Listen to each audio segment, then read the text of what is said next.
Da er vi klar. 5 sekunder.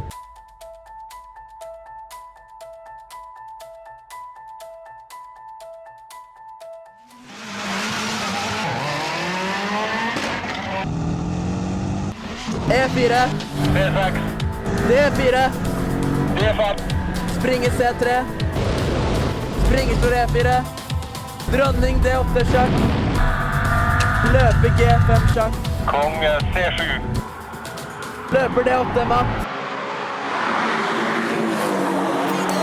over og ut.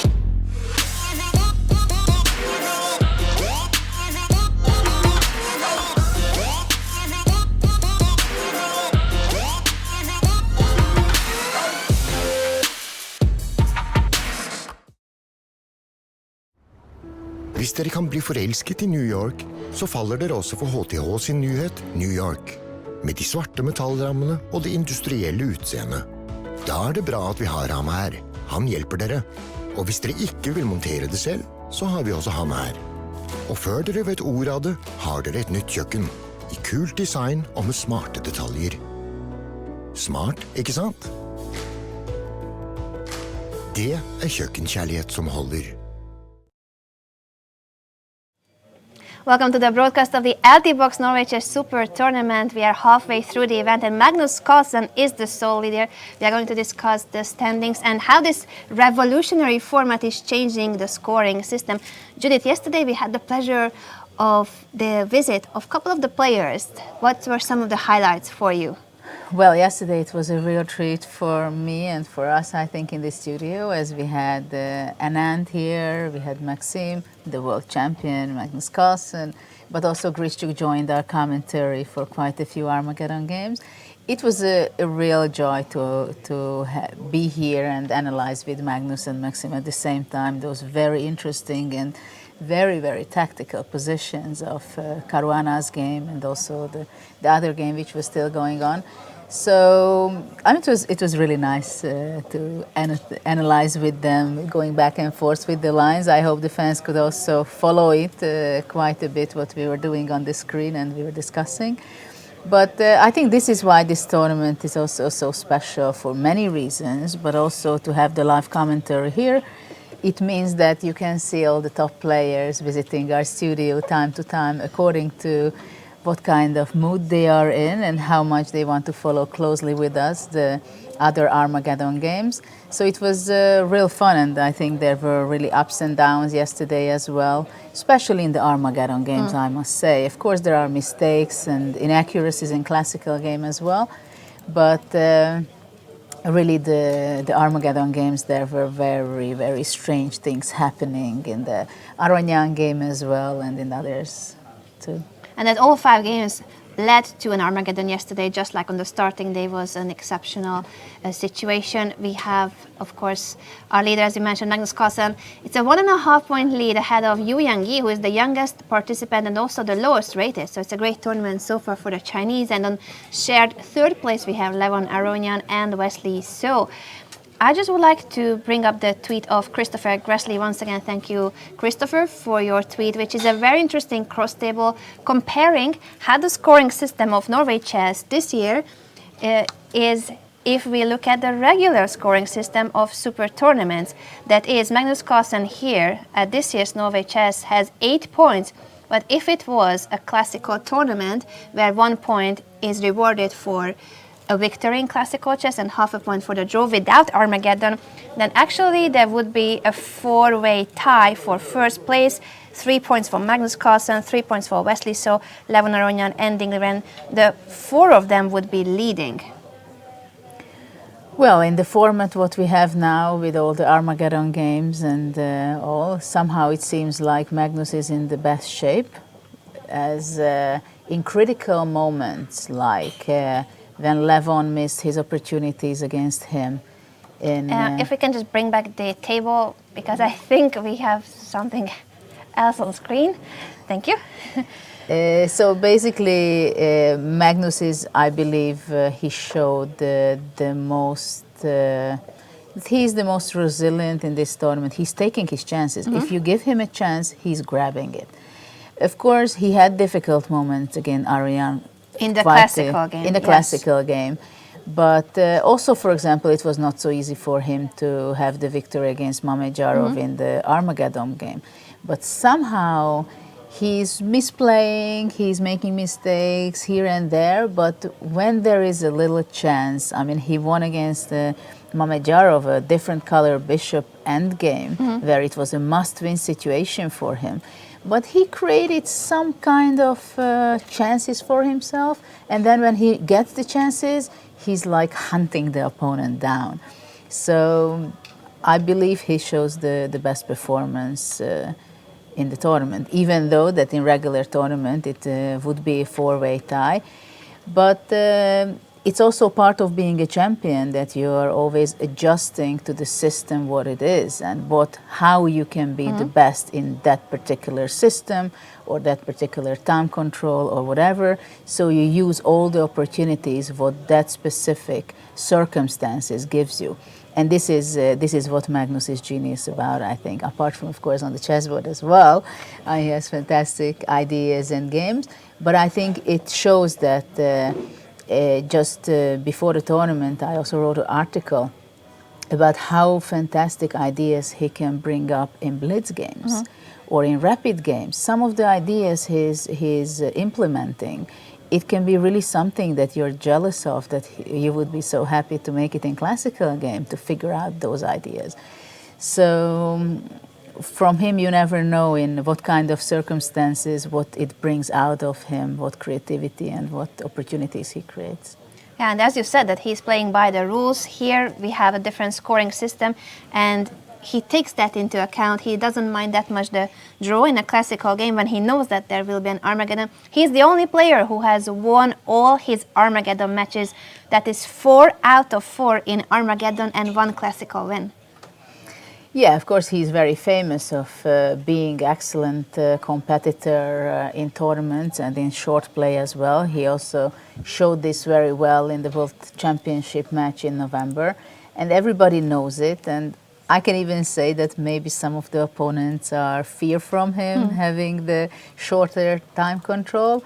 Of course, they challenge Magnus, but still I hear it here and there that, for example, for Fabiano, it was many people said that he would have not real practical chances to beat Magnus in the playoff. So, I mean, he has a very good image, not only results, and he's kind of considered to be very frightening in blitz and rapid as well. Most certainly. Alexander Grischuk also visited us yesterday, twice actually, and he said that his tournament is not going as he wanted. He already considers himself a little bit more of a spectator than a player. We hope that he'll be back with fighting spirit and he doesn't give up on his tournament just yet, even if we would like to have him back in the studio as a commentator too. Today he's facing Fabiano Caruana. Another interesting game will be between Vishy Anand and Youyang Yi, the player who is currently second, half a point ahead of Levon Aronian and Wesley So.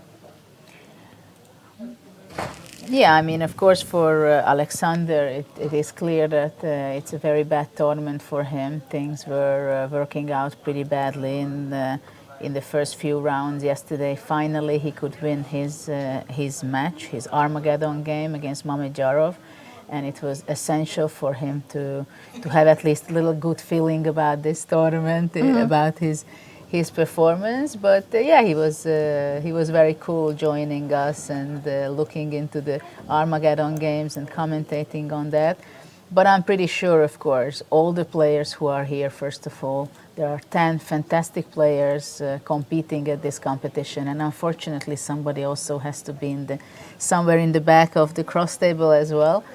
And but all the players know, and today also who plays against Grischuk is Fabiano. He knows exactly that Grischuk can be very dangerous, and also it happens many times that at this point already the player is having less tension and not so much pressure. He knows, okay, whatever I do, I can only win because things are going so much on the downhill for me.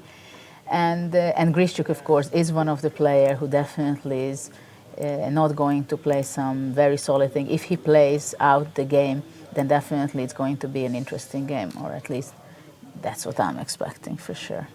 The games have just started. Magnus Carlsen was a bit late, but not too late. He will make his first move against Ding Liren very shortly, and I think that has just happened. Magnus Carlsen plays 1e4. I see 1b4 on my computer in Aranyal Vasily, but Oh. I think it's just a joke for us. Well, let's see if that actually happened, the orangutan, or that was simply for No. our IT team to know which board is which. That's how the digital boards are being set for every match. Yeah, and it seems that the game is indeed starting. I wonder if e4 is already standing on the board between Magnus Carlsen and Ding Liren. Yeah, Magnus has played e4 as far as I could see, and Levon Aroyan has just started his game as well. Oh no, it's back on the board. All right, that was just testing whether we are paying attention. There used to be a pawn move, and now another pawn move is being made by the world champion. And it's c4. So it seems like it's starting with an English opening. In the meantime, Anand Yayunji, we have Petrov defense. Already move 3, probably we'll see quite a few moves very fast. Which line of the D6. Petrov do you expect? Well, probably after knight d4, Anand will also be going for the knight c3 line, I believe, which we've seen with Maxim playing it, and also Vasily So, and most of the top players are playing that. But actually we see d4. So the old classical way of continuation, not the knight c3. We have another English opening in the game between Aronyan and Vasily So, c4, e5, d3 until this point. Mamedyarov, Maxim is so far, we'll see whether it's going to be a Grunfeld or a King's Indian.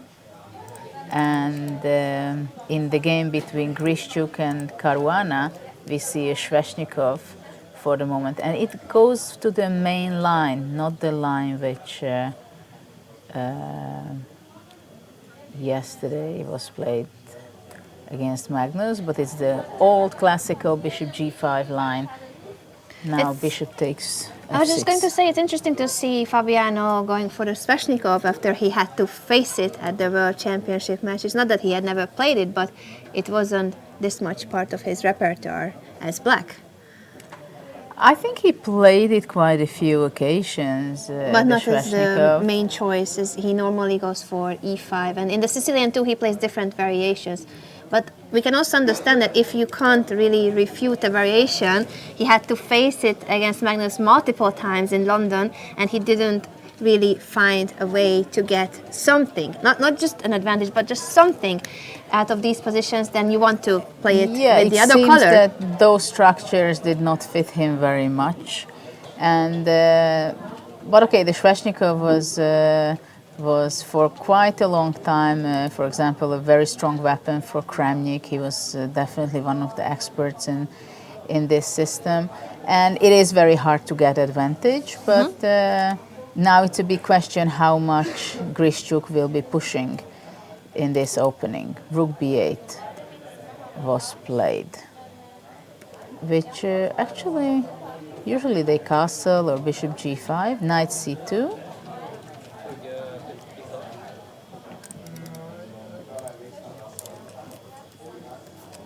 But black played already bishop g5. Yeah, bishop g5 is the quite, we can say, the best place for the bishop. Usually it ends up on h6 after a possible g3, h4 kind of moves. And well, later on when white is going to e3, there are many occasions when black is exchanging for one of the knight, the black square bishop of his.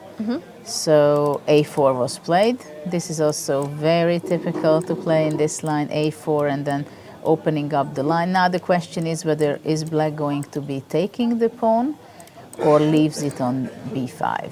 After b takes a4, white would be going knight b4.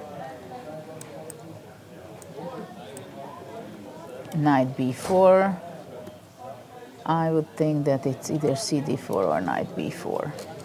I'm checking Fabiano's previous games in the Sveshnikov, and after c3, he tried knight e7 in 6 games and castle kingside in 3 games, but rook b8 was not played by him. But generally, rook b8, I think Yeah, of it's course. not. I'm just checking his own Yeah. games that he didn't play this line himself, but obviously it's nowhere near an opening novelty.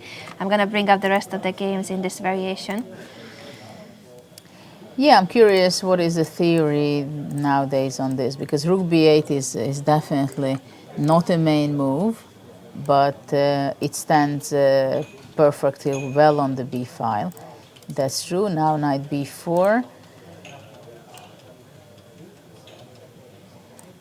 Now I'm curious whether is knight b4 the only move or no, but it seems that that should be the main move for black. I see a couple of games for this exact variation with rook b8 and b takes a4. Alexander Grishuk with the black pieces. Okay. So Karana didn't play the rook b8 line in the games I have searched for, but Grishuk repeated it plenty of times against Anand and twice against Dominguez. We also have Shirov Kramnik, it's one of the main games, and Karyakin Rajabov. That was, although those games are older than the Grishuk games. Grishuk played it a few years ago. Yeah, and what about knight b4? Did he have any game himself with the black pieces after knight b4? What Yes, did he it's do? still the same. So Grishuk had 3 games, Knight takes according to my b4. database, for this exact position. So now white, I guess, will be playing knight b4. Knight b4 or c takes b4. C takes b4, it's also possible. What do they play usually? Is Let it me c check. b4 or knight b4? I'm gonna have a look at the already mentioned Grishuk games. Grishuk with the We black have pieces. knight b4 on the board. So now white's threat is knight c6 to have the fork. Anand played c takes b4 after knight takes b4 here in Stavanger, the 3rd edition of Norway Chess. That was in 2015 against Alexander Grishuk. And the other game I mentioned, Dominguez, Grishuk also went with c takes b4, but there are games with knight takes b4 too. Yeah, knight b4 happened, and I wonder if bishop d7 is the best move for black, or is it rook b6? I think rook b6 can be also protecting against knight c6, or also bishop d7 protecting the a4 and then giving up the d6. I think I would just play bishop e7 and somehow castle, so white would be giving up some material. The Shirov Kramnik game, so knight takes b4 after knight takes b4, and also in the Karyakin Rajabov game, that was the choice of Sergei Karyakin. But those games are not as recent as Alexander Grishuk's other games. And after knight b4, what did they play? Knight b4. Let me check the Shirov Kramnik game. That was. It takes some time for my database to load the games. I'll tell you in a second, Judith.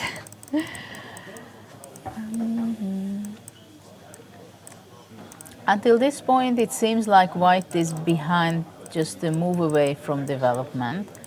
So that's why I believe that bishop d7 is a possibility to give up the d6 pawn. But rook b6 seems to be maybe the best. Also, yeah, we'll see how. Yeah, we can come back to this game a bit later because it still Yeah, seems to it's- be a theoretical battle. Let's check the rest of the openings and The I will other load op- the database. The other openings, it's not other games. For example, Anand Yayundi is the Petrov. It's the classical way of playing it. d4, d5, bishop d3, bishop e7, castle, castle, rook e1, bishop f5. Now, knight d2 is one of the moves, yeah, what was just played. Also, knight c3 was another option, and also c4. Those were, I believe, the main moves. So after knight d2, knight takes d2 is an option, but then white would be taking on f5, and after knight f3, queen f3, so white is kind of happy with the bishop pair, which does not give so much, but white would be extremely happy in this position. So after knight d2, knight d6 is possible. There's still many, many games for this position, of course. The players, including Anand, he has played this with both black, colors, yes. this exact variation. Yeah, so we'll see here what's going on. And then we have the other games. We have a Grunfeld again between Mamedyarov and Vasily Graf. It's a popular opening choice here in Stavanger. Yeah, it's a pretty good opening, we have to admit. But you have to know a lot of theory in Grunfeld. I remember I was playing it with the black side myself, and there are so many lines and so many theory to look at, all kind of different deviation from white side. And it is a very interesting opening with a lot of dynamics. Widler is a fantastic expert in that. And I played it for some time myself as well, yeah. But here actually black decided to play the Grunfeld and white played with the g3 system. Bishop g7, bishop g2, knight takes c3, b takes c3, c5, and knight f3. This is usually not considered, I think, the best, the g3 system. It's not so forward like here, the main line playing it with e4. But of course, it's always nice to see experimenting other lines. So I believe that castle would be the move. Of course, queen a5 is always something to consider in generally the positions, but I will expect short castle. But it may be the case that Maxim psychologically was not prepared against this opening. But generally, of course, the players are prepared for any opening because they are always continuously, they are dealing with the preparation in every opening. Then we have Levon Aronian against Wesley So. Levon still was not making any move on the fourth rank with any of his pawns. Not yet. Which actually he does quite often, right? So he started with c4, e5, it's the English, d3. Very unusual move order, let's say. Knight f6, knight f3, knight c6, a3. So for the moment he's not developing his knight to c3 because possibly he was not did not want to allow bishop b4, g6, only then knight c3, bishop g7, e3, d5, c takes d5, knight takes d5, bishop d2. White will be bringing his rook, I believe, to c1 pretty fast. Then he's going to be developing his bishop to e2, making short castle, and then we'll see how black will develop himself. But maybe there are some surprises will be coming also. Queen a4, for example, it's something to also to consider. And I wouldn't be surprised that at some point of the game, some h4 kind of aggressive move would be appearing on. H4 has been trending at this tournament. Especially in the last 1-2 rounds, I believe that. Aronian played it in many of his games as well as Magnus Carlsen, so we hope to see Harry 4 again. Harry moving up the board a la Alpha Zero. And then we have the game which we did not look yet between Magnus Carlsen and Ding Liren. He also started with 1c4, and after knight f6, g3, e5, bishop g2, c6. Yeah, with the c6, black has the idea to have a very strong center with playing d5, d4, e4, queen b3. I wonder what kind of, can you check this, please? Definitely. If there is it a real considered a known system? Because I'm I'm out of the book here completely. It's not only you who is out of the book. No games found for this position. Okay, good. It's move 5. And where did the things go strange? Move 4, d4 already, or? Queen b3 is the novelty. After e4, there are still plenty of games, but Queen b3 is a new move according to my database. Well, actually, it is very interesting how engines, and of course by now it's AlphaZero who's influencing the game so much. As I remember when in the last century, let's say, I mean, when I was playing moves like g5, h5, it was a weakness, but people were looking at me really in a strange eye. That how can you make moves like that? And nowadays I see games that actually people just go g4, h4, b4, anything. People and non-people And- too. AlphaZero's games with so many pawn pushes, flank and, pushes. And I think there are a lot of players who get encouraged by seeing the computer, the engine, AlphaZero's games, that actually some things you can do, even if it doesn't fit too much in the logical way Yeah. of thinking. It may be working in a later stage of the game. I know you were making your videos on AlphaZero. So what was your experience and ideas about its play? I had the same impression that we have our general principles of chess, and it seems like AlphaZero doesn't care about those at all because it wasn't taught. The principles, it doesn't even have the same value system. It just knows how the pieces move, and everything else it learned by itself, by playing games against itself, which is refreshing to see how it came to conclusions on its own, that some of them are the same because it started playing, for instance, openings that are standard openings for humans. It started those openings without being taught to play the English opening, for instance. That's one of its favorite opening. And the other concepts, as you said, like AlphaZero seems to love flank pawn pushes, especially h4, h5. The positional material sacrifices, giving up a pawn or even an exchange, sometimes even a piece, for a long-term strategic concept, not something concrete, not something direct. That's really interesting to see. And I think the players are influenced by that. But I really liked that in the book of Matthew Sadler and Natasha Regan, they actually compared the playing style of AlphaZero to the one and only Judith Polgar. How did you feel about that comparison, Judith? I was very happy. I was flattered with that comment that my play. And actually, they had some interesting game of mine where I won against Nigel Short, giving up a pawn. But that was kind of natural for me to. I mean, I was very. Much happy to give up some of my pawns front of the opponent's king and then play for initiative. And yeah, indeed, it's very interesting to see many of AlphaZero's game, how it's developing its ideas and the consequences, and actually the players are able to, or everybody is able to check it, how it works, because there's this Lila open source program, which I think probably most of the players are using it already.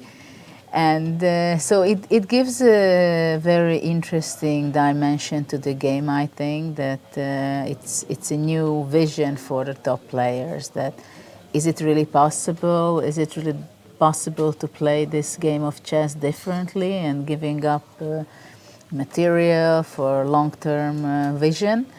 And I'm very curious what it will bring out from the people and the players concerning openings and what kind of risk and decision are they planning to make in the long term in the upcoming tournaments, while they are really using more of the Lila engine, and because that's what happened with the general other engines like Stockfish and Fritz and Komodo and all the others. Yeah. That when I felt it, that when players were using it and they discovered that there are, for example, this Queen b3 move, I mean, I wouldn't be surprised if it would come up from an engine, because then players thought, okay, why not? Let's spend a little time if it's suggesting this kind of move.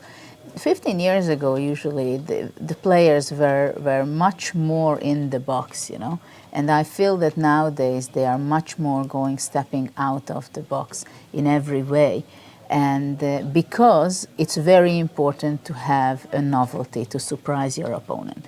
And for those elements of the game, engines really give fantastic ideas. And if you spend some time, you work it out, you can put some ideas behind almost any strange move, you know, which is not considered to be regular, normal, accepted general patterns.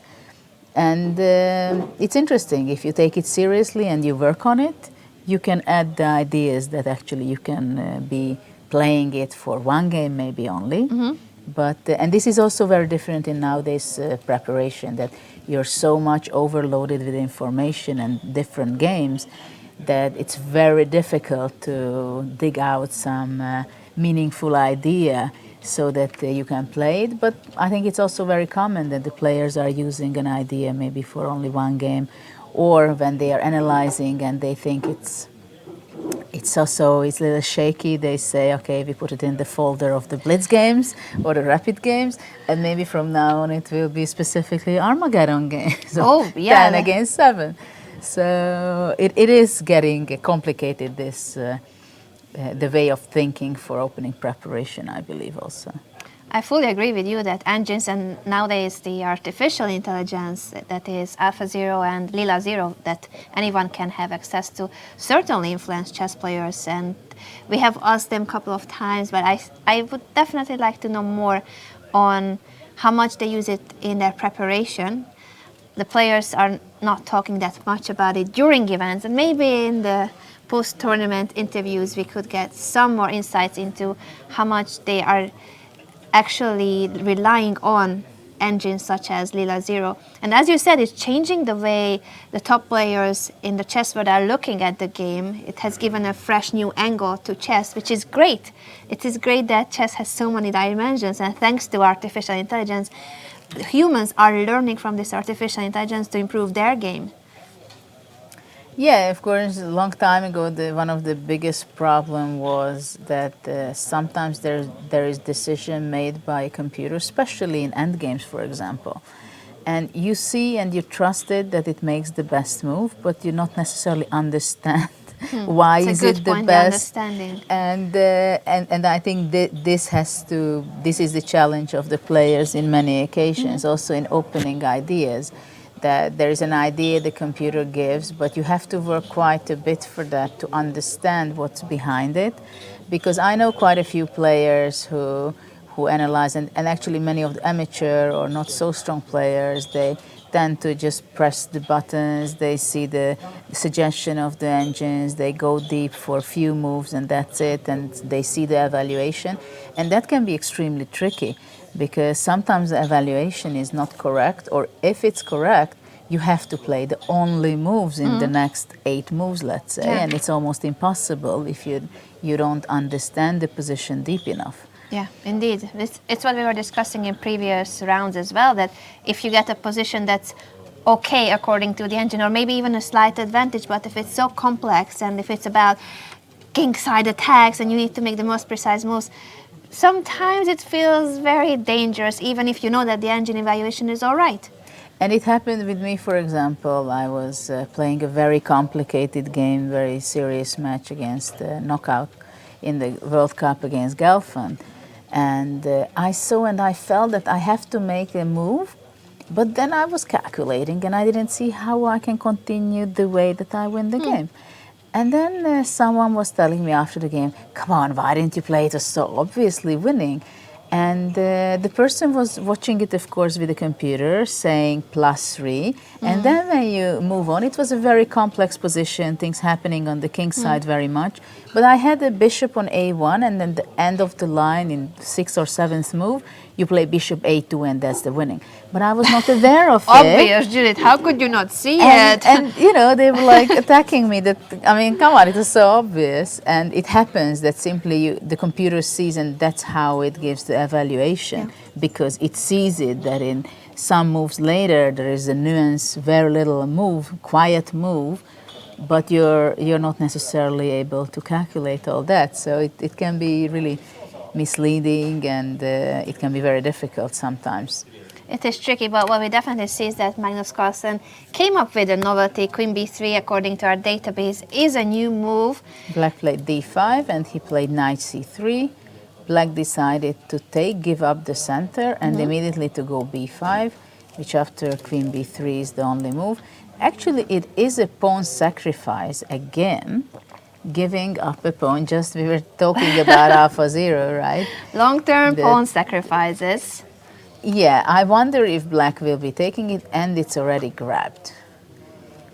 So it will be interesting whether bishop e3 was the plan or simply bishop g5 and putting pressure on f6, possibly gaining back the pawn on e4. But for sure, I think we can say without risking too much that white is going to be developing with his bishop on, from c1 and also tries to bring his rook. But it's I have to admit that it's a very interesting play by Magnus, and we can see that he's playing very bravely. He takes a risk. He does. He made a pawn sacrifice. I wonder how long is it his home preparation, but it's definitely a very interesting attempt to try. Also maybe bishop queen c2 possible. I don't know. I really wonder what his idea is. But definitely he has something in mind, I believe. A question from Niels Corporal. Thank you so much for your tweet. That is, did Carlsen just find a novelty over the board by playing 5 queen b3? No. We don't really think that it was made over the board. He is thinking now, so that could mean that he is trying to recall his analysis more than coming up with new ideas over the board. Queen b3 is not really a move you just make up. I don't think so. At this level, you don't really make moves in move 5 just if you come up with the move. In the classical game, for sure not.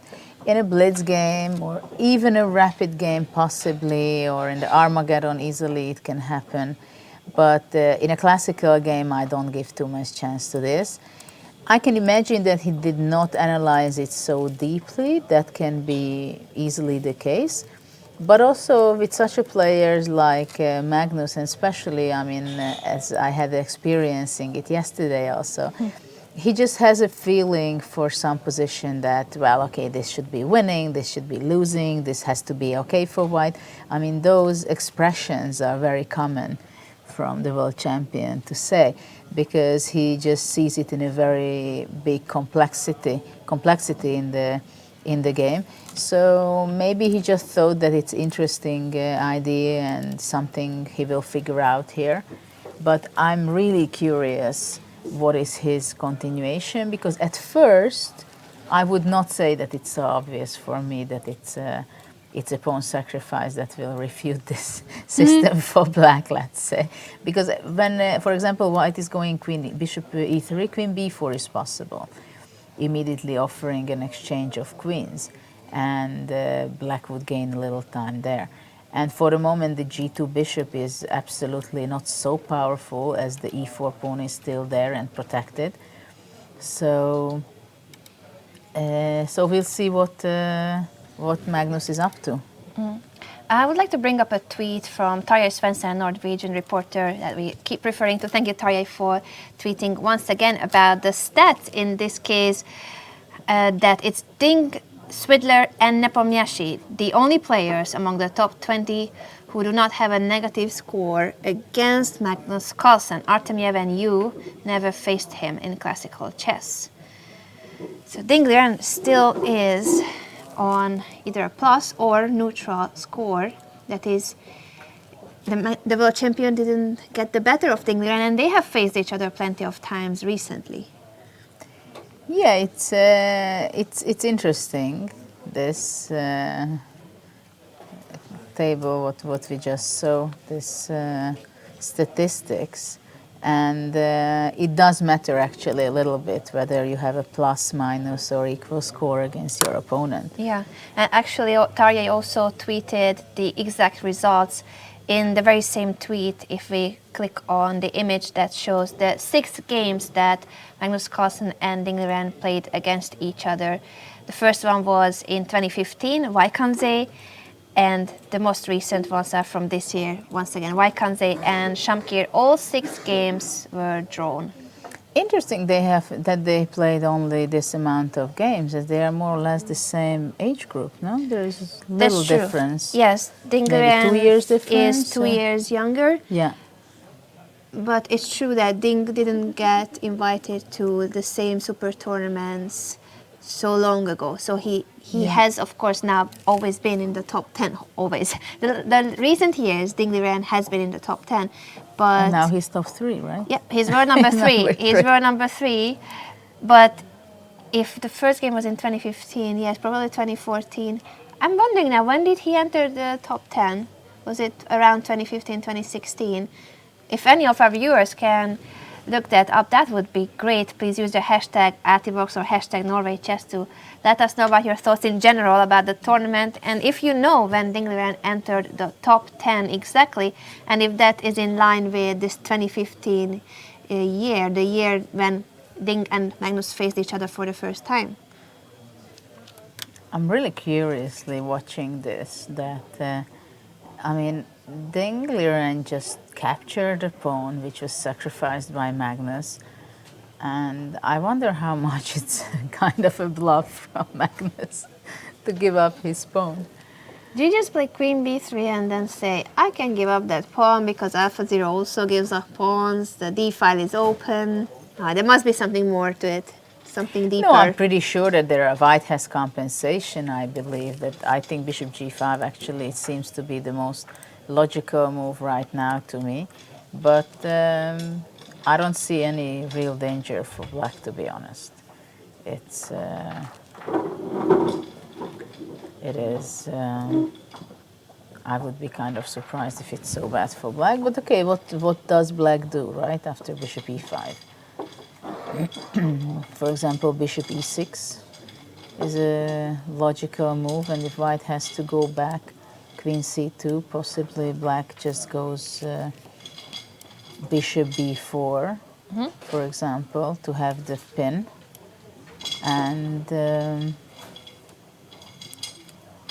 well, white can go bishop f6, queen takes f6, and simply take bishop e4. There, I think the position is pretty balanced. Black is not able to develop yet with the knight, it seems.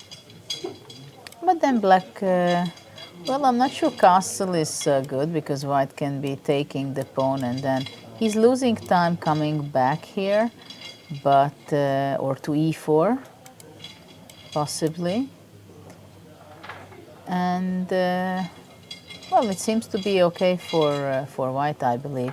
So after bishop e4, black cannot castle. But okay, for example, black can go queen, bishop takes c3, takes, and bishop d5, for example. Instead of giving back the pawn on h7, this trade and then trying to trade the very active e4 bishop makes perfect sense. Yeah, but of course white is not really risking too much. So I would think that the position is pretty balanced after giving up the pawn on d4 with bishop g5. To be honest, I don't see too many other options for white. Queen c2, but it looks, I mean, white to play... Queen b3 and then queen c2. Yeah, anyway, I think black will be going bishop b4. I mean, white should really focus very much to gain back the pawn on e4, because it's not only just the pawn, but it's very much blocking his bishop on g2. But okay, we'll get back to this when Magnus makes a move. In the meantime, between Anand and Yu Yangyi, it was simplifying some of the pieces. We stopped at bishop f5 and knight d2, and of course black played indeed knight d6. In these systems, it gives a lot of relief for black to exchange the white square bishops, and Unfortunately for white, he actually has to take knight f5. The knight on f5 stands pretty good, putting pressure over the d4 pawn. Also, time to time, he's thinking to exchange on h4. And for white, the e5 square is very important in one hand, but usually, or at least many times, it's not so dangerous from black side, as black can go simply f6, and the e6 weakness is not a real problem for black in these positions somehow. So white played knight f1. It's mainly, in one hand, he is looking for playing knight g3 maybe in a later stage, but moreover, he wants to develop with his queen, as it shows in the next move. It's played c6, queen d3, knight d6. Black will be playing either knight d7 or also in some cases knight a6, knight c7, which is usually not necessarily the route for the knight. Knight d7 as well, but for the moment black keeps an option for that. Bishop f4, and black decided to go knight a6. That's how to continue. Knight e3. The f5 square in these positions also very important, and but also f5 and e5 square. Knight c7, rook e2. Of course, the e file is the only file which is open, so white wants to go as fast as possible to double his rooks. Rook e2 is a very logical move, and that makes me wonder how comes there are no games for rook e2. I see 3 games after knight c7. One is by Vishy Anand with the white pieces against his compatriot Vidit Santosh. But he didn't play rook e2 in that game. So that's this year's Vaikanze between Vidit Santosh Gujarati and Vishy Anand. And I wonder how that game went. Vishy is improving his own game. Today going for rook e2 instead of repeating that game. Yes, because this is a straightforward idea, playing rook e2 after knight e6, taking on d6. Because if, let's say, white would be moving away with bishop g3, then black would be going knight e4, I believe. And knight f5 wouldn't bother him too much, because simply, I think black would be going bishop f6, and shortly later he would go g6. We can show quickly how that game went. Vishy played rook a d1 instead of rook e2, and after knight e6, bishop takes d6, bishop takes d6, g3, rook e8 and c4, but Vishy didn't get much out of the opening, and it was a draw in 30 moves eventually. Yeah, and especially in the Petrov, definitely you don't want to dream big. This is for sure. Dream big in the Petrov. That's out of question, right? It's always something very little improvement, like rook e2, and maybe in 10 moves from now it will be so good that it's dead. Rook e1, and then you think that you're slightly better, possibly. But it's more about the psychological issues that you surprise your opponent. The opponent might think that you're thinking something very smart. Of course, you can't really sell that one to your opponent, because the position is extremely solid for black. Of course, black played knight e6, and actually then Vishy continued with the same general idea that taking on d6, playing g3, it's a must against possible knight f4 moves. And black played queen d7, rook a1. So for white, it was the priority to have the rooks doubled on the e file. And of course, c4 is always one of the main alternatives to break up the position and open up the position. But I think for the moment, white would like to go knight f5, and possibly also going knight e5 with his other knight. But I wouldn't be surprised also if at some point white would try to gain a little space advantage there with h4, h5. But now for the moment black is somewhat has to think about the f5 square, that what is he going to do against that. What is f6, for example, in many occasions is something black is doing. here he cannot do it because immediately white would be jumping somewhere, and already it shows why the rooks on the e-file are so powerful. So the logical move would be knight rook e8, which just happened. And it was also a question whether to go with rook a8 or rook f8. But rook a8 is at least as logical as rook f8, because, well, now I'm pretty sure that knight f5 is the move which will be the move by Vishy. And then it's a question whether black wants to move away with his bishop, let's say, to c7, and plan his move to play g6 and send back the f5 knight from this idle post. It does feel like Vishy achieved something with this tiny improvement, rook e2, at least psychologically, as you said. He's not repeating the same game where he could only make a draw in 30 moves against Vidit in Vaikanze. And there's a slight pressure because of this knight f5 jump. I would consider to play actually h4, to be honest. I like that. h4, h5, one more time. Let's see the h pawn going Because up if, the board. if let's say black would be playing f6, which is kind of normal in this kind of position, white can also play h5 and try to, or even after f6 to go knight f5, and then when the bishop moves away, then to go h5. So not to allow black to play to g6 to push away my knight on f5. And if white can keep his knight on f5, then it's definitely an advantage already, because black cannot move away in order to exchange the rooks, because then rook e7 would be very strong. So black really has to be very careful. On the other hand, in most of these kind of positions, black is just makes a few moves, accurate moves, and then they simplify some of the position with exchanging some of the rooks, and then it's not big of a problem for black. But after h4, also knight c7, maybe it's something to consider for black. But actually, I would go for h4. I think if I'd have this position for myself. But I strongly believe that Anand might have something. But actually, it's strange that Vishy is for spending more time than Yu Yanji, actually. Yeah. Even though he's following His own game. Own game, right? Do you think then, in this case, this rook e2 may be something that he either came up with it over the board, or he had prepared it but way back, so he had to think how is his analysis. It's a tiny improvement in comparison to his own game. I mean, he must have had something.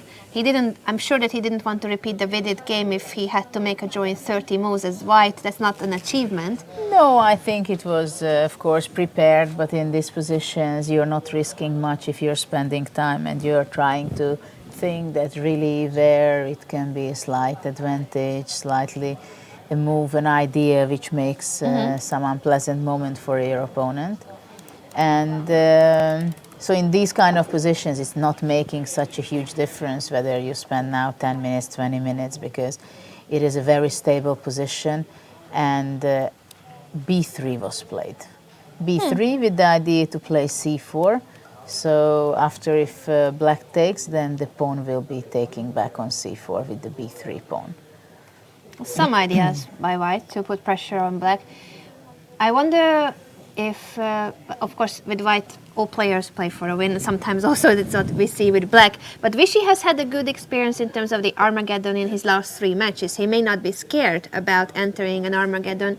He won all 3 of his latest Armageddon matches. The only time he didn't score was against Magnus Carlsen on day 1. I don't think he's thinking too much of that yet. Yeah, that would be a mistake. Wants to get the maximum out of this game. He wants to put as much pressure as possible on his opponent.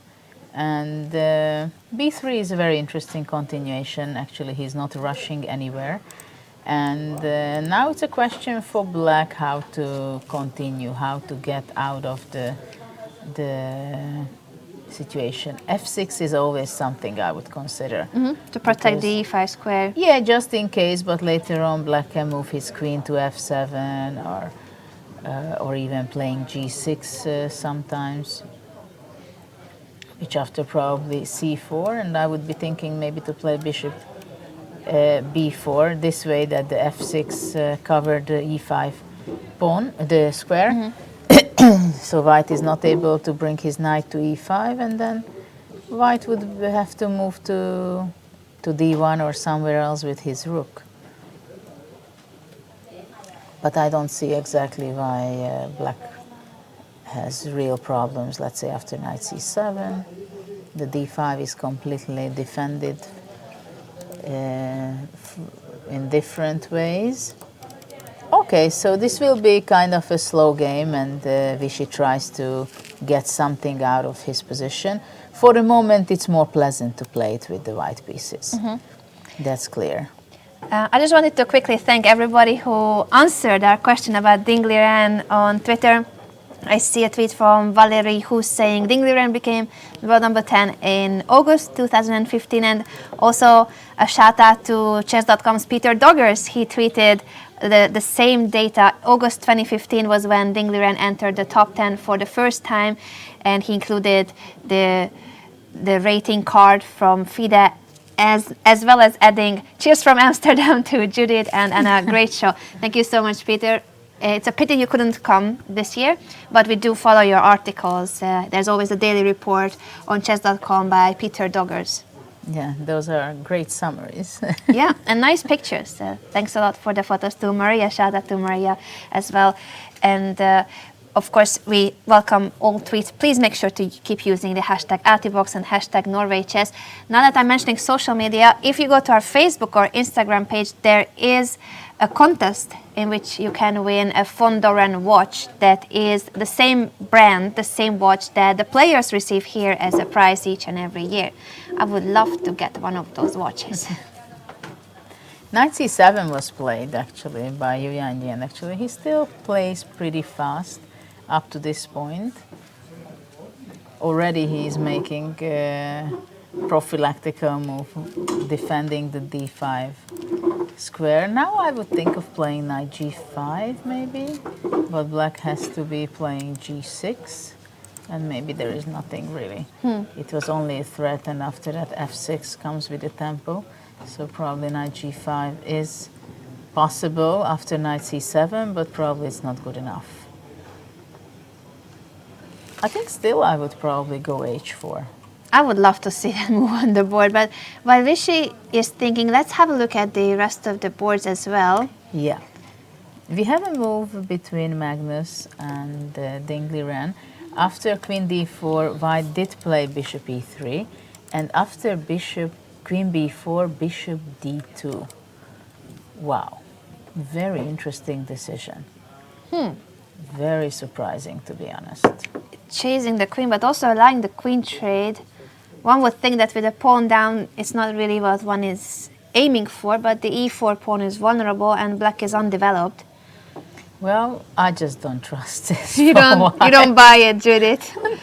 No, something is not... well, I retired from competitive chess for nearly 5 years, so maybe something very much changed. You're as sharp as ever, Judith. There's no such thing. You retired from competition, but your brain didn't retire from chess.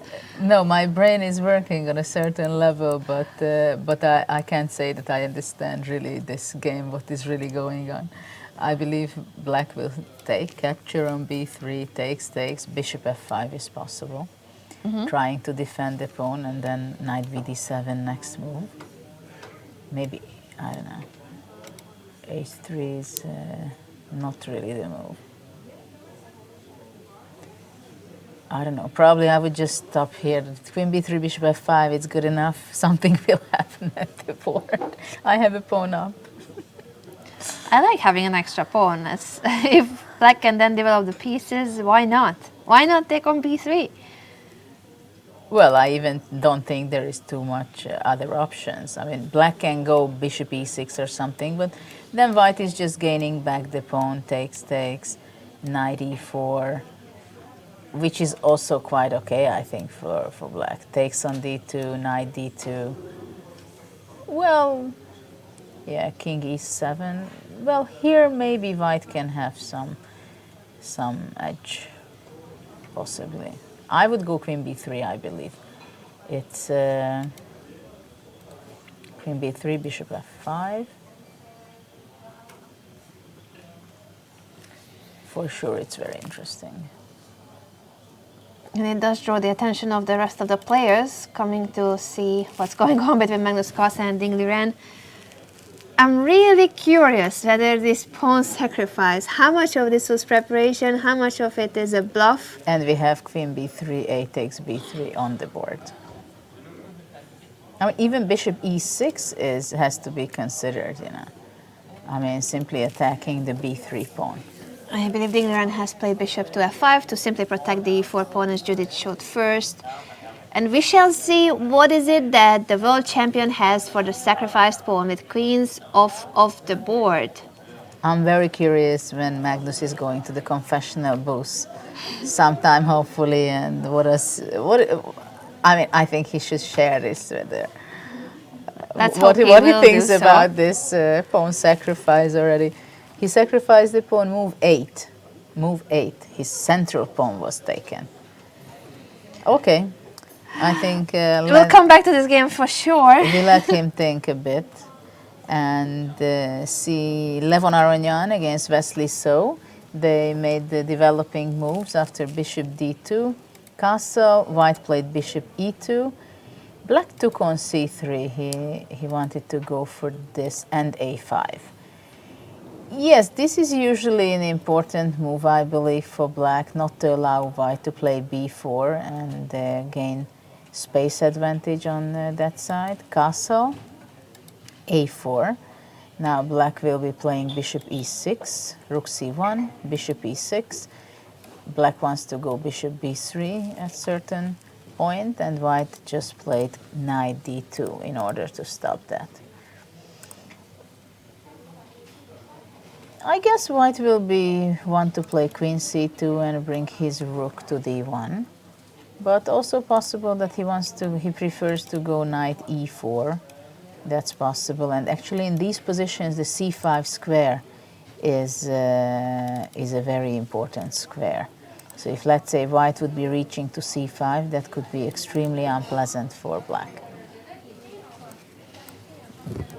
I'll have a look at the database because I'm also curious where was the new move in this game, but so far I still see 2 games that followed with this exact position, and one is by none other than Peter Svidler with the black pieces against Vadim Milov. That's not a very recent game, though. It was played 10 years ago, but that's the one relevant game I could find for this position after knight d2. Well, there are actually, let's move to the game between Mamedyarov and Vasyl Agraf, because I think shortly we may have a draw there. Yeah, let's analyze this first until there is a game. Yeah, because somehow things went very fast here.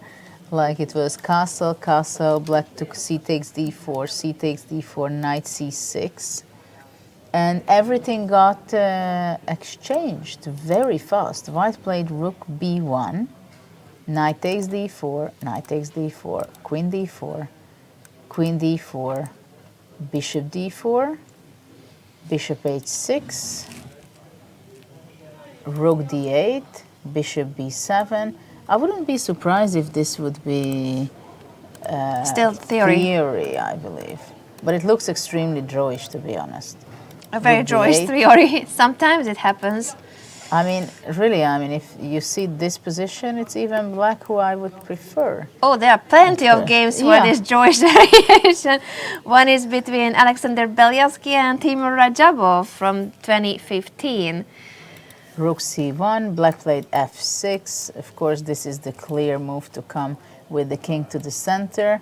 So I don't give much time for this game, to be honest. Rook c1, rook The c1. first Armageddon of the day will be played by Shahryar Mamedyarov and Maxim Vasyl-Agraf, unless there's a huge blunder. This is going to be a must-win game for Shahryar Mamedyarov. the Armageddon, of course, not this, not this bishop endgame. If it's a must-win, King this bishop C6. endgame, that's bad. I mean, there is. I'm very curious what. How long are they going to be playing? Of course. The problem is the move. It's move Yes, 23. yeah, exactly. That they will be able only, in principle, allowed to offer a draw from move 31. Yes, so before move 31, the only way to make a draw is by move repetition, but it isn't that simple to find the move repetition here.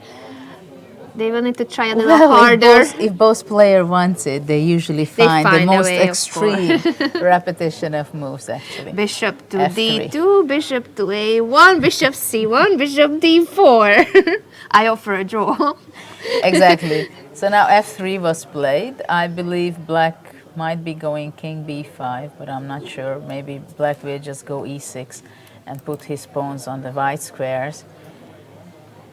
But for now, probably white wants to continue with king D3, king C4.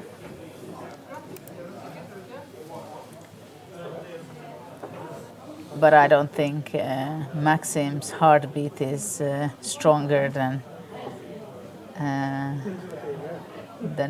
it should be from this huge tension of this very complicated. I guess by this stage of the game, since it's so close to the handshake, they probably both I are think, thinking do I about see the E6? Armageddon. Yeah, E6 is actually played. So they may be thinking about the Armageddon already, what opening to play there. And Mamedyrov's approach, he will have to play for a win with the white pieces. King B3 on the board.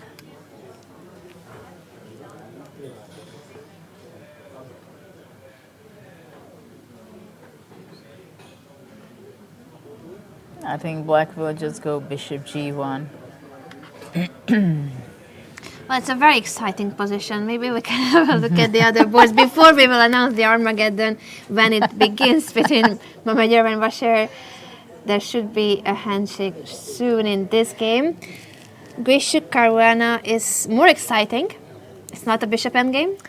Yeah, we left this position after knight b4 and black indeed played bishop d7, giving up the pawns, possibly d6 or a6. And white took bishop a6, which actually I think it's also still has to be theory bishop a6, queen a5. Now black threat is rook b4. And then taking the bishop, queen d6, rook b6, queen d3, bishop e6. And now white castled, bishop e7, trying to exchange the knight on b4, simplify. White played bishop c4. Do we have any games on this position? Because I wouldn't be surprised if there's still. There's one game I found that's between Jan Elvest and with the black pieces at 2100. So it was a game that he played in an open tournament in 2002. I'm not that certain that the players are familiar with this game from an open tournament in 2002. Even if with the white pieces it is Jan Elvest who played the game, there's no other game, just this one in my database. Yeah, if let's say black is taking on b4, c takes b4, queen takes b4, white would be, I guess, taking on e6, and if rook e6, queen c2, I believe. And now queen c8 is a threat, and also the a4 pawn is under attack and will be taken in the next move. So this would be not perfect for black. After bishop c4, I would consider probably castle with black, and after bishop e6 to play f takes e6. And in the next move, I'd be happy to take on b4. And if queen c2, with the idea that after bishop b4, rook a4 intermediate move would be happening, probably, though I'm not sure, maybe here white can be better, because already in next move, if rook a8, then white would be going knight d3 with the pawn up. So let's see after bishop c4. how it can continue. I think we can go back to the Mamager of Russia again for the handshake that has just happened. They reached move 30, so officially they could offer a draw. And that means that the Azeri Grandmaster will face the Frenchman in an Armageddon in about 15 minutes. We will announce the exact starting time shortly. And I think that also means that we will need to go on a break before they come back. Let's have a quick tour around the rest of the boards, and then we shall have our first break before the Armageddon. Well, we have actually a move of the pawns in this particular moment, because White just played g4. Forcing matters, actually probably by far the best move White played. The idea is that after bishop g4, by any means, he wants to take the central pawn on e4. So this is the main idea, and if after knight e4, then bishop e4, and for the moment the black knight is unable to develop. While after knight e4, I think knight d5 has to be considered, which after I think black should be at least fine. But we'll see how it unfolds, because in this position after g4, black can go bishop g6, but then g5. And still black knight should be moving. So actually after knight d5, knight e4, which is still very interesting. Black can go knight d7, so it would mean that black gave back the pawn, but white is still not developed with his knight on g1. So I think Ding Liren may think here for quite some time to decide in which direction he is going to follow the game. In the game between Anand and Yu Yangyi after c4, black played immediately bishop b4, which was kind of logical. We were talking about a little bit different position, but it makes a lot of sense, and it's very inviting to push away the rook from e1. And interestingly enough, white played all the way back to a1. And I think probably he did it to have the option to play a3 at some point, but I'm not sure. Yeah, because white wants to go actually threatening kind of with c5. So actually black plays f6, then probably white would be ready to go c5, and after bishop a5, a3, and then black has to be moving back with his knight, possibly b4, b5.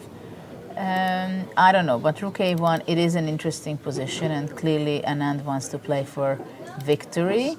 Then in Aronian Wesley So game, f4 has happened, of course. Another pawn push. Aronian is very energetic, and it's very much in the spirit of this position when you have your bishop on c3 anyway. Knight a5, white played f4, knight b3. Actually, I just realized that it is kind of a g3 Sicilian in the pause, and I was playing it with the black pieces.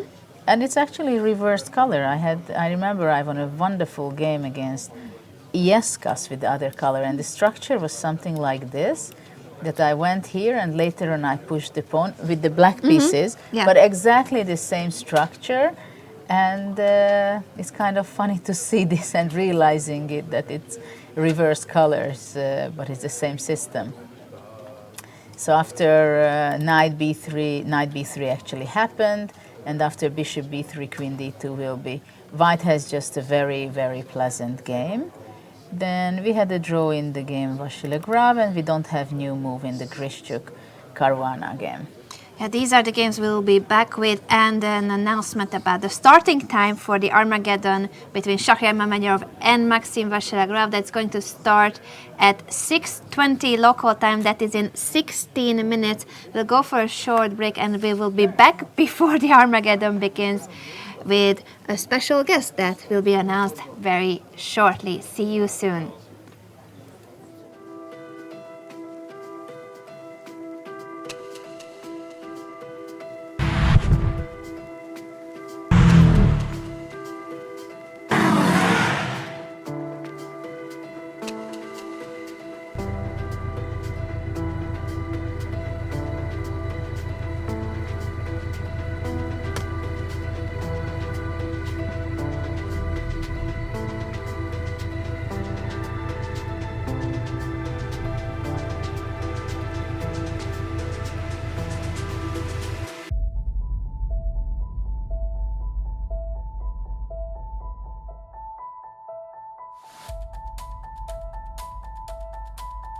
er vi klar.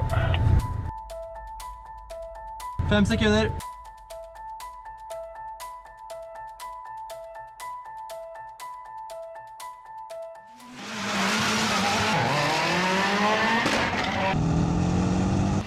E4, D6, D4, D5, springer C3, springer E4, dronning D8 sjakk, løper G5 sjakk, konge C7, løper D8 matt, over og ut.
Hvis dere kan bli forelsket i New York, så faller dere også for HTH sin nyhet New York. Med de svarte metallrammene og det industrielle utseendet. Da er det bra at vi har ham her. Han hjelper dere. Og hvis dere ikke vil montere det selv, så har vi også han her. Og før dere vet ordet av det, har dere et nytt kjøkken. I kult design og med smarte detaljer. Smart, ikke sant? Det er kjøkkenkjærlighet som holder. And welcome back everyone to Altibox Chess, Norway Chess 2019 round 6. As you can see, I joined the commentary. My name is Dirk-Jan den Geuzenam. I'm the editor of New in Chess. Judith is still here, of course, and we have a guest, Simen Agdestein, Norwegian living legend in chess and in football. And we're very happy that you're here, Simen, because, well, we're actually going to have a first Armageddon game soon at 20 minutes past 6. And that's the game between Shahryar Mamedyarov and Maxim Vachier-Lagrave.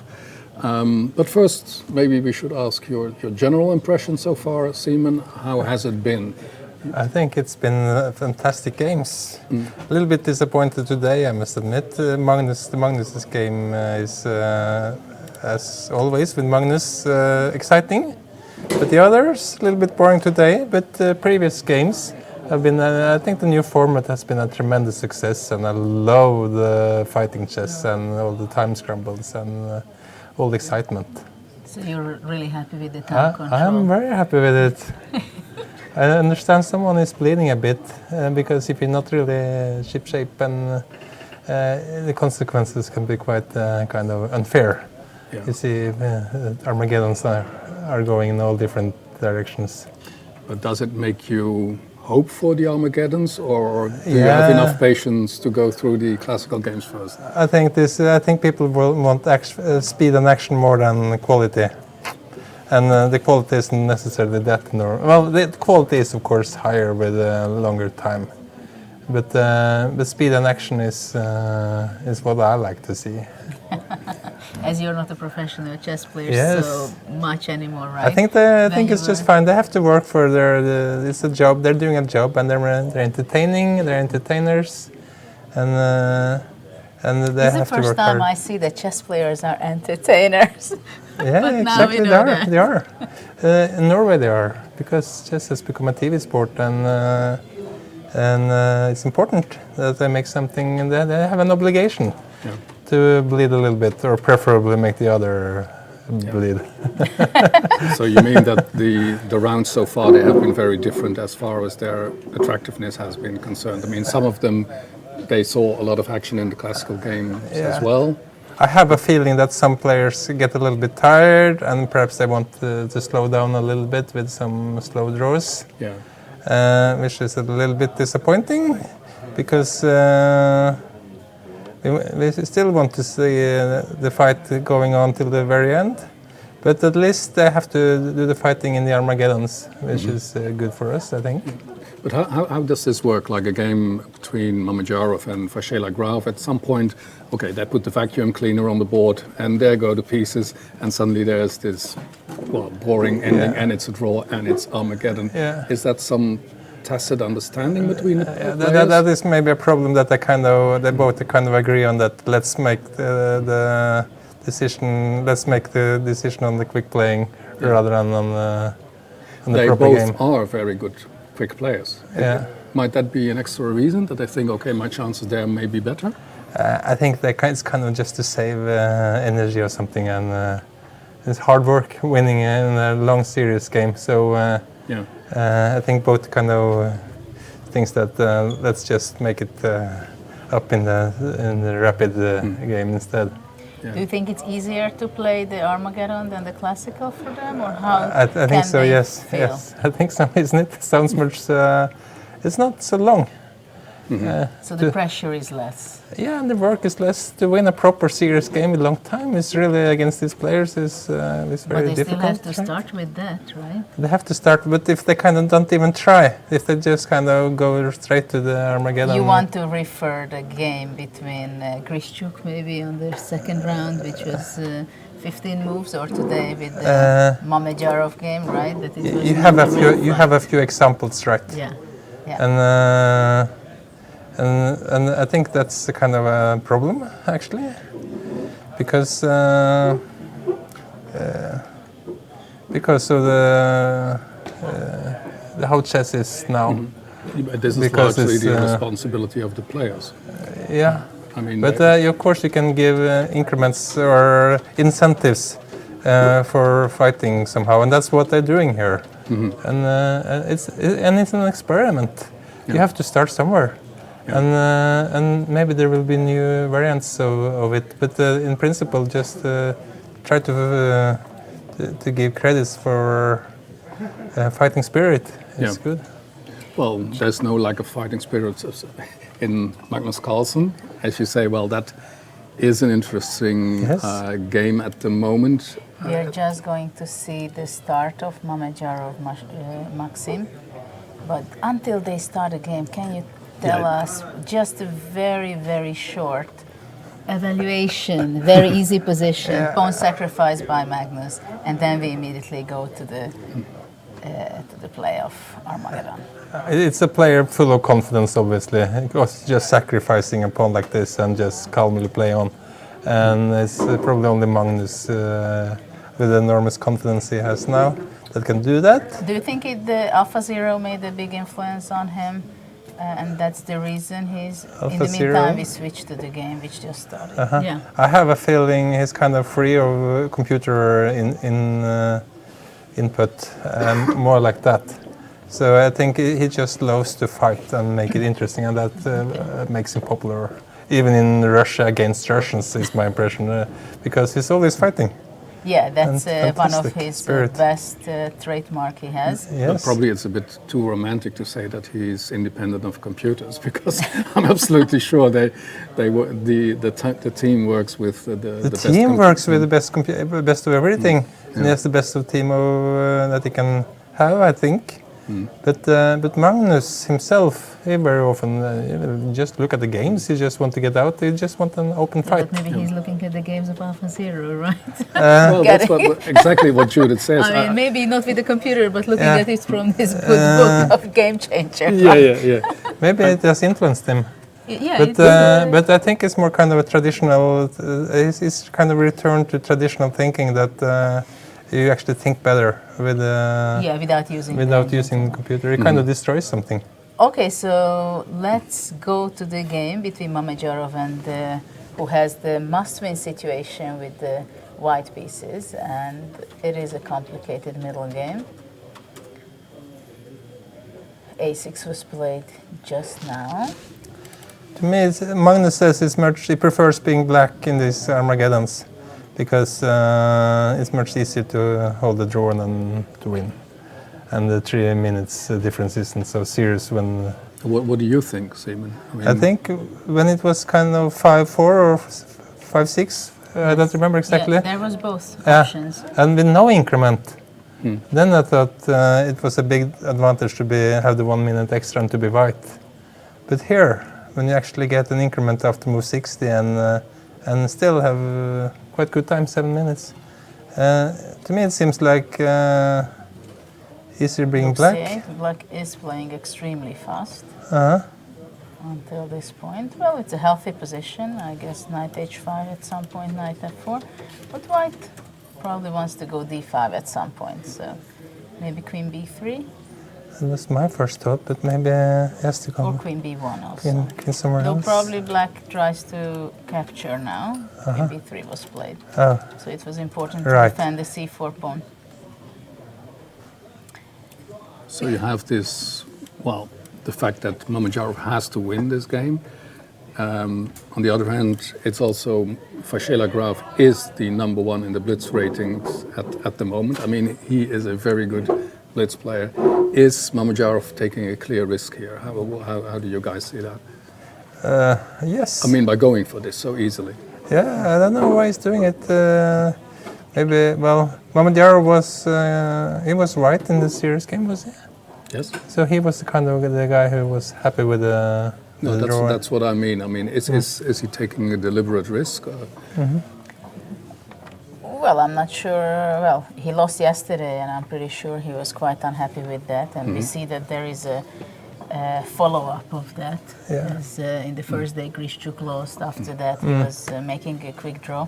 Yeah. And it seems like maybe it was the strategy for Mamadjarov as well, that he did not consider that he has so many chances in the classical game. Right. He just thought that he goes double or nothing in the Armageddon because Yeah. he feels that he has more chances to win in the must-win situation. Yeah, that's a interesting great move. way of putting it, going double. Because also the last two Blitz games that they played in the St. Louis Blitz, I mean, Maxime, he won both of them with white and with black. So it's, it's a clear risk that Mamadjarov took by Knight going for a4 this is an situation. interesting continuation. I guess d5 must be the plan of white, and also possibly at some point rook b1, bishop c6. Can't white go Makes d5? sense. Yeah. There's a bishop hanging Well, on. it's kind of a provocation, the least to say, I guess. Yeah, there's a bishop hanging e2, but still things hanging on the c line. So right, it's not so simple to take. Takes. Right. So maybe this is the chance. Is it? But knight b2 was played. Knight b2. Of course, if you decide to go d5, it's a very committal move. Maybe black just wanted to take on a4. Queen b7. I think this regrouping was on favor for black. Yeah. But knight on d3 looks quite nice. I don't know if b5 is perhaps coming. Yeah, But, d5 is something yeah. unpleasant. It can be, at least. Yes, looks annoying. So, Well, I but how think can you prevent b7 b5? Is it is it a threat? And actually, white is spending quite some time. I don't see a way to prevent b5 actually. So you feel he should have played d5, Judith, or? Well, that was the first intention, but maybe it was not good for some reason. In this position, we're talking about b5, right? Maybe black was just, the plan was to take, and maybe queen b7 anyway, and knight c5 next. But here at Or- least white has something. Or Queen b7. maybe knight not knight maybe- e4. maybe I was the- wondering maybe knight c5. Which is natural, but it seems like Takes, you take probably it? d6. Okay, let's see what they are up to there. Because there is some move, bishop d6. Which is a natural move, Yeah. but black can go knight e4, I guess. change diagonal. But b5. b5. Well, what's now happened? white really has to know what he's doing. c5. Did he play c5? He did. Okay. So perhaps. Well, I think there was not much of a choice. At least it's a passed pawn, even Yeah. though white cannot be so happy to give away the d5 square, which I think bishop d5. It looks a fantastic position for black, I believe. Makes it difficult to play for win for white. Queen if, a3, if he knight only need a e4. draw, he could have played it differently. Knight e4 is very much inviting. But of course b4 there also. The knight on possibly. b2 has potential. Knight e4, bishop f4, and if I see it correctly, knight b8, a nice regrouping to c6. It looks fantastic for black. Yes, no, it it looks does, like, You mean it's literally nothing to complain about for black? well, not much, let's no, say. no. Maybe white should be taking it, no? Don't you think that white should be taking and go knight d4 and possibly b4 or f4? I mean, if once the knight would appear on c6, it's like, Maybe, White is not happy. maybe it's the last chance to do something with the bishop on f with the black squared bishop. bishop e5, you want to say? No, I just meant Or, I actually thought taking, but bishop e5 maybe it's possible. Why not bishop e5? I don't know. Did you take? Knight e5 we have on the board. Oh, okay. I have a feeling that this kind of Knight he needs to C6. win. He cannot play the best Knight moves. c6. Yeah, just get something messy now. Yeah. Yeah, he wants to bring his knight somewhere after bishop c6. Though knight d3 is not possible because the d4 pawn is hanging. And there's a knight coming to Unless to you're d5. Magnus and you sacrifice Ah, yeah. Maybe this is possible. No, it can't be possible. f3. But the knight is coming to d5. Well, I think now b4 is possible. Oh, knight c3. that's possible too. That no, a6 is hanging, but b4 is on the board. Really?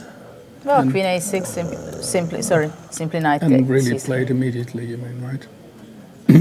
Yeah, and So well, black is this just winning, or what?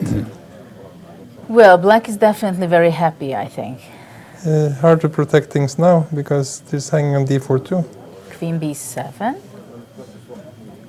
But okay, now bishop b7 and then bishop d4. He has to sacrifice on c3. Well, it's not a sacrifice anymore.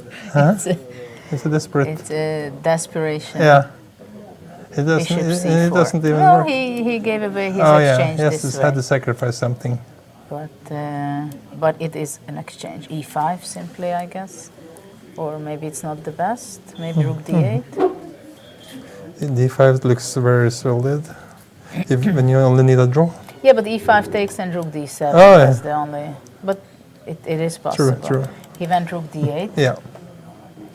Bishop d6, I guess. Bishop f8. And then going back and forth. And now we actually can't go to e5 because then you take on c5. There will Yeah. be two. Oh, he did. That's a good thing, and he grabbed it. Yes, he had taken. Yeah, this is just winning. Bishop f6. And then no problem whatsoever for black. Just Well, move, of just course, move the bishop bishop. e6. Yeah. He went bishop a7. So that was Takes on that d8. was it. Can King kind c1. of just as well resign. There's absolutely no winning chances for white here. It's surprisingly easy for Maxim Vachier-Lagrave. Yeah, and he has 2.5 minutes. Which Hard is to not, imagine unless he's blundering something. He can send a Piece. king to c2 and play a3. That's the only thing. Bishop c6. Bishop c6 makes very much sense. Right. But shouldn't he have done it? Well, probably king c2, Uh-huh. bishop a4, bishop b3, And bishop Well. e5, and it's over. It isn't. a3, Yes, it isn't. a4, a4, Right. a4. I think, why did he allow this? He could have, instead of king f8. No, his next move is going to be a4. Yeah. That's what he wants to do. Huh? Maximus? And Here he a4 can play he a4. goes. That's what he does. Yeah, yeah. And this was not a nice feeling for Maxim Uh, to get. quite unnecessary, but still a draw. But still, probably black will be taking. But at least now white has a slight hope Yeah.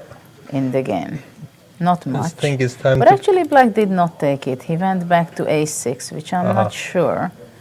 Knight c5, a5. Well, bishop d4 will be there, of course. Yeah, that's simple enough. Maybe a3 was better. Yeah. Kind of forcing things. Yeah. But But then also he would just leave it there, and then knight takes bishop f1. yeah. well, that's probably why he kept the bishop, a5, right? king to- e7, knight c5, bishop b5, a6, or not a6, bishop a4. No, bishop f1. Ah, no, bishop f1 is losing. This actually has something. Bishop He c4, no? shouldn't deserve to have anything. What about running with the pawn then? Bishop d4. Ah, this was a good one. Yeah. Yeah. Yeah, here it's going to be extremely difficult to create anything.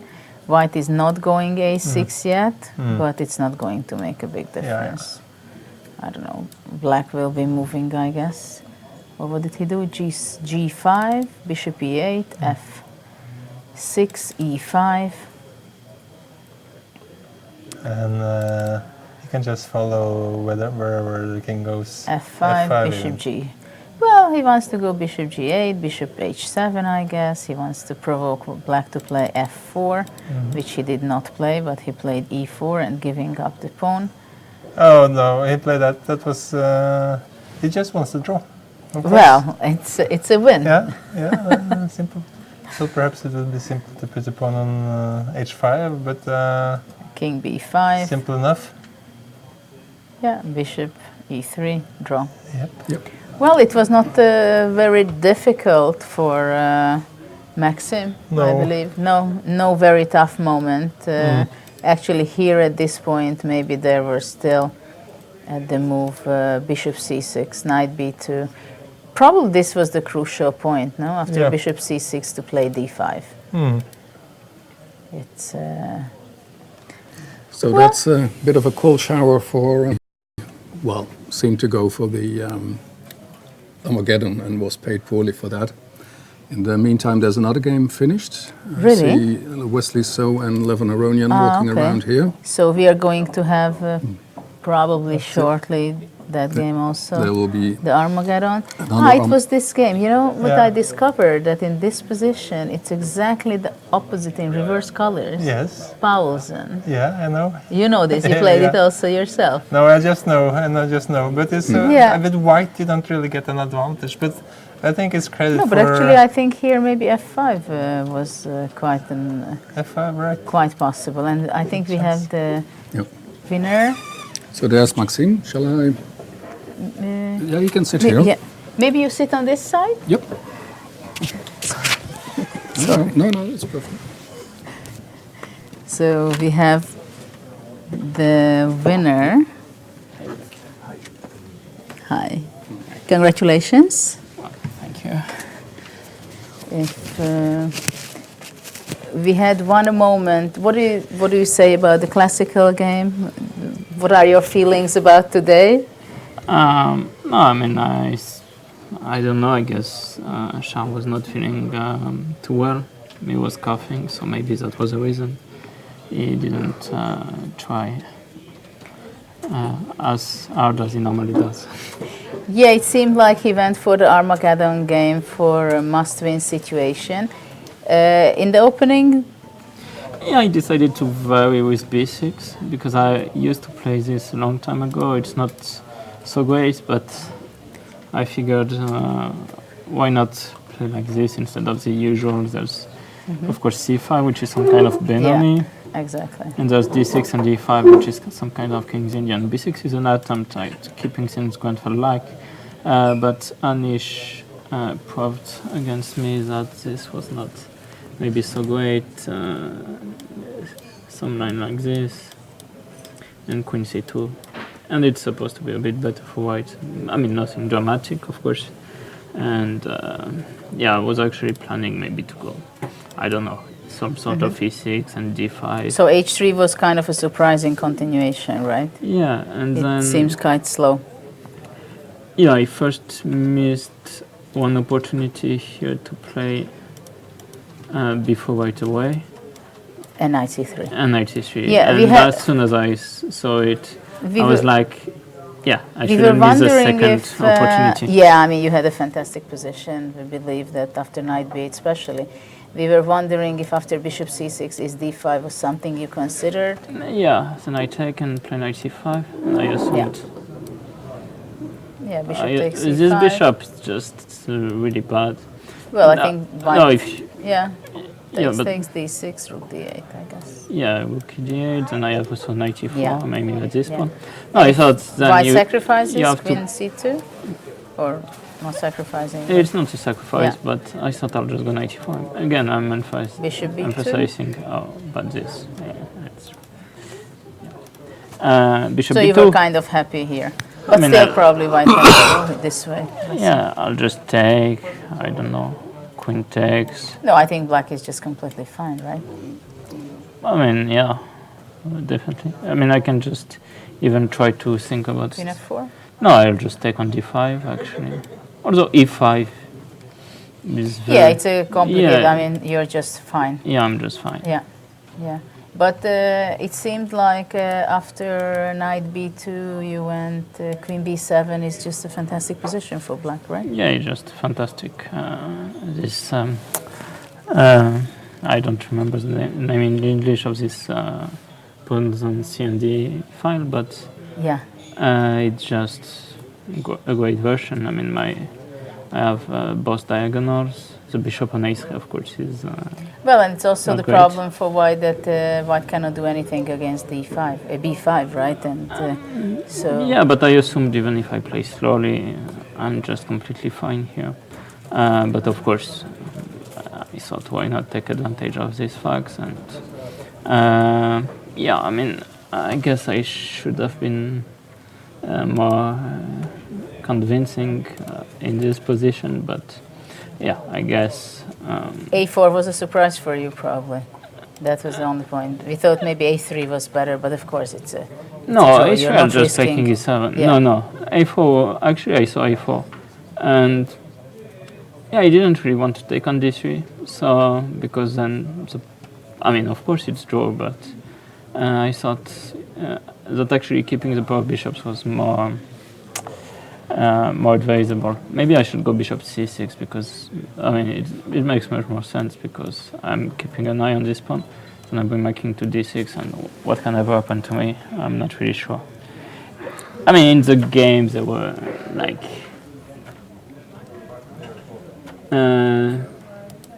I mean, I know it's nothing, but let's say g4, king to f5. I know it's absolutely nothing for white, but I'm sort of losing my pawn on b4 at some point. And yeah, it's obviously a draw, but you know, maybe it's like a bit more work than it should have been. Yeah, well, it was a very stable match for you.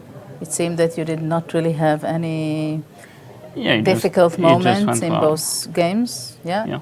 So how do you evaluate the tournament so far for you? I mean, obviously not great. I'm -1 in classical games. Well, of course, I guess I could have done better. And in the Armageddon, I'm not doing so great as well. I think I'm -1 now. So yeah, definitely some things to work on too. My play has not been that bad, I feel, but of course the results are not great, and yeah, I hope at least I can take the next few games. I mean, I have 1 worse days, and the next few games I'll try to get a bit better understandings, but of course now my main focus is on the both Grand Chess Tour and FIDE Grand Prix. Yeah. How, what do you prefer, being black or white in Armageddon? I mean, so far, I guess black from personal experience, but I mean, I thought before the tournament that black was maybe a bit more comfortable because I practiced a bit, but still I'm not so sure because 3 minutes is still quite a lot. So. Okay, the next playoff we're going to have at 6:55 between Aronian and Wesley So. How much are you following the Armageddon playoffs when you're not playing anymore? Mostly when I'm here in the studio. And what do you think, how much you and the players got accustomed after round 5 with this new system? I You think have already a little experience now. Yeah, I think we're all accustomed. We're all fine with it. I think. I mean, it's not just an extra game to play as a punishment if you don't manage to break, the deadlock. No, but the other day I was wondering that one thing is very different in this tournament, that you play a classical game and Armageddon, that's one thing.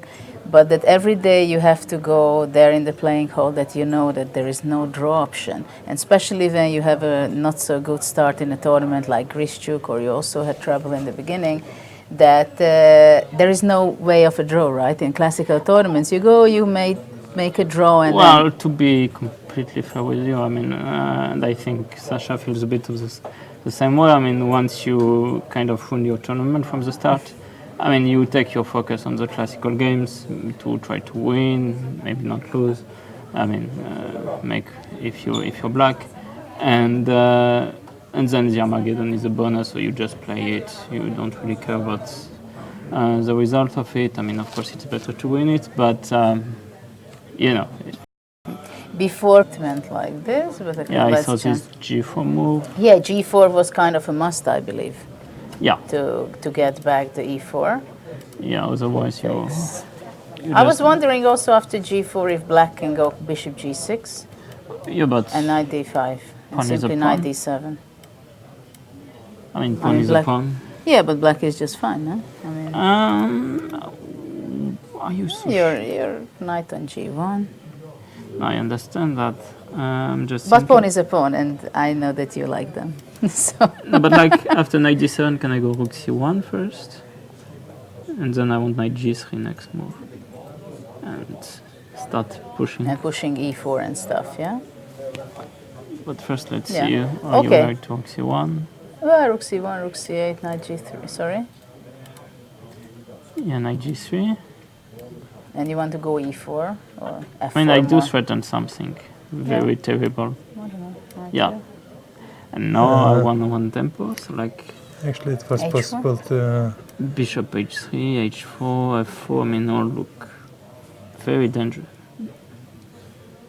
Black's maybe next move, maybe if he has the okay, option. h4. Yeah, H4. That's what I think, that you want to trap my bishop.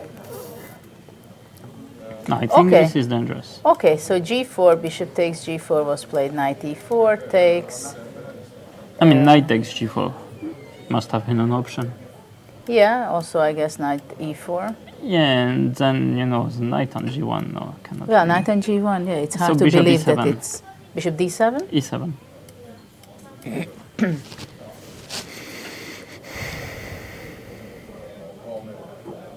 I mean, I would be very surprised if that was better for it. Maybe knight c3 though. Okay, this I kind of missed. Because a6 doesn't really Yeah, make it's the not threat go helping. away. Okay, so this was maybe the point of exchanging. Okay, so he played bishop G4, takes, Yeah. takes, G6.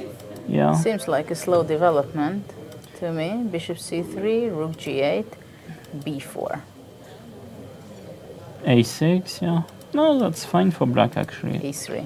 Now you, I mean, you can play rook Does black a7. want to go rook A7? I thought bishop g7 must be fine as well, but rook a7 is good. Well, white has compensation clearly, but No, also the question is if black consolidates, like, if, actually I prefer to have the bishop here. yeah, also Keep the instead of rook tension, a7, maybe you have also this, I mean, king d7, I just, you know, King D7? I don't know, what about H3 and knight F3 somehow? Or okay, take on f3, so h3, on bishop H3, h5, bishop H5 you want to go? yeah. Or maybe h3, bishop e6 now, or bishop f5. Yeah, bishop f5, just, King D7 is interesting.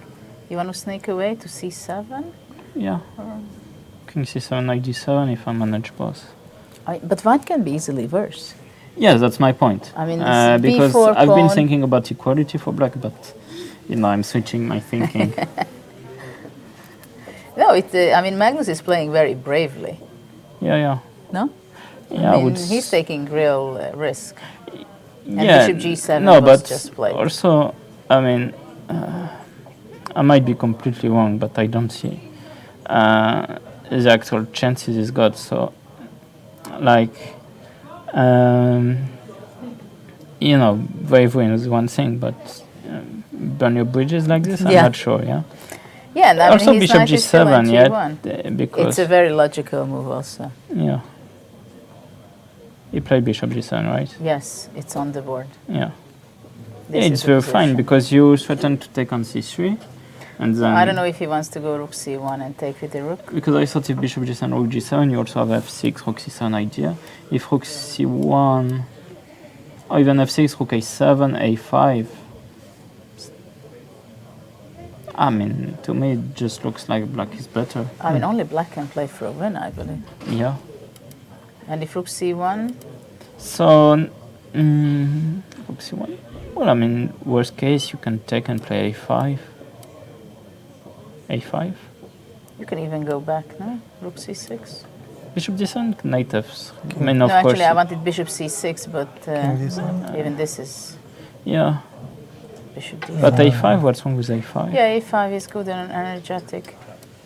Takes. Knight takes. Or, yeah, just take and You're take much worse d7. because Yeah. you have, That's scary for white. yeah, there's problem Yeah. on the king side. Well, I have the feeling that Magnus regretted already his No, brave but the- decision. The question is because I saw he spent some time in the opening, so maybe, I mean, it's F4. far-fetched, but maybe he missed something. I mean, like maybe he missed the takes c1, b5. You think it's? That he could blunder here. You think it is an? I mean, it's far-fetched, I know, and we don't expect Magnus to blunder, but we also don't expect him to be a pawn down with, not much Not to show much, for yeah. it. Yeah, that's why I was very surprised. You think he's improvising? That he's just sacking a pawn because it? Do you think he's looked For at it? Yeah, for fun, I mean, I have full of confidence. I mean, I don't know if he's bluffing, if he blundered, or if he actually had some sort of idea. But if he had some sort of idea, it's definitely too deep for me. Well, and it's so far it's At not least the result shown. is too deep. Yeah. No, I mean, I don't like his position at all. Yeah. Okay. If you want to stay with us, you're very welcome. But There's the Armageddon. the Armageddon starts in a few minutes, in 4 minutes. Yeah, if you, that's too long.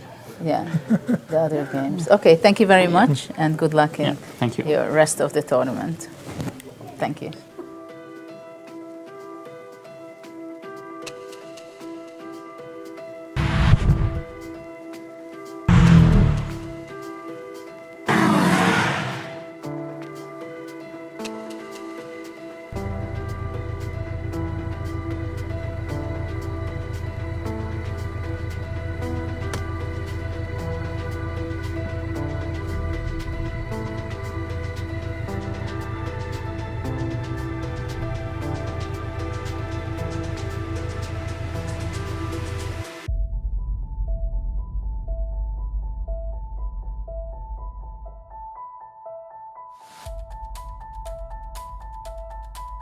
Da er vi klar. 5 sekunder.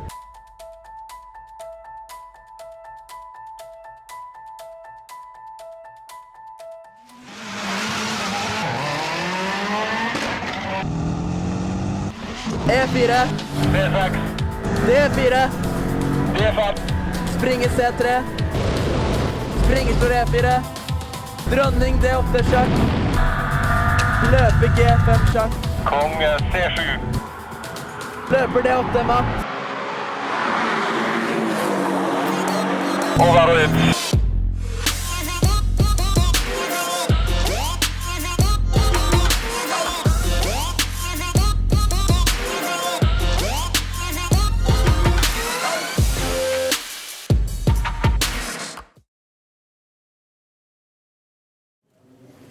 Welcome back again to Altibox Norway Chess, where we are in anticipation of the second Armageddon game between Levin Aronian and Wesley. So we'll start in 5 minutes from now.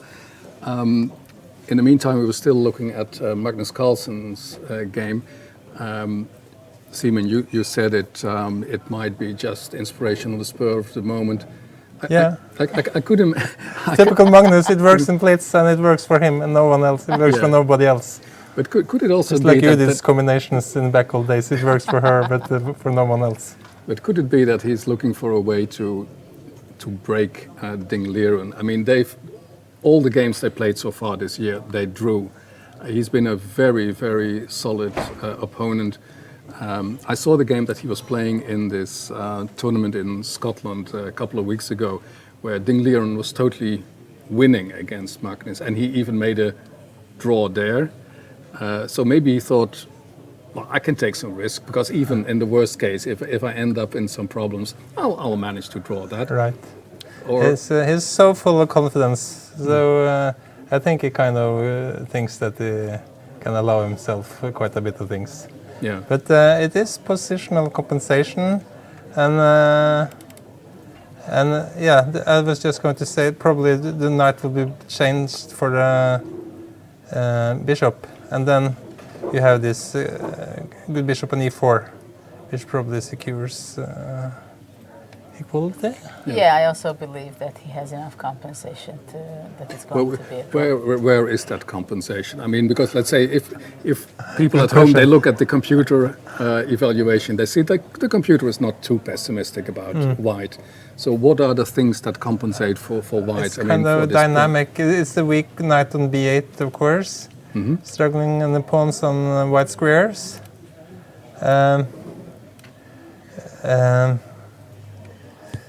Well, basically, white, I think it's simply more developed, and the bishop on e4 is more powerful. And for quite some time, it can be tight down the b8 knight to the c6 pawn. For now, rook a7 was played. Which is kind of interesting because he could have taken on c3, but it seems like both of them has agreed that it's good for white and the change of pawn structure. I And think there's no way that, well, suppose black wants to wriggle free from the pressure. Once he achieves that, then that pawn might tell, but it's far away from that. That's what you were saying, right? Yeah. Sorry, I Well, switched. it's anyway. It's if you don't trade on c3, if you trade, then there is the c4 break. If you don't, what is it then? I think that basically for black it will be very difficult to get profit out of his extra pawn, as for now he has to be defending all his pawns. And in the meantime, Magnus will be bringing his rook, and eventually if black wants to take, for example, after this, white will be able to put enough pressure over both of the weak pawns, and the b4 pawn is actually serving it perfectly to support the rooks. And because of that, I believe that it will be not enough for Ding Liren, but I'm pretty sure that he will be trying on and on. Yeah. Actually, Magnus, did he take on c3 and g7? Sorry. Yeah, he took Because on g7. Ding Liren had the chance to take on c3, but he didn't. But And I now think- the chance is gone. I think we'd like to switch now for the The Armageddon Armageddon game game has started. between Aronian and Wesley So, as it's again in English. They repeated, not d3 as in the first game, but it's English opening, e4. Like Magnus played against Corona in the World Championship match. Castle, he did e4, yeah? Yeah. I was wondering if this is just what happened. I was wondering if black could just take on c3 and on e4. But queen d5, right? Yeah, I but mean, is it an that's advantage? Well, we're not talking about advantage. We're talking about surprises. Yeah, And, but this is what Corona didn't play this then, and no one, and he. well, Wesley also preferred to castle. But Well, the- it's just going to be a complicated game, and they want to have a the same. I think bishop c5 controlling the d4 square. that used to be the way to play in the back in the old days, wasn't it? Just establish control over. The black squares. Yeah, When you just have, return to c5. And, yeah, when you have these pawns with white. d3, bishop g4, king h1. Which is a little bit strange because it allows queen d7 perhaps and the bishop Well- h3. Levon always wants to push his f pawn. Yeah, but h3 seemed like a natural move. But Well, after h3, black takes, I believe, no, and controls the d4 square. Knight d4 so we afterwards. kind of so we kind of accepts queen d7 and bishop h3, which is Oh, but actually, we have oh, quickly lots of things have happened. Oh, Yeah, bishop takes e2 happened it just anyway. took anyway. Queen d1, c6. It seems to be an easier game for black, I believe. But h6, knight a4, bishop b4. Yeah, maybe it should have played. Oh, he needed to prevent. Well, And we have b5 on the board. Wesley plays very fast, while Aronian is actually not playing as fast as we're usually seeing him to be playing. So now probably he's going to get back to c3. But he's hesitating probably about the possibility of taking f takes e5 and knight c5. Oh, but actually we have moves there. So after b5, white took on b5, took knight c3. Is it really? And bishop b6. And white needs to win, which is seems to be quite difficult with that bishop on g2. Well, I believe that at some point maybe g4. Yeah, or you f5 have to will- succeed with your kingside attack. There's nothing else. Well, maybe here bishop d4 is also possible to try, and after, but well, the question is which one is going to be the Yeah, you best could take, take on and b4. take on Maybe b5, this is something. takes rook b1, Right, a6. and now it seems like white can be slightly better, right? Here, maybe knight d6, And maybe take on e. but also this is possible. Well, not much because everything is going to be exchanged, and the d3 pawn is attacked. So this is not much for Could be white. something actually, e4, d4 here, but could actually be a little bit. In their games, Wesley has been fairly They have probably solid. played. Queen e8? Oh, they're thinking. Not much. No, rook c1, a6, bishop h3. Uh-huh. That was clever. And unexpected, I'm pretty sure. Yeah. Okay, so it's Yeah, about very the c interesting line. move. That's about the c line. Actually, white is slightly better, I believe. But what about rook a7 and go to c7 with rook? What's the bishop doing then?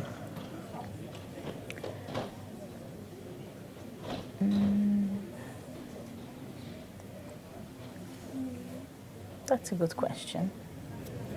Maybe playing rook f2 and queen f1 Right, something like that.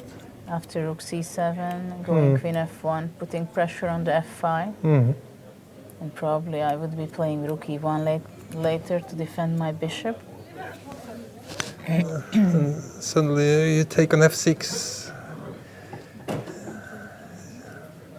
Yeah, we always have this idea, right, to give the exchange up. But Or even on h6. actually, things are happening very fast. Oh, Yes. things are happening. We have to just Yeah, follow what's happening. Rook e8, g4, knight e6, After all. takes, g5, what an aggression. Wow.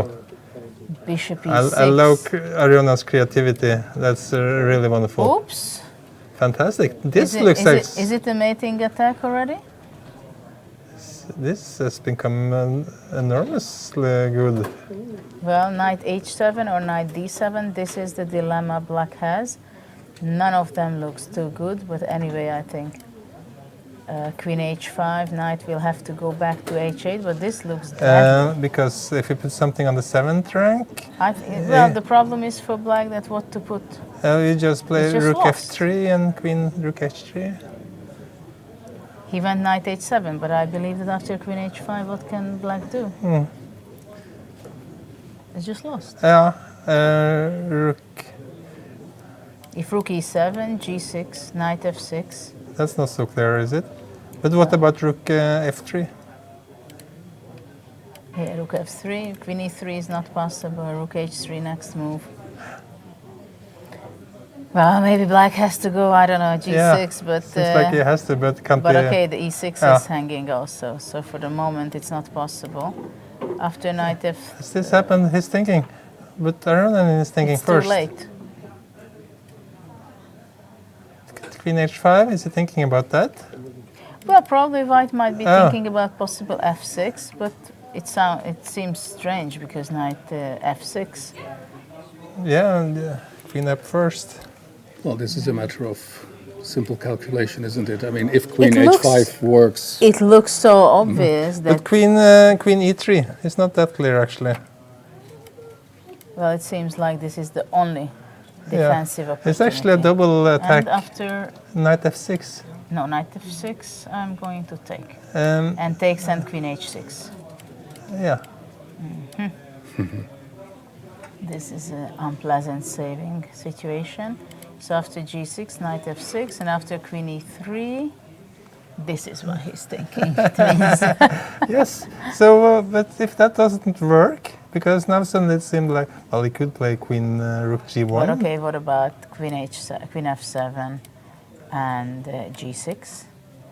And what Knight about? F- I knight could go G5. to f8 now, could you? Not really. Then something in the. Yeah, queen, knight g5. Yeah. So still something to think about. Yes. Yeah, queen yes. e3 is there. Uh, Queen e3. Does he have to play a slow move like queen d2 or something? Queen d2 is possible, and actually queen g4 was played. Queen g4. Queen g4. Yeah. And what is the So point? why is this better? Maybe he wants to go h4. But then it's kind of stopping. He did play h4, did he?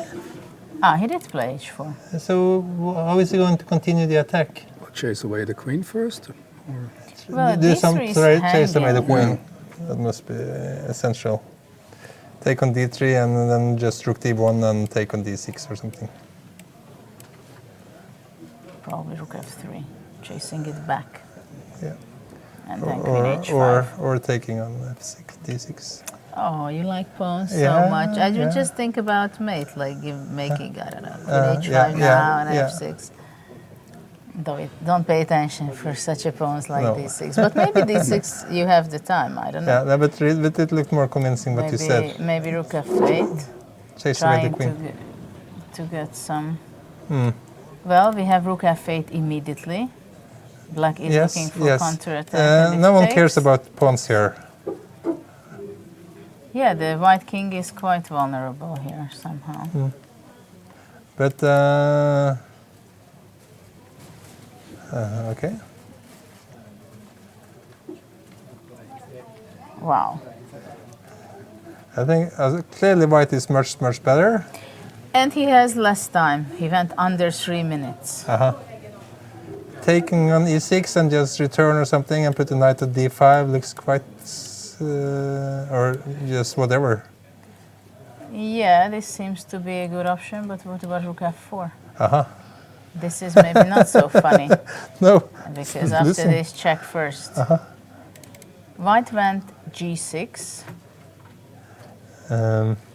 rook f1, knight f8. So now black is holding on.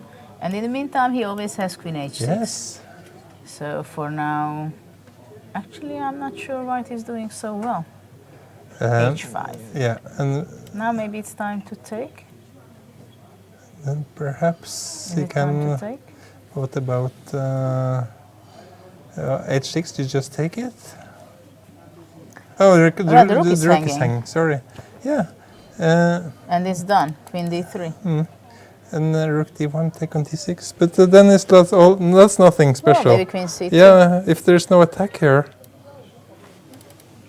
Queen f3. What was played? King g2. King g2. Okay. Well, now still h6 is not really a threat because queen d2 check and black can take it. Black played queen e3, rook f2. So he's asking, what are you going to do? Yeah, it's not so easy to play with the black pieces. I don't know Yeah. if rook d8 is possible with the plan of d5. Right. Or, yeah, or simply rook e8 is maybe the best to defend the pawn. No, sorry, it's white to move because black played queen d2 check and rook f2, queen e3. So actually it's white to move. Okay. And white played knight d1.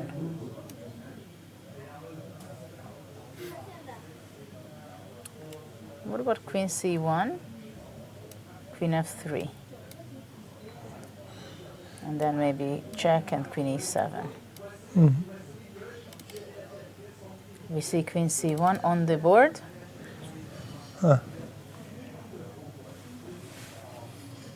Not easy for white. How to continue?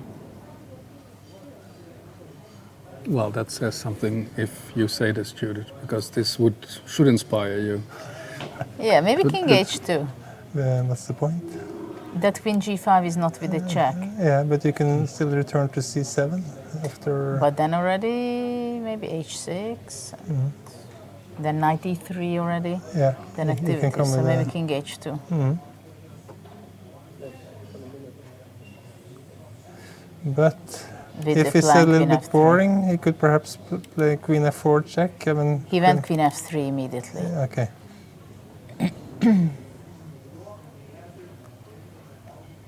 So probably after queen g5, the plan is to go king f1 and knight e3. Right. To go, Or go king to h3 g4. maybe. Queen g5 is on the board, Yeah. and after king f1, queen e7. So you don't want to put the king on. But you white put the king Levon on Aronian f1. has 1 minute and 3 seconds. And it's a And- long white till increment starts. Thinking it's still nearly 30 moves. I thought perhaps the king was better on h3, but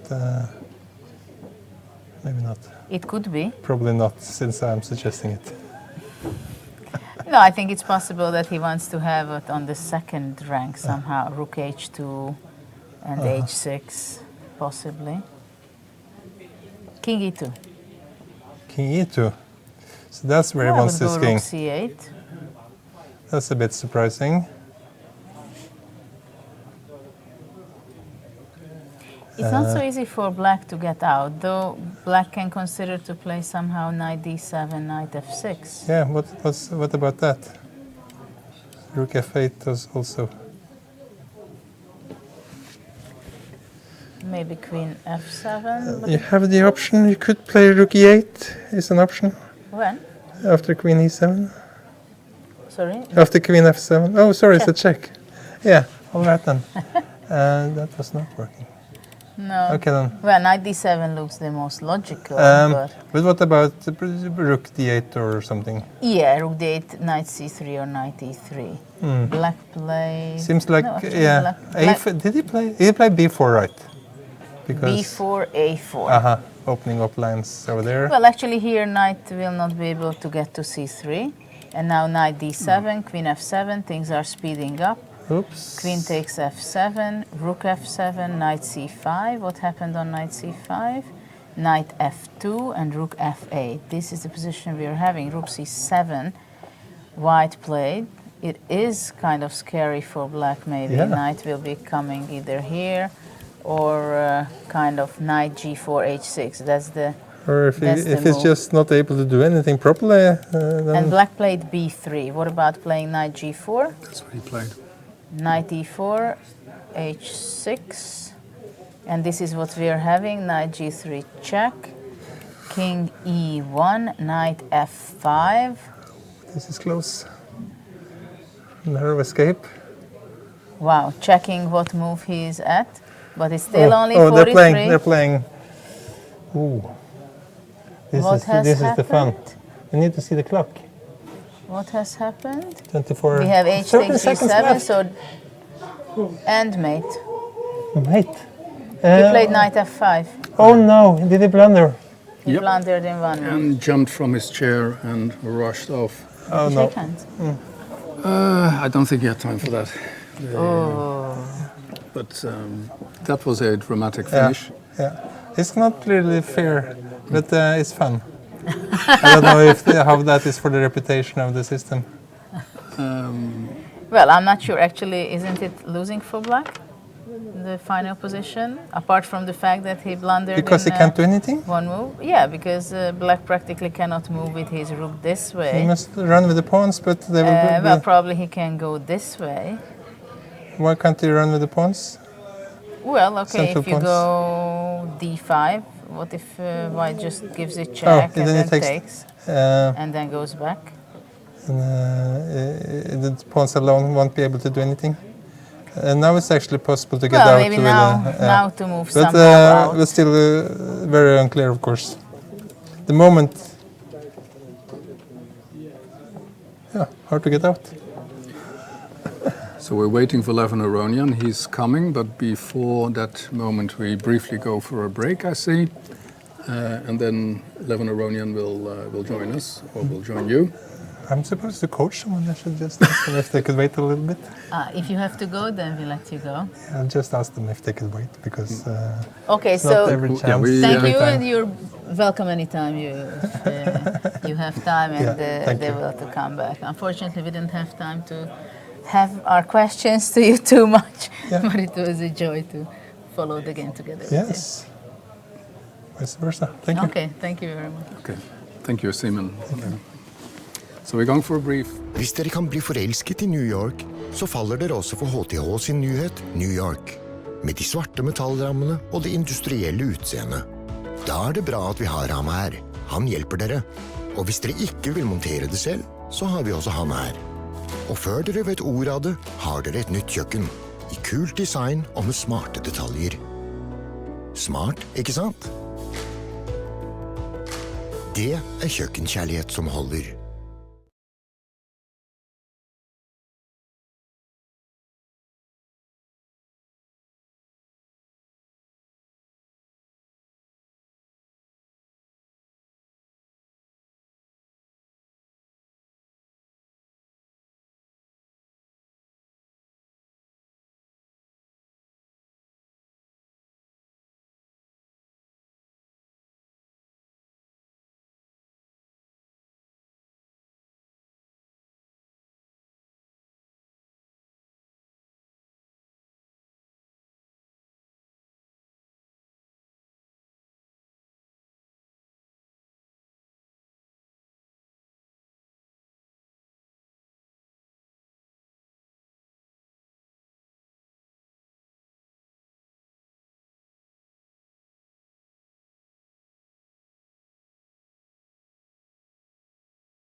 Welcome back to our broadcast, and congratulations to Levon Aronian. What Thank you. a game, Levon.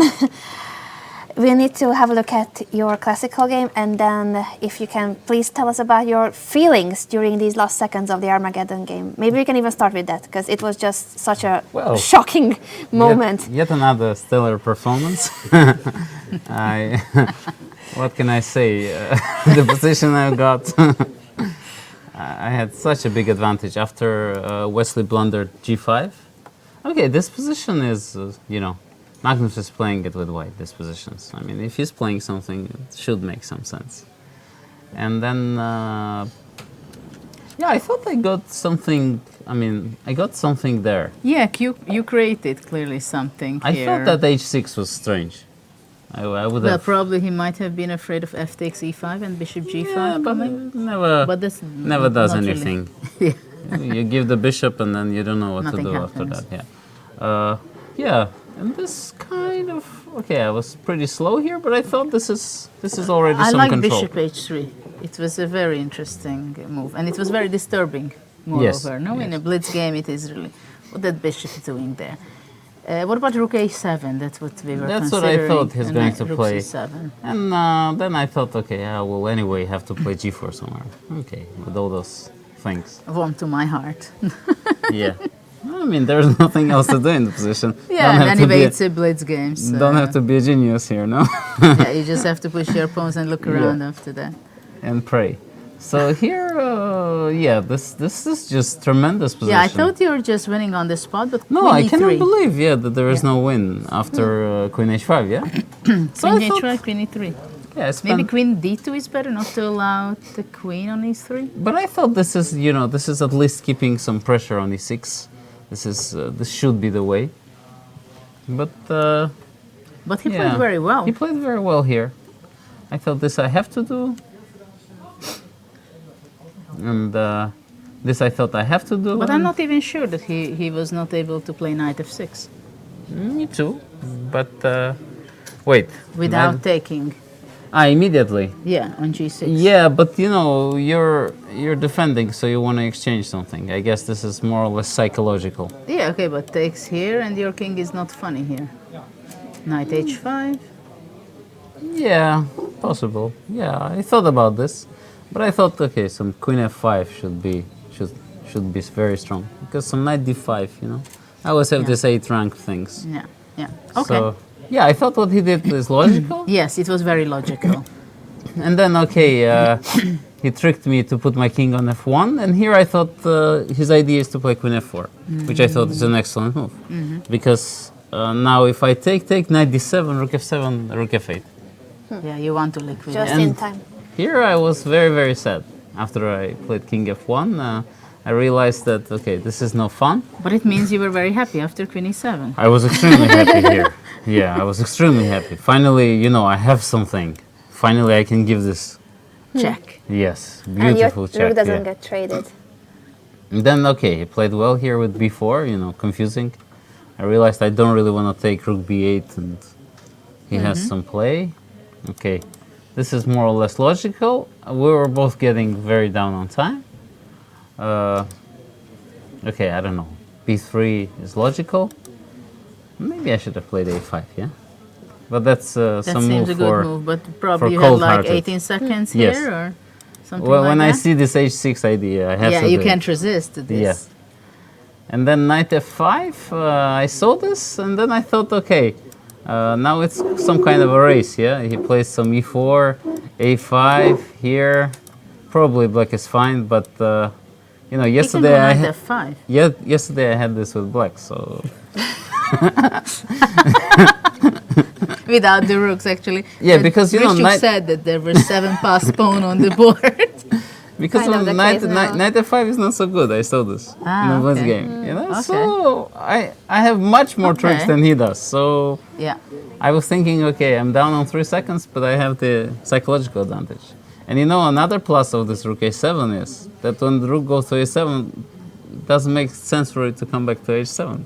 It does know, make you hide sense. It's it. just You hide your it. opponent's calculating that Yeah. rook a6 will be taken, right?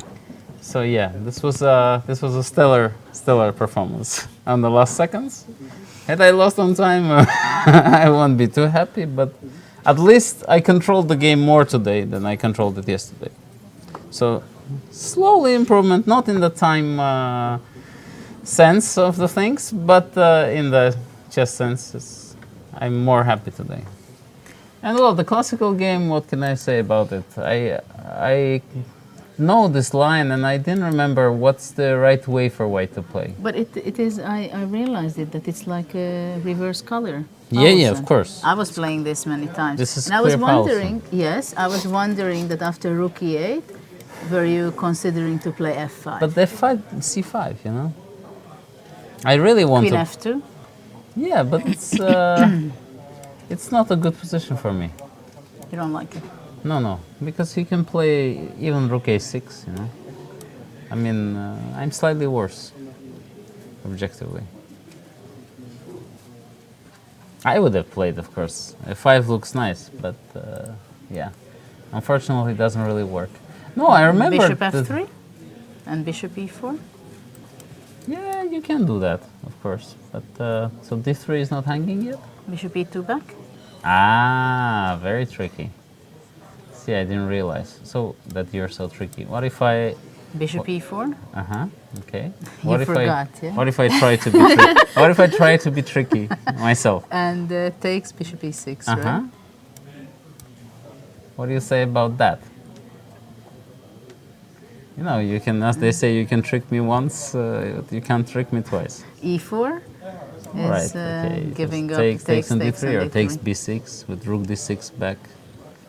Doesn't look too promising for white. No, I thought about f5, No, obviously. rook c1, rook e3, rook g3. But d3 is... Yeah, you take now. You take now, or no? You take that first. Takes queen d3. Okay, let me just do rook this. e1. This way. Oh. Okay. I mean, I'm impressed, but I'm not scared Yet. yet. Yeah, Yes. I don't know. I mean, seeing Magnus playing today, he just gave away a pawn and he has compensation. I mean, this is at the least rook e3, rook g3. So you're going to mate me, huh? That's I don't know, but that's what you claim. probably play f6. Yeah, you'll be sorry for giving away your pawn. Soon enough. It's so solid at some point, you know. At some point when this bishop faces the f6 pawn, then. But Yeah. there has to be something. I remember there was some very, very complicated way for white to keep the pressure, which I didn't remember how, because, well, I didn't really expect him to play This this line. opening, yeah.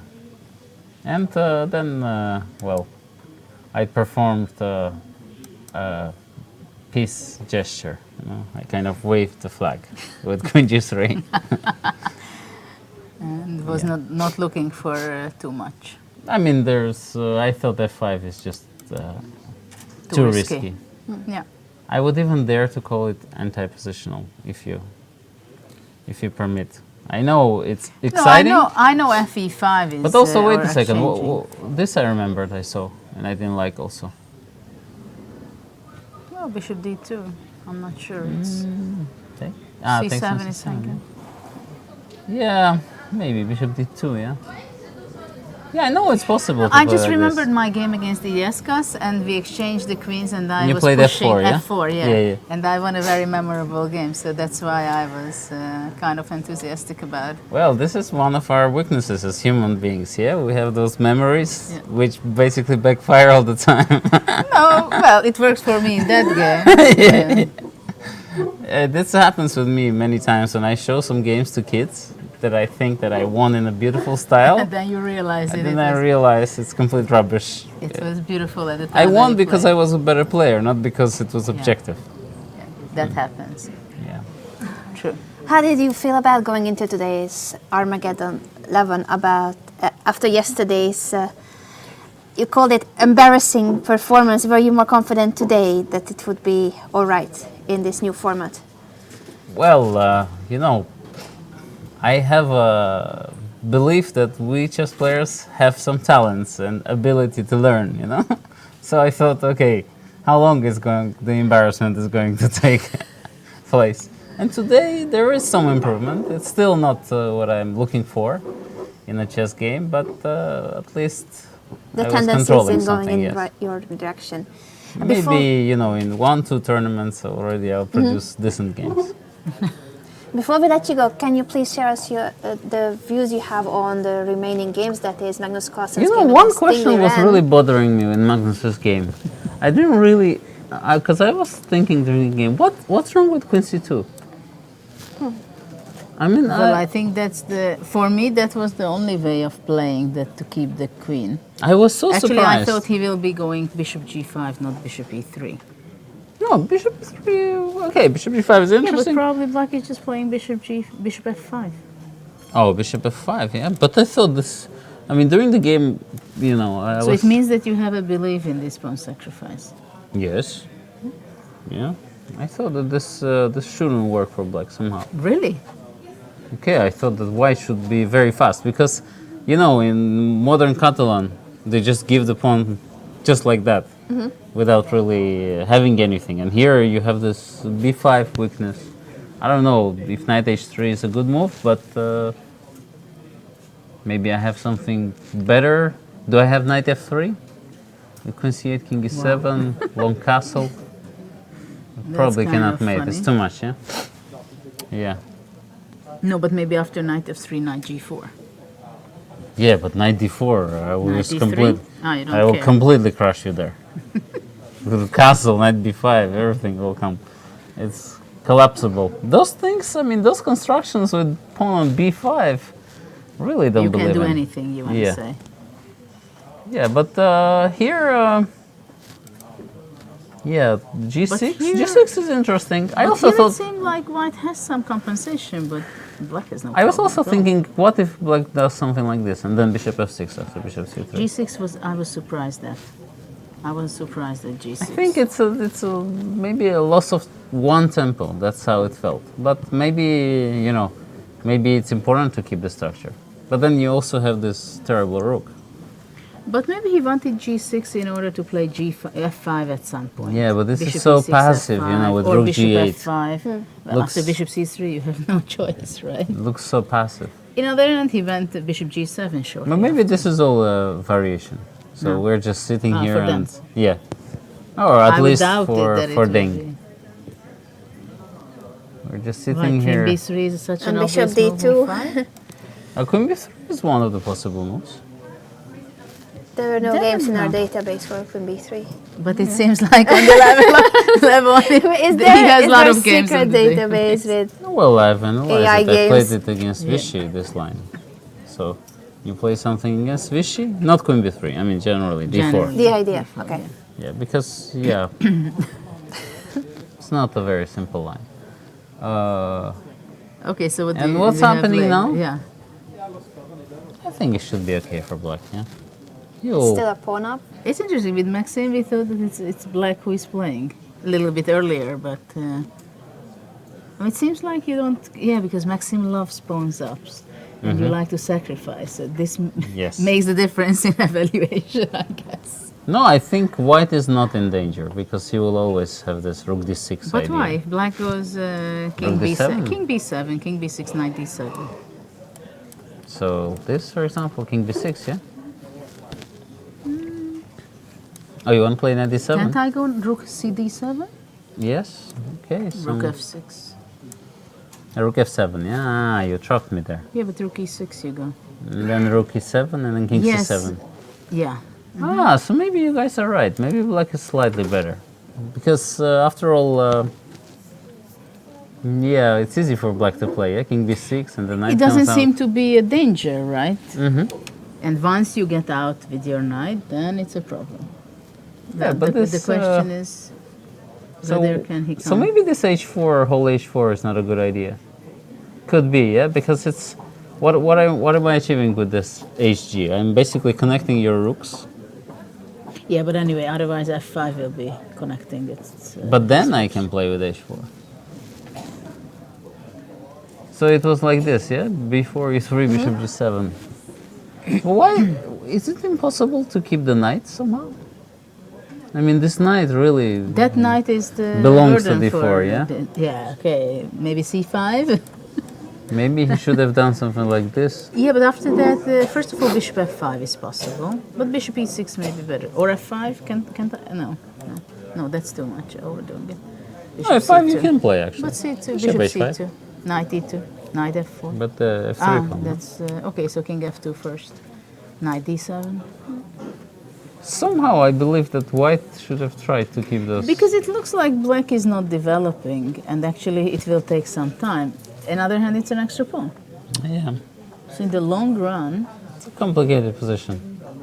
yeah, I have the feeling that white has enough. But I would definitely compensation. try to keep the knight. I mean, and Magnus too. Probably, he thought about it and he didn't find a way. Probably Yeah. because you don't really wanna But would you rather play it with white or black? this position. Probably white. Julie, that was your point about Maxim's opinion and Yeah, I Laban. think, yeah. Well, you would believe Interesting. that there is no way you would lose it. Yes. And you're the active. You can jump Finish. around and pretend I'm a better player. Well, and with most of the world, it works. I think. Yeah, but now, yeah, so- Rook, What happened? He played rook e6. Rook yeah? e6, yes. If we took here. So rook d. white. No, wait, sorry. Ah, yeah. Yeah. Rook e6. So actually, knight d7 is. He's a one Actually, pawn maybe he move. just wants to go c5. He's a one pawn move from catastrophe, yeah? G5. So it's a dangerous move normally, rook e6. Never know, you know. one way to look at it. Suddenly you Yeah. touch the pawn and But I'm not a white big is, fan white of is this. in danger. I'm not a big fan of rook e6. But white can be in danger. He cannot. If let's say he goes rook c1, knight d7, and white is in big trouble. White is slightly worse, but he's going to make a draw. Magnus played rook to h1. Rook h1, huh? Yeah, now I guess king b7 is the move. get the knight back. Sorry? I guess king b7 and Yeah. King b7, king b6, and then the knight is ready to move. he shouldn't No, rush actually, with he just c5 should. Well, after king because b6. a5 makes more sense. I mean, generally I would like to play a5 because it, Well, actually, black can go king b6, rook a7, and at some point going back and making c5 so rook or h6, a5. king b6, rook h1, rook e7, and then F, a5 is coming. Yeah, or knight d7 first. I mean, this is even h7 a big, is hanging. not yet. It's a very solid position for black, and black is the one who has the chances. Yeah, which is good It's not news. so much fun.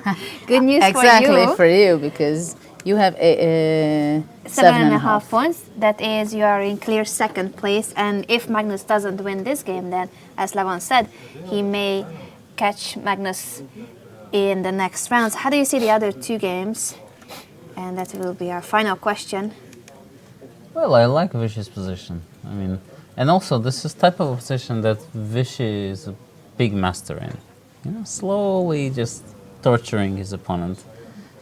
I played so many games against Vishy, and I have this feeling, okay, the guy just wants to make a draw, and he's just playing slowly. He just wants to make a draw, and then suddenly, you know, you get You're in one trouble. problem, then second problem, and then doesn't want to make a draw anymore. So he can put you to sleep with his style.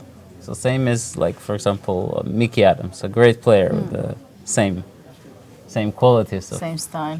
for putting people to sleep Yeah. and torturing them. Actually, it looks nice for white. A4, I think. Yeah, a4 is the move I would be also thinking of. I don't think rook e6 achieves anything because queen a7, You rook want queen c6, a7. takes queen b8. Yeah, but it will be very difficult to win actually. Knight On rook e6, knight c6, f5. you say what? Maybe take. Queen b8, Knight e6. knight f5, And well, knight got to d6. Okay, now I can even take, but I wouldn't. I'll play knight d6.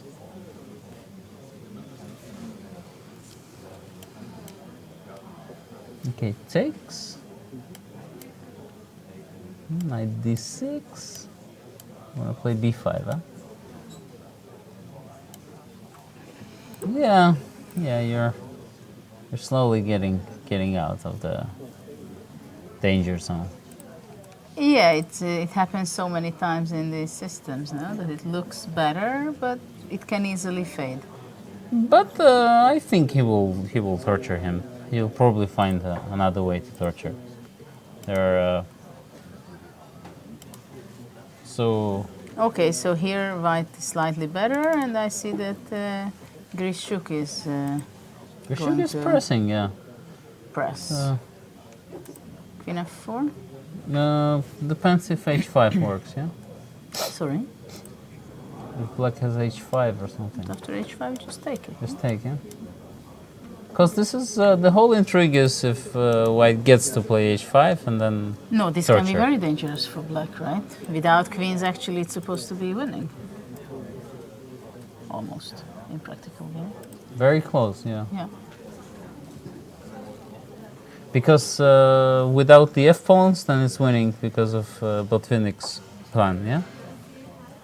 You mean pawn on h5? Yeah, the This rook end and game without. without f pawns, yes, with pawn on h5 is winning. So yeah, it will be perhaps the longest game of the tournament. I mean, classical,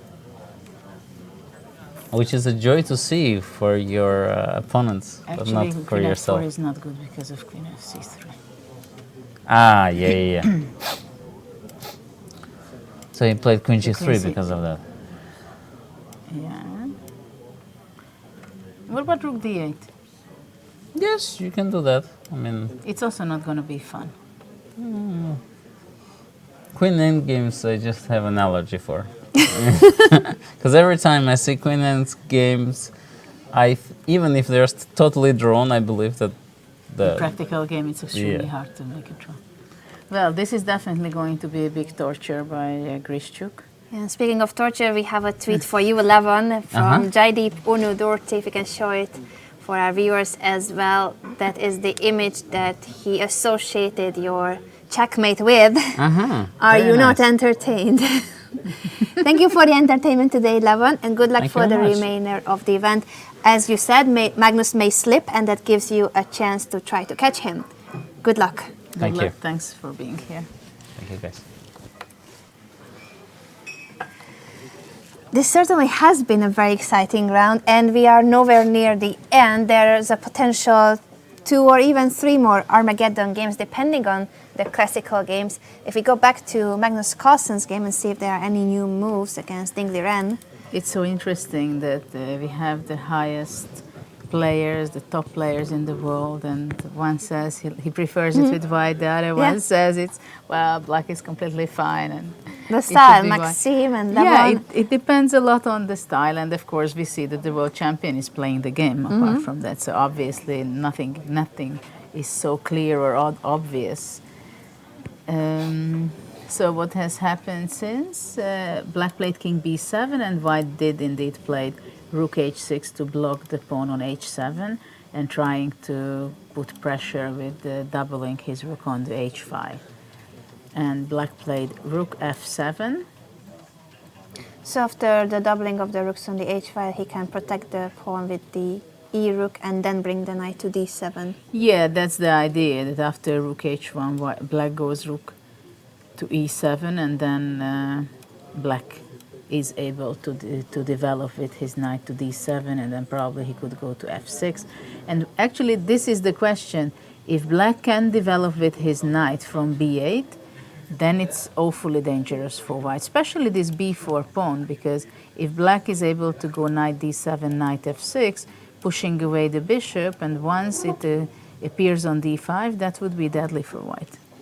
Indeed. So as soon as this knight gets to be developed and then activated, we are going to see Magnus on the defensive. It's a pawn up still for Ding Liren, and if that knight gets out of b8, it's going to be very difficult for the world champion to hold this position. On the other hand, I don't see how he can stop that. So it's definitely a big challenge to play it with the white pieces. It's very difficult. I would think that in one way or another, it would be nice for white to play f4. So something like playing rook h1, rook e7, playing king d3, and if black goes knight d7, to play f4. So white could keep his bishop on the long diagonal. Yeah, before knight f6 arrives, and that would be trouble if So after the knight knight gets f6, traded. white would be going bishop f3. I'm not saying it's too good for white, but at least it keeps away the knight from d5 for the moment. Yes. Anyway, black will be going, I believe, playing king b6, maybe instead of knight f6. After f4, going king b6 and trying to go c5. In the meantime, of course, because of the h6 rook, there can be a pin after c5, and f5 might be something white can look for, some simplification and some pawn exchange, but it's definitely white who has to be really careful here. Yes, Magnus Carlsen defending with the pawn then, and also he has a 10-minute time disadvantage. This game is looking great for Ding Liren. Speaking of the Chinese players, Yu Yangyi is defending a position against Vishy Anand, with Vishy putting pressure on Yu Yangyi. As Levon said, when you play against Vishy, you may think that, oh, it's just a draw, it's just, there's no danger, and then suddenly one problem, a second problem, and it's not a draw anymore. Well, actually, rook e6 happened, which we were considering while Levon was still here. And now the critical move is queen a7 from white side. This is the question whether queen a7, how would black defend? But actually, I would even consider to play b6, and the queen on a7 might be standing not so healthy. As if white goes queen b8, black is just going king f7, looks quite safe for black.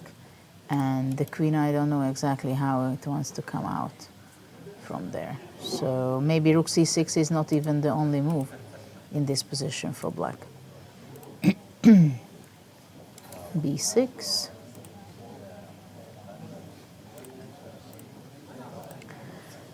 Well, maybe here White would be starting to play some kind of h4 positionally, but I'm not sure that this a7 queen is so happy there.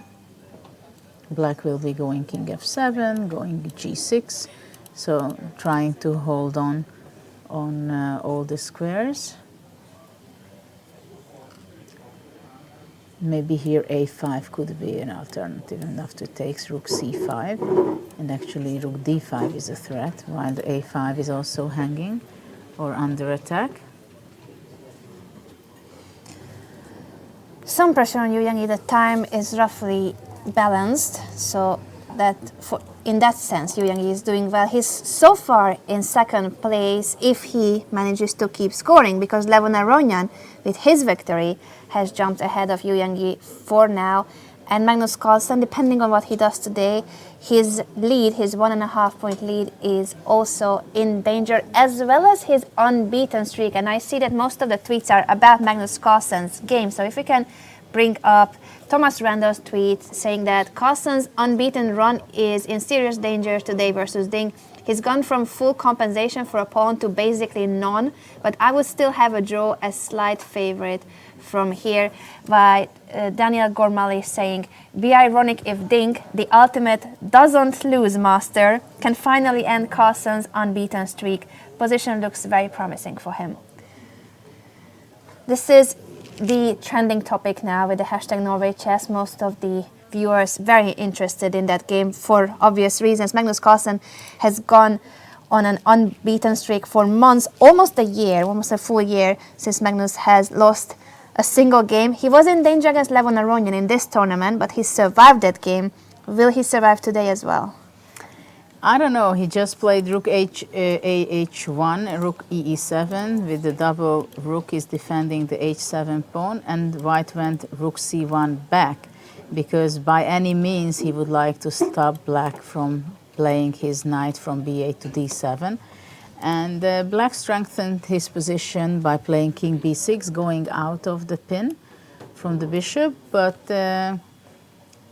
really the question is... we have a handshake in the meantime between Vishy Anand and Yu Wow. Yangyi. That is surprising. We thought that there was still some pressure. Move by 31, White. first chance to offer a draw.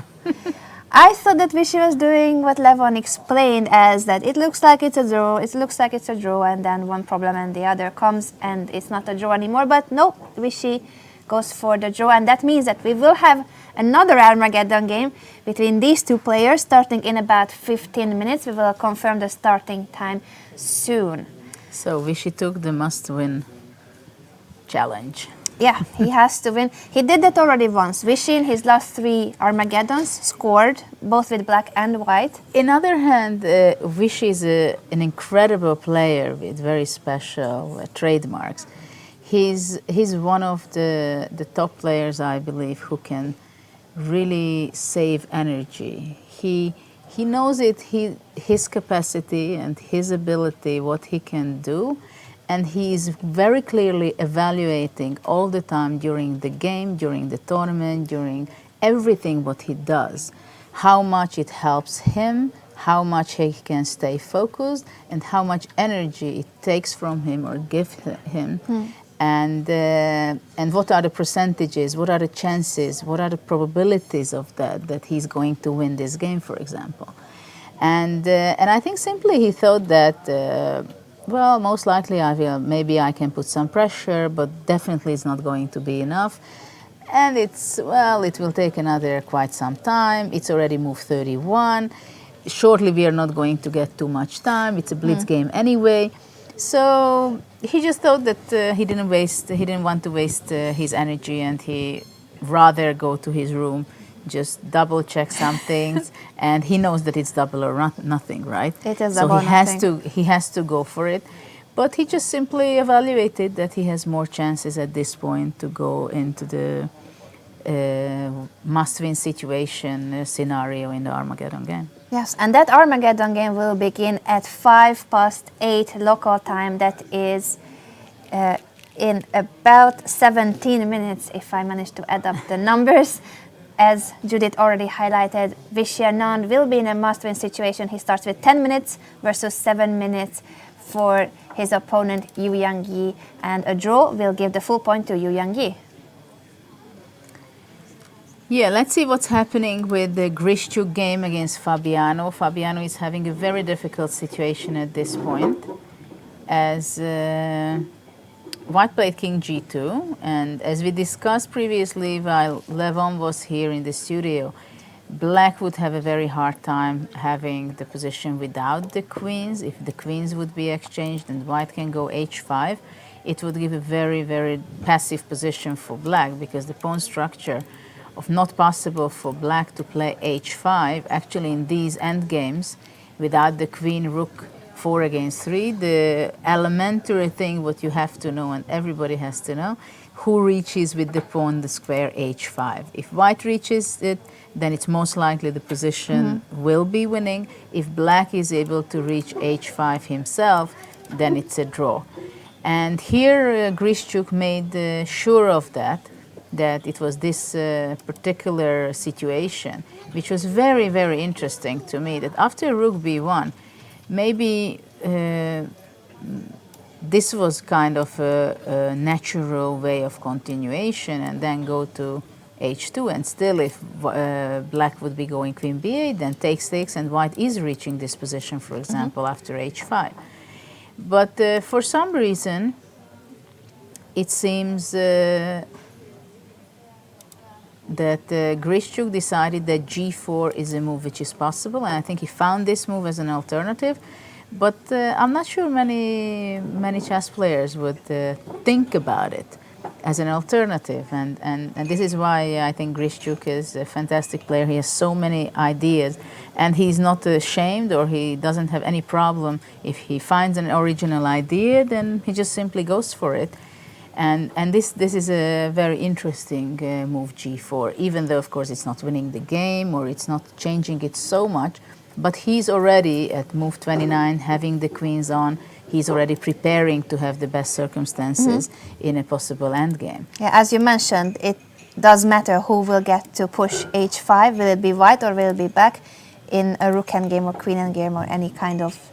Basically, we were discussing mainly the rook endgame, and Levon also mentioned how the rook endgame would be if it's 3 versus 2 without the f-pawns. Yeah. But the h5 square is crucial, and that's why g4 is a very important move that Grischuk played, and very original, as you said. Well, now, of course, Black will try to avoid the queen exchange, and the question is how White will be able to make real progress. Probably Black can try to force f3 by playing queen c6, but in one way or another to put pressure over the pawn on e4.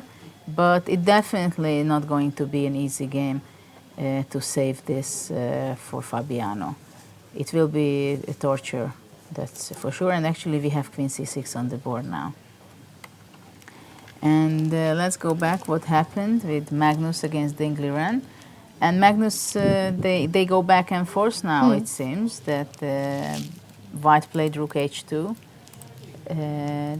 Ding played rook e6. Again, of course, he's aiming and dreaming of playing knight d7, but rook ch1 arrived. It's on the board. So now the question is whether is Ding Liren going to go back and find another way how to get out with his knight from b8, or to play a5 or c5, or is he going to play h5 move, that the rook is not blocking it anymore on h6, which after rook g2 is possible, and after rook f6, rook g1 would be played. So actually I think this is quite a bad idea, what I just mentioned for Black. So this is not an alternative. It's clear that Black will have to go back to e7 with his rook, or actually he played just knight d7. Interesting that allowing the capture on h7. So his idea is that after the trade, he wants to play knight f6 in that position and take the bishop on e4. I'm not sure it was the very best alternative. We shall see. It is happening. Rook takes h7, rook takes h7, rook takes h7, knight f6. Probably rook h4. But this is going to be a draw. this way, I believe. Knight e4? Rook h4 and the Rook. capture on e4 happened indeed. Knight takes e4. Now f takes e4. Even though white's pawn structure is very funny, double pawns everywhere, it is at least equal number of pawns.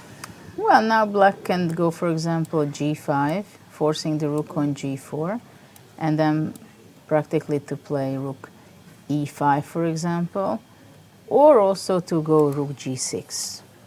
Because the rook on g4 is front of the pawn, but for some reason I would go rook e5 and to play quickly c5.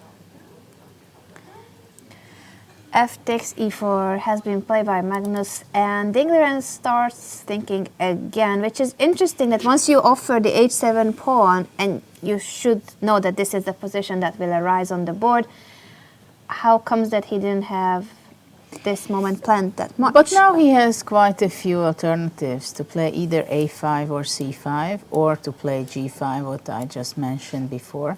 Let's say if black plays c5, b takes c5, king c5, and then black wants to obviously move forward with his king to c4. Somehow I don't have a big belief for black having this position. I think, well, g5 looks very much straightforward, and if white would be going on this side, this is not possible, because black is just simply taking all the pawns. So after g5, rook g4 is a must. Rook e5. Because I would be afraid to go rook g6 as probably king d3. And after c5, probably I wouldn't even bother, but just to play e5. And after that, bring the king all the way to e4 and f5 and activate the king is very important. So I would go rook e5 and c5 next. It still, of course, looks promising for Dingleren. The question will be whether is this better than keeping the h7 pawn with rook e7 and then knight d7? Well, he was not able to do that. That's why he gave up the pawn, because at this point, when it was happened, rook h2, he was He somehow cannot develop the knight. He did not found a way that if black goes rook c7, again Back to white would h1. have gone here. The only thing I don't understand really that why didn't he go with a5?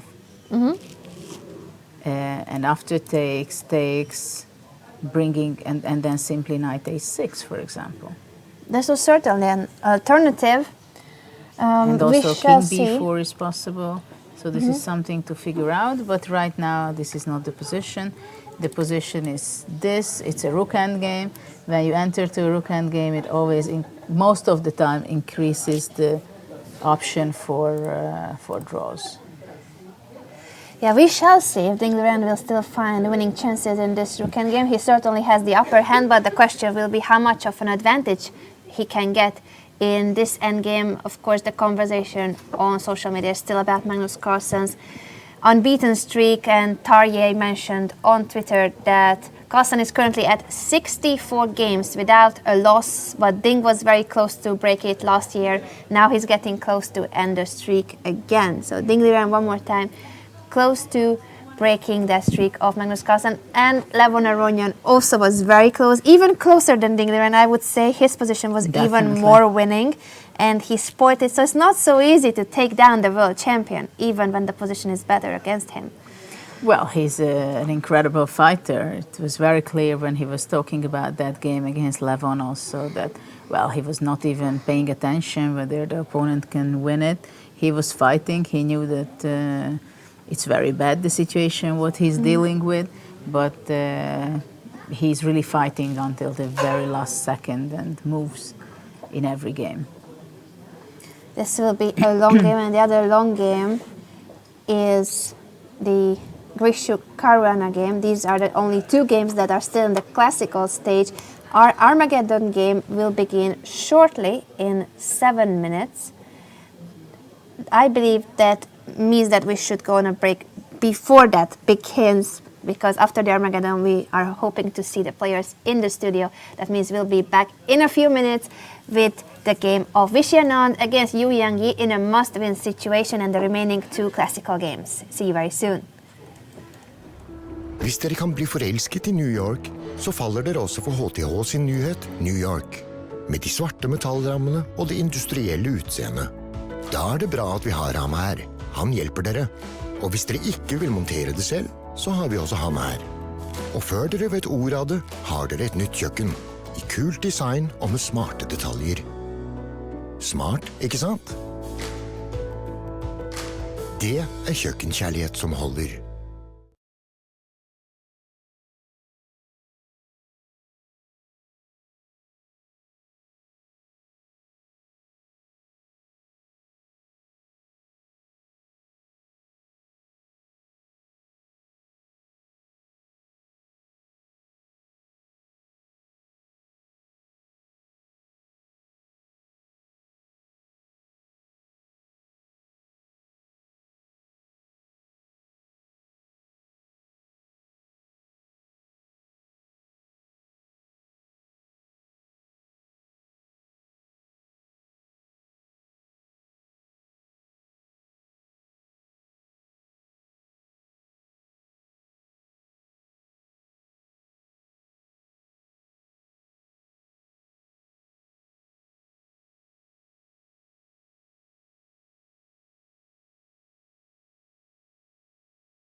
Welcome back to our broadcast. This is the Armageddon game between Vishy Anand and Yu Yang. It has just started, so we'll catch up with the players and what opening they chose for this must-win situation for Vishy.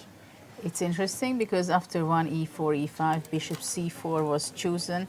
But for now, I think we jump immediately what is the situation on the board because the players are playing it so quickly. For now, White took the bishop on g6. And Vishy is playing with the bishop pair at this point, and h4 is on the board, which is so favored in this tournament already in so many occasions. Very logical move in some ways. In other way, knight will be showing up on f4, but in such a short time control, it is always good, I believe, to play h4 and h5 to start attacking on the king side. Vishy was already very successful with a kingside attack against Yu Yang's compatriot Ding Liren, even if that sacrifice was objectively not the best, but it was very efficient in this must-win situation with the white pieces. So I'm expecting the same very aggressive attacking chess from Vishy in this game as well. He seems also pretty comfortable. He just played knight e4. The knight is definitely standing very well in the center. And for the moment, he's not really pushing h5, but was forcing f5, which was just played, and knight g5. It seems to be that White is having a very nice position, having his bishop on a2, this on the diagonal. It is a little bit unpleasant for Black, as if Black is taking, let's say, on g5, bishop would be taking back, immediately c4 would be a very strong threat. And if the knight would move away, then c5 would be giving a check and grab the bishop. And knight g5 is on the board, bishop g5, the developing move is just played by Anand. So now I believe Black played bishop c5. So after bishop c5, if c4, then Black would be going back somewhere and the white pawn is blocked by the bishop and c5. And therefore there's no discover check. Instead, what happened was c3. c3 indeed by Vishy. He's keeping his time advantage, 8.5 minutes against 4.5 minutes for Yu Yang. And queen f7 was played. I believe now b4 will be played, or queen d2 first. Of course, Anand is in a must-win situation, so he has to keep the tension. He has a very nice position. He might be having just a simple idea for the moment to double again the rook on the e file as he did in the classical game, and maybe only later on to try to play b4. a4 was played, I have the feeling, because Black was kind of afraid of the possible b4, that he just don't allow that option. And Vishy played queen to c2 to immediately attack this pawn. And now there can be some trouble for Black, because if Black would go b5, then immediately c4 could happen, and now Black has to take on c4, then either queen c4, for example, and grabbing the pawn on a4, it's a threat. Black can go queen a7, but all these pawns can be vulnerable in these positions. So let's see how was the reaction. e4. I like this e4 that immediately in the center the reaction came. So probably d4 must be a move for White. And after d4, Black wants to go possibly to e7 to exchange the bishop. And then this pawn structure can be very unpleasant also for White. But Vishy is brave and he just took on a4. I wonder what is his plan after e takes d3. If he wants to go possibly just simply queen c4 with a double attack, attacking c5 bishop and the d3 pawn. Quite possibly that's the idea of the former world champion, and the d takes e4 after e4 wasn't a good move for White because that would have opened up the f file, and the f2 square is weak. Actually, Vishy is in a very calm mode as far as I have the feeling. He played b5 and I may think queen c2 back. That's the very natural move of playing it. And Yu Yang is worried about not only his pawn, but about the center. And the time. The time. He has only 3.5 minutes, while Anand is what has happened? King h8. It's a 4-minute time advantage for Vichy. I think b4. Time for b4. b4, bishop a7. I have the feeling that probably a4 will come at some point. And maybe, can it be this one? No, c4 has happened on the board. B takes c4. I wonder if d takes c4 is the plan, or the bishop takes, or rather the queen. And actually d takes c4. Knight f6. On the queen side, white is winning, but let's see what's happening. c5, actually, it is very strong because the bishop on a7 is cut away. After queen c7, bishop will be moving to b8, trying to look for counter chances on that diagonal with queen h2. So white has to be defensive. He played g3. G3. Well, bishop f4 is a move which he's aiming for later. Maybe knight h5 should be the move. Just look for some counter chances for black, but he played bishop b8 first. And rook ad1 Rook ad1 by Vichy. It's a pawn up and the pair of bishops plus time advantage for Vichy, looking very promising. Well, this looks like a winning position practically, but to win it in a blitz game, it's still not easy. Queen to d2. Queen c8 to open up the diagonal for the bishop, and so that white is not able to play rook d6 in an obvious way. So queen d2, I think that white is also planning possibly to exchange on f6 and play queen d7, because on the queen side, the pawn up will be giving him the full point if he can reach that. f4 by Yu Yangyi to attack on the king side. Well, it's a must story, and actually queen c8, it seems it was not the idea only to give the diagonal for the bishop, but after f4 to have queen on h3. So bishop f4, queen h3, unexpected surprise for Anand. Currently Very it's unexpected. 2 pawns up, but Vichy has to be very precise to defend his king. This came from out of the sky, it seems. Knight g4 is a threat, bishop takes f4 is a threat. Well, it seems like f3 is the only move, isn't it? Because after... Uh-oh. Yeah, this was a big surprise, this f4 and queen h3. Vichy is very uncomfortable now. Queen c8, what a tricky move, aiming for f4. A second pawn sacrificed by Yu Yangyi. Well, let's see if f3, then bishop takes f4, queen takes f4, and knight can go knight h5. Knight h5, queen goes to g4. So it seems like it's quite okay for white, but after queen f4, maybe e takes f3, queen f3, knight goes to g4, queen g2, and it's a problem. Takes, knight e3 is possible, but here I think white would be, well, has to play king h3, but what happened? f3 was the only move. And queen h2. Not bishop f4, but ef and queen h2. Now the question is whether f2 is possible for black. No, queen he's takes taking h2. queen h2, king knight h2, g4. knight g4. It's a serious problem. White is losing material. Queen takes, knight g4. What a shocking move. f4, queen h3. What was done by Yu Yangyi. What a nice idea. Yeah, it's a forcing line, winning an exchange. Knight f2 check, knight takes d1 is already on the board, rook takes d1 and bishop f4. Yeah, it was a big blunder by Anand, and there is a good chance that the match is gone for Vichy, actually, because rook f4, for Yu pawn is Yangyi. Gone yeah. In a sense.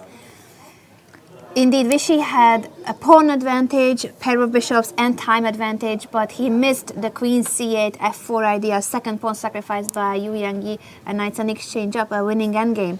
Well, this is completely shows how sharp you have to be until the very end. It's not enough to get the good position, to get the winning position, to get almost winning position, but actually you really have to go all the way. We have rook e2, bishop c4, rook g2.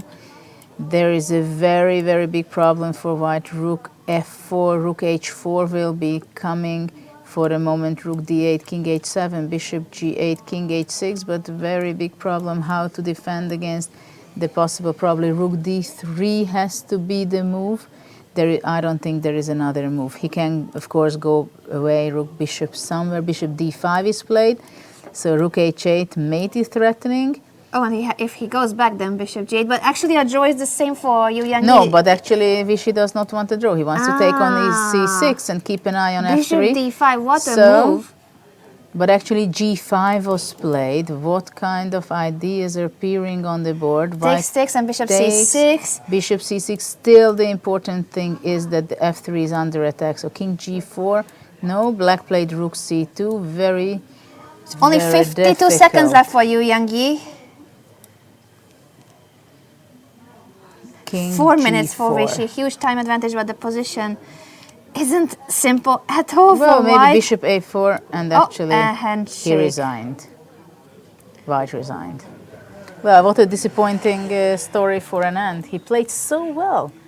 He played really well until a certain point, and this queen c8, I've also only realized that he wants to go f4, and f4 was very clear that it's in there, but queen h3 story was a big surprise. And actually after blundering queen d2 f4, it was, well, probably the main chance could have been if white is taking on f6 and after takes queen d2. So after f4 already queen d7 is there, but still it's not so simple at all as...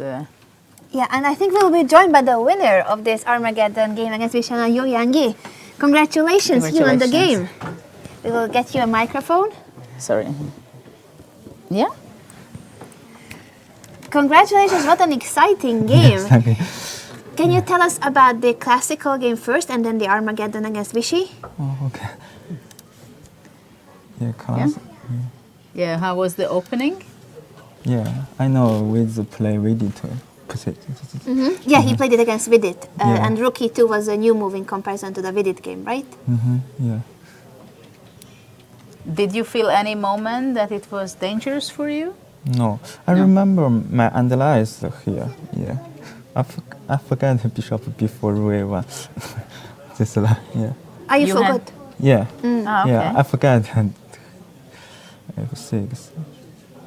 I think black is okay, but white is Pressing. yeah. Yeah, a little bit. Yeah, I don't know. Maybe this queen b5 is better. I don't know. Yeah, it is a possibility. But was there anything that you were afraid of or you had worries like after later? Yeah, after a6, queen a7, then knight b5, yeah? Yeah, or knight e6. I And, think. and after rook e6, if here queen a7, what you had in mind? Rook c6? Yeah. Rook And c4, after takes, take queen takes, queen b8, queen b8, knight e6. e6. Yeah, king Yeah. e7. You're happy here, right? Yeah, I think it's okay. Queen c7. Yeah. Yeah, I this think is it's what we okay. were looking at. Yeah, I think. Okay, so there was not much risk in the classical game. You didn't feel any uncomfortable moment? Yeah. Yeah? Yeah. And the Armageddon? Armageddon, I think. I don't know. I think white is better and advantage. I think. Yeah. Maybe here bishop f4 or instead of rook d1 or Yes. or queen d2 immediately. Queen d2, After yeah. f4 it's very dangerous for white. Yeah. Because queen h3. Yeah. Yeah. What about bishop f6 and queen d7? Yeah. Maybe bishop f6 only move. I think queen d7 check. Yeah, but it's very drawish also in the other hand, right? I don't know. I think it's difficult to draw black. Yeah, queen d7 because white is palm very strong. I don't know. Queen And queen d7. queen d7. I don't know. Take. Yeah, takes bishop g3.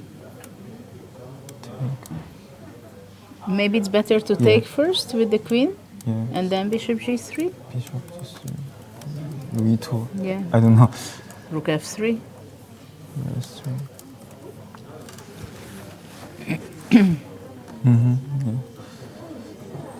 bishop f7. And what happened after? Yeah. Yeah. Yeah, but after bishop f4, do you think white could save it? Yeah, after queen h3? Yeah. Can white save the Is game? there a defense for white? No. No. No. So yeah. he missed queen c8, f4. He missed your idea, you think? I don't know. Yeah, Vichy didn't see f4. I don't know. Yeah. I think with Miss Queen H3. Yeah. Yeah. Uh-huh. Yeah. I think. Yeah. I don't know how to play. Yeah. Yeah. Yeah. So both knight g4 and bishop f4 are threats, and then it's a forcing line to win an exchange. Yes. Very nice idea with queen c8, f4. Very nice. Yes. Because next move bishop f4. Yeah. Yes. Yes. Oh. Maybe actually rook d6 has to be played after queen c8. Huh? Oh yeah. But okay, f4 you also have, no? And queen h3.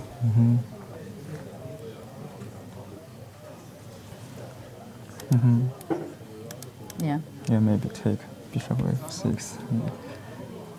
Congratulations, it was a very exciting game. And with that, you will be at least clear second, depending on what Magnus does. He was earlier in danger in the classical game. If you would like to share your thoughts on his current position against your compatriot, Ding Liren, how do you see this rook hand game?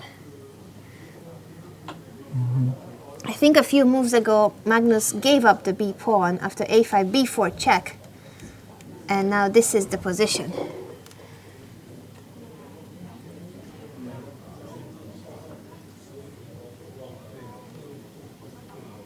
King d3, no? King d3, b3. Rook,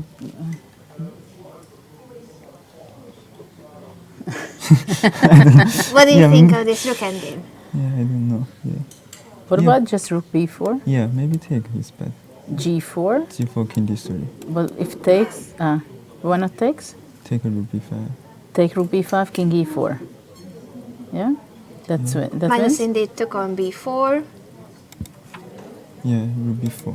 g4. g4, king d3. Yeah, this is the position. g4. g4, king d3, king c5. Why not? Yeah.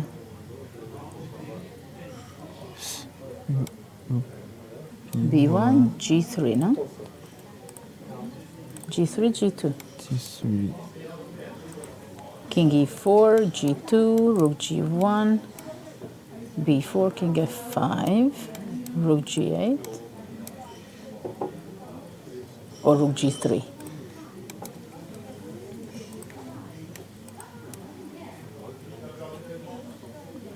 e6, king d6. Yeah, I It's don't know. difficult. Yeah, maybe it's difficult to end again. I don't know.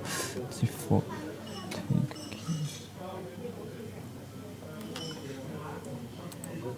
Maybe computer is bad. I don't know. Sorry?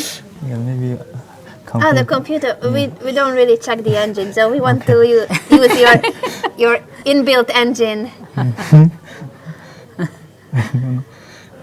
Yeah, it seems not easy because if instead of king d3, here rook b5 check, king e4, king d2, g3, rook g1, g2, king f3, king e4, king d3. Is this a win? I'm not sure. Rook b1. G1 takes king e4. I think it's a draw. Rook a1. Rook a1, rook b1, doesn't matter, no? Yes.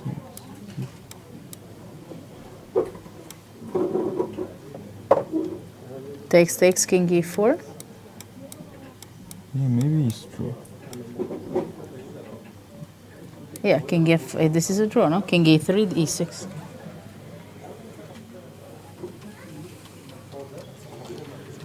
That would mean yet another Armageddon and an escape by Magnus Carlsen from a difficult game earlier, having a pawn down for not much compensation. But now it's a very difficult moment because Yeah. now he has to make a decision whether king d3 or to take on b5. And to take on b5, it is, we played king d2. g3, rook b1, and he took it, and he went for it. Yes, you can this. Yeah. King e4. Yeah. Yeah, Well, maybe it's a draw. it yeah. should be a draw, I think. Because of 2 pawns. Yeah. Yeah. Okay. Okay, thank Thank you very much. Thank you very much Good for luck. joining us Okay. and Oh, good luck sorry. for the rest of It's the okay. rounds. Okay, thank you very much. Good luck. Okay, What an exciting rook game by Magnus Carlsen against Ding Liren, escaping from a difficult situation. This b4 check was also an interesting moment that we didn't see earlier. If we can just go back here, where the world champion decided to sacrifice that pawn in order to double black's pawns, creating a pass pawn for black, but it was a very concrete line. Yeah, it was indeed very interesting. And black played king c4, e5, king d5, and now we are entering into a race. White took on b5, king e4, and now actually it's a question because white, we were just checking king d2, but also I see just now that there is an interesting idea playing e6 at this point. So if black would be taking on e6, king d2 would be a draw instantly, I believe, because after g3 already king e2 is possible, and if black would be going to king f3, then rook f5 check, king goes away, king d3, and then the e pawn would be enough to make a draw against the g4 pawn. So actually e6 is very tempting to be made, and as after g3, for example, I believe that white can go e7, rook e6, rook g5, king f3. White can go rook g7 to defend the pawn, and this is also a draw because after g2, black is threatening to take rook e7, but white would be going rook f7, king e2, rook g7, king goes back and chasing the king under the pawn, and then white can just simply go something. And whenever black goes out, white would give a check again until the moment black gets front of the pawn again. So what do we have? No, actually he played rook b4 check. He did give the check on the 4th rank as well. Yeah, we were just checking e6 and king d2. This was not a move which I checked, but it I still believe could be a forcing draw. Yes, I love to see the indeed. statistics that It is. TV2, the Norwegian television that covers the event, primetime television entertainment. Here in Norway, they give the stats that it's 7% chance that white wins, 7% chance that black wins, and Well, I think the 86 that it's a draw. the 7% has the all kind of injuries by Ding Liren Yeah. and Oh well, the bike falling accident, off, cutting your and, finger, the I cooking mean, competition. Yeah, after king e3, white played already e6, and actually white is making a draw by after g3, I think simply e7, rook e6, rook g4 attacking the pawn, king f2, rook g7, and just we are going to enter to this drawish endgame and drawing pattern which we just talked and discussed a minute ago. Rook f7, and white can always go back, and once the black king is on g1, white can simply bring his king, but it's no necessity either, because after king h2 there is always a check, check, check until the black king is pushed front of the pawn again. So after e6, well, what a saving by Magnus. He made Yes. really difficult it for himself. But in crucial moments, he was very calm. This b4 was a beautiful saving move, I must say. And he had to stay very calm and alert in the game, even though I'm pretty sure that some players would curse themselves so much that, oh, what did I do, and so on and so on. But he's simply go with the flow, goes with it, and if he has a bad position, he knows he has a bad position. He's realizing it, he knows it, that he just has to fight for a draw, and he gave in everything into this. And still, after that, he have a must-win situation, but probably, well, of course, he's looking forward to that because he After was in this, trouble. after this, his 64-game unbeaten streak was in danger. He had a difficult situation in today's game again. And again, I say because against Levon Aronian too, we thought that Magnus was in trouble, and that was a bigger trouble than today. Ding Liren had a pawn up and pressure in the middle game, but then Magnus slipped with a very precise defense in the rook endgame. So this will mean our fourth Armageddon of the day. And there's one other classical game that remains, that's between Alexander Grischuk and Fabiano Let's see Caruana. that one because that's still very interesting. Though not much has happened in the last quite a few moves. What has happened, black played queen f6, forced white to play h5, queen g5, queen f3. Black is trying to exchange queens because actually this structure would be a draw because it would help black in the defense to have his pawn on f6. Even though it's a double pawn and it seems to be weak, but in the end game here it would be a draw. So white played rook d3 because he wants to keep the option. He wants to get the queen exchange while black really has his f, g and h pawn, not doubling black's pawn. Queen c6, putting pressure on the e4 pawn, going back and forth. White played rook b4, queen d6. Actually, it should be able for Fabiano to hold on this game. I don't think he should be losing this at all. Queen e7, queen b3, queen d7, white played king f3. So actually there are drawbacks of this pawn on g4 while the queens are on the board. Queen d6. And now I think black also tries to go to h2. And right now black is pretty much okay, I believe. If white would be coming back to g2, then queen f4 might be the move. Of course, white would go back again, queen f3, and then black goes queen d6. So there will be a lot of maneuvering around, but I'm not sure if it will give anything to white, actually. So it's a big question, how will he able be to improve? And Grischuk is also, again, in somewhat of a time pressure, but so far I think this is the game where he kept the most possible time on the clock. It's 8 minutes left for the Russian end. We have already reached the time control, that is, he's getting a 10-second increment from move 41 on, and this is already move 42. Good news for Alexander Grischuk. Yeah, in the meantime, we have some moves. After e6, black played king f3, white gave a check on b3. So now most likely black wants to go king f2, and after this I believe, what about rook b6? Rook b6, tricky move. I mean, after g3, white would be going e7, and actually white is winning, by the way. Yeah, you don't have time to take the rook because of the promotion. It's not only that, rook f6 and rook f8. The check, rook f8. So, rook b6, giving chances to Magnus to win, but I believe Ding Liren will not blunder that. The current position is, after the check king on f2. b3, king f2.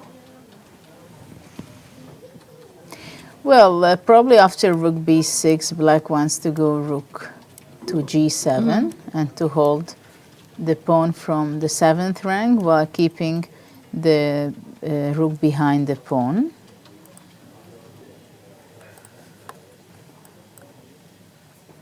So actually this is the only chance black has. I'm expecting rook b6 to be played. Yeah, but here simply I think king d3 and the king will be coming over to help the pawn to queen. And this is indeed a draw. It's an easy draw by now, with still a slight possibility of making a mistake if after rook b6 Ding Liren doesn't react well, but it would be unlikely. He still has 20 minutes left, while the world champion is down to 8 minutes. This game is about to finish, and that will mean an Armageddon, our fourth Armageddon of the day. Magnus Carlsen in a must-win situation, and he said at the press conference, he was the one player who said that maybe black is better in an Armageddon. At least you have a draw in your hand. He's going to play. Actually, he just played rook b4. Interesting. It seems to me that it's kind of not making it the easiest way, but I also understand that. Because the idea is that by any means he wants to have after g3 to play e7, rook e6, and again it's very important to have his rook on the 7th rank, but from the king side. Yeah. Because in on the this other position, side of the pawn. Yeah, because in this position, if white would be going e7, then rook e6, and actually white would not here. Sorry. In this position, if white would go e7, then rook e6, and white would be actually losing the game, I believe, because his rook can be only on the 7th rank, but on the queen's flank, and after g3, white would have not the possibility of having the f7, g7, h7 squares. Yeah, just moves away from the end of this game after rook b3 check, king back to f4.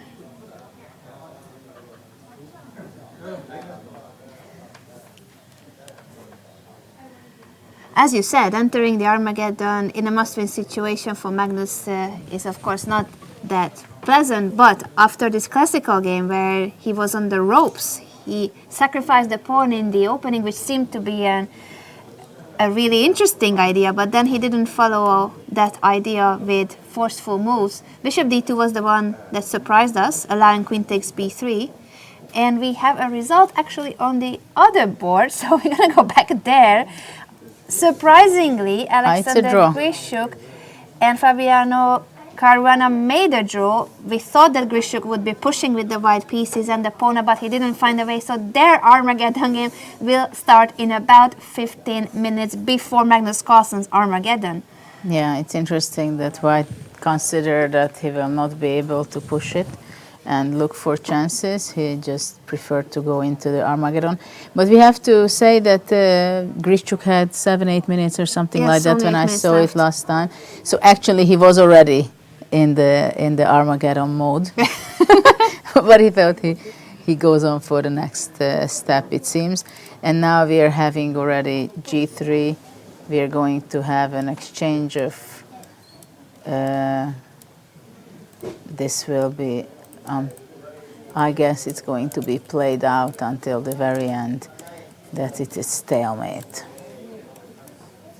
We're gonna see a stalemate on the board, which will be a fitting finish before the Armageddon. And since there's no draw in the matchups here, there's gonna be a loser and a winner in every single game. Well, so far we have on the board rook g6, king g6, king e2. Both players are very serious, but they know the final position. Black did play king g5, I believe. White played king f3, king h4, and funnily enough, I have the feeling they will move all the way to show it to the audience, to make everybody understand that in chess there is this fantastic rule also to have a stalemate, which actually in studies and puzzles I love it very much, and it happens very rarely that it happens in a classical game. And of course at this level they are usually agreeing to a draw much earlier, but they both smile because this is how they started to play chess when they were kids, learning these exact positions. And it's on the board after g2 check, king g1, king g3 would be the stalemate. It's a draw, and the last classical game of the day is over, which means yet another Armageddon. Today, one more time, we have seen 5 draws in the classical portion, and the 5th Armageddon game will be between Magnus Carlsen and Ding Liren. Magnus Carlsen in a must-win situation, and so is Alexander Grischuk, who will face Fabiano Caruana. Starting in about 15 minutes, we will announce the exact starting times for these 2 Armageddon games shortly.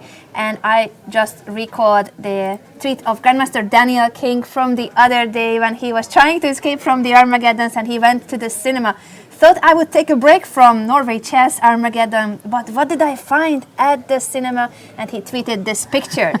I think it's a fitting one for today's theme. Thank you, Danny, for your tweet. Grandmaster Daniel King, renowned chess broadcaster, author, and commentator. I think that players too should go to the cinema on the free day, that is tomorrow, and see this movie to be inspired. A Shaun and the Sheep movie, Farmageddon. It's very funny, but we are definitely waiting for the Armageddons to come in the short time, probably in about 15 minutes. I wonder if they are going to be playing At the same time or not exactly. So actually, if we can maybe recap the game of Dingley Ren against Carlsen, what kind of mental state they might be. Actually, there were some controversy discussing whether the pawn sacrifice was good or how good it was, how much compensation it was for white. And actually, it was interesting that here Levon was asking why not queen c2, and I think it's a very fair question to keep the queens on.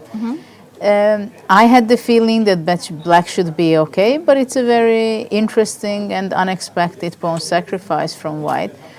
And after bishop f5, it really felt like black is completely doing very well, especially even having these two pawns on the b file.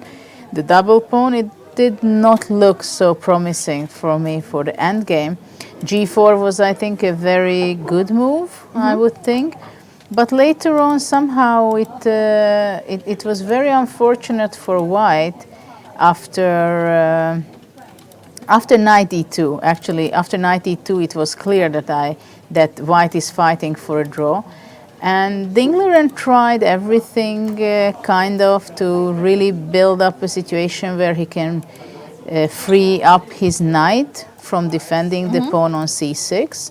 And I'm pretty sure he had some chances to make this thing better, but it was a long journey for him how to do it. h4, this was also questioned, that whether is it the best defensive way of doing it. And it was the idea, actually I think it was a very nice idea by Magnus, seeing the fact that after takes and takes, rook d1, rook e7, f3, rook e6 was played, because for the moment the b8 knight cannot move because of the a6 pawn.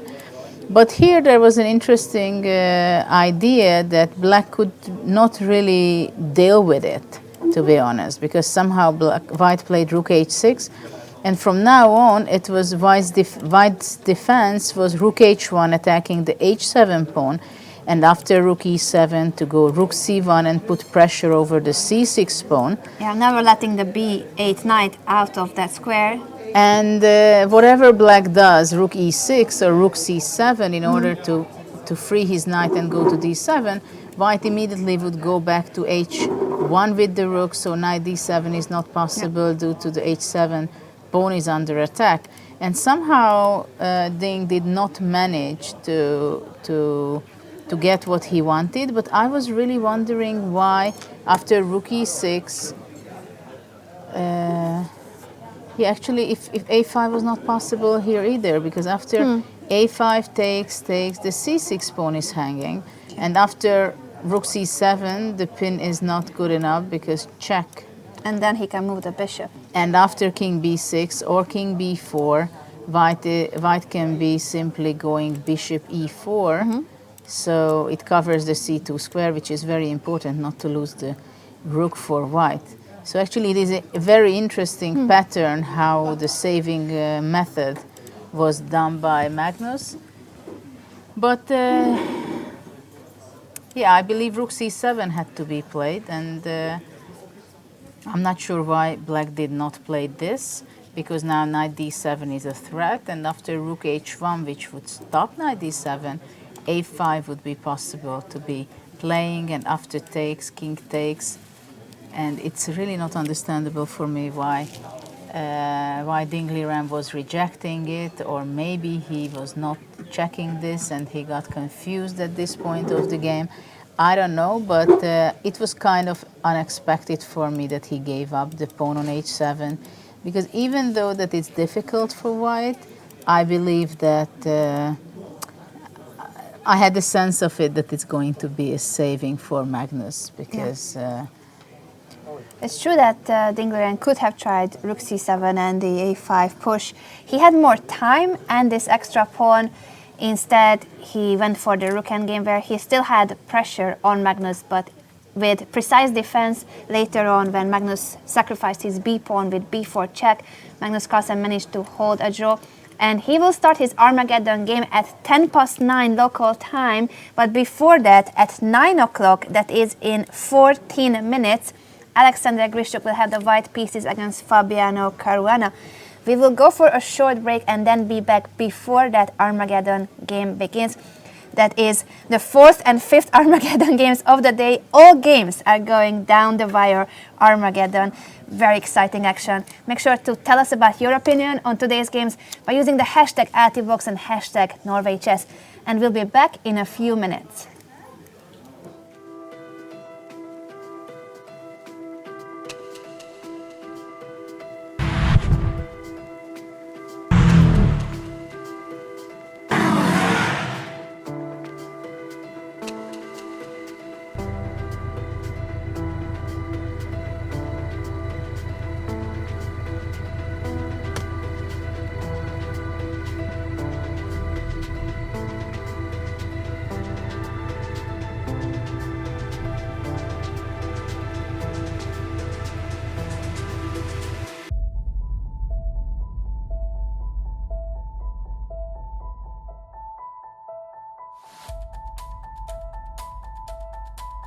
Da er vi klar. 5 sekunder.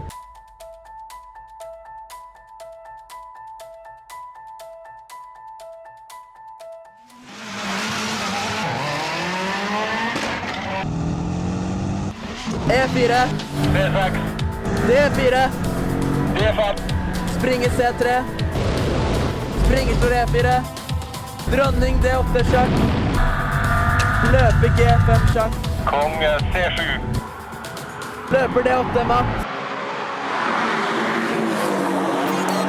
over og ut.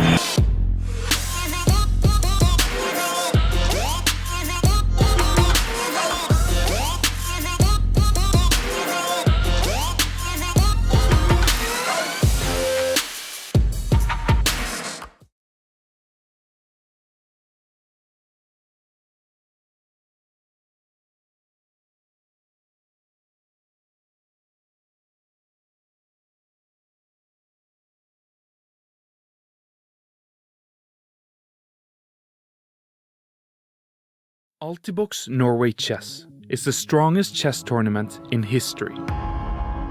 Annually, the 10 best players in the world gather in Stavanger to participate in Altibox Norway Chess. Chess is one of the most participated sports in the world, with 10 million live streams counted in the previous World Championship. But how can chess be taken to new heights?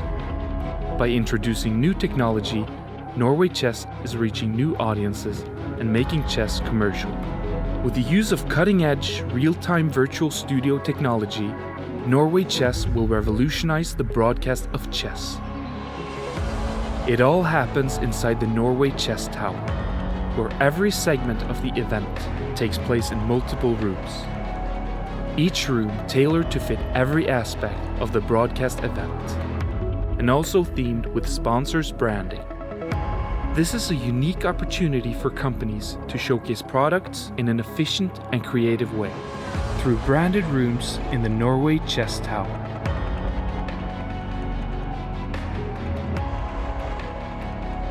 This journey will open new international doors and opportunities to reach a wider audience. By being a part of this revolution with Norway Chess, you will be associated with innovation and technology. Aired live on multiple platforms worldwide, making sure your brand is part of this journey.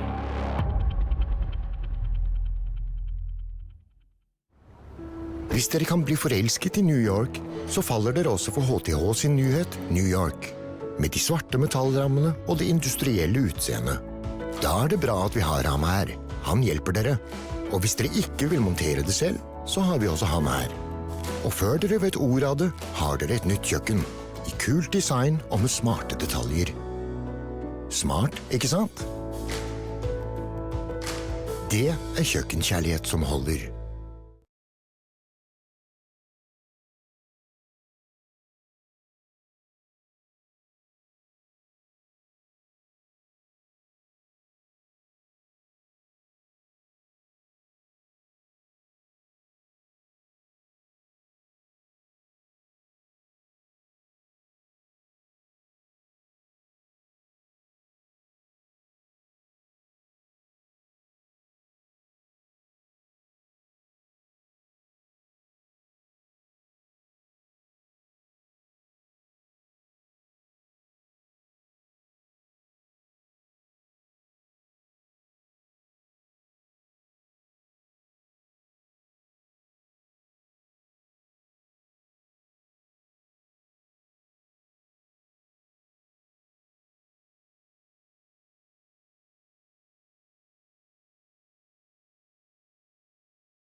Welcome back, everybody. This is round 6 of the Altibox Norway Chess Super Tournament, and we are about to witness the 4th and 5th Armageddons of the day. First is Alexander Grischuk against Fabiano Caruana, and then we have Magnus Carlsen against Ding Liren. Both Grischuk and Carlsen are in a must-win situation.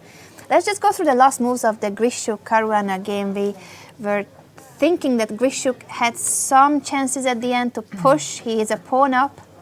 Well, actually, maybe we just go through the game. Yeah, sure. Just what is really happening and how their mindset might be. It was a Sveshnikov. It was kind of a main line.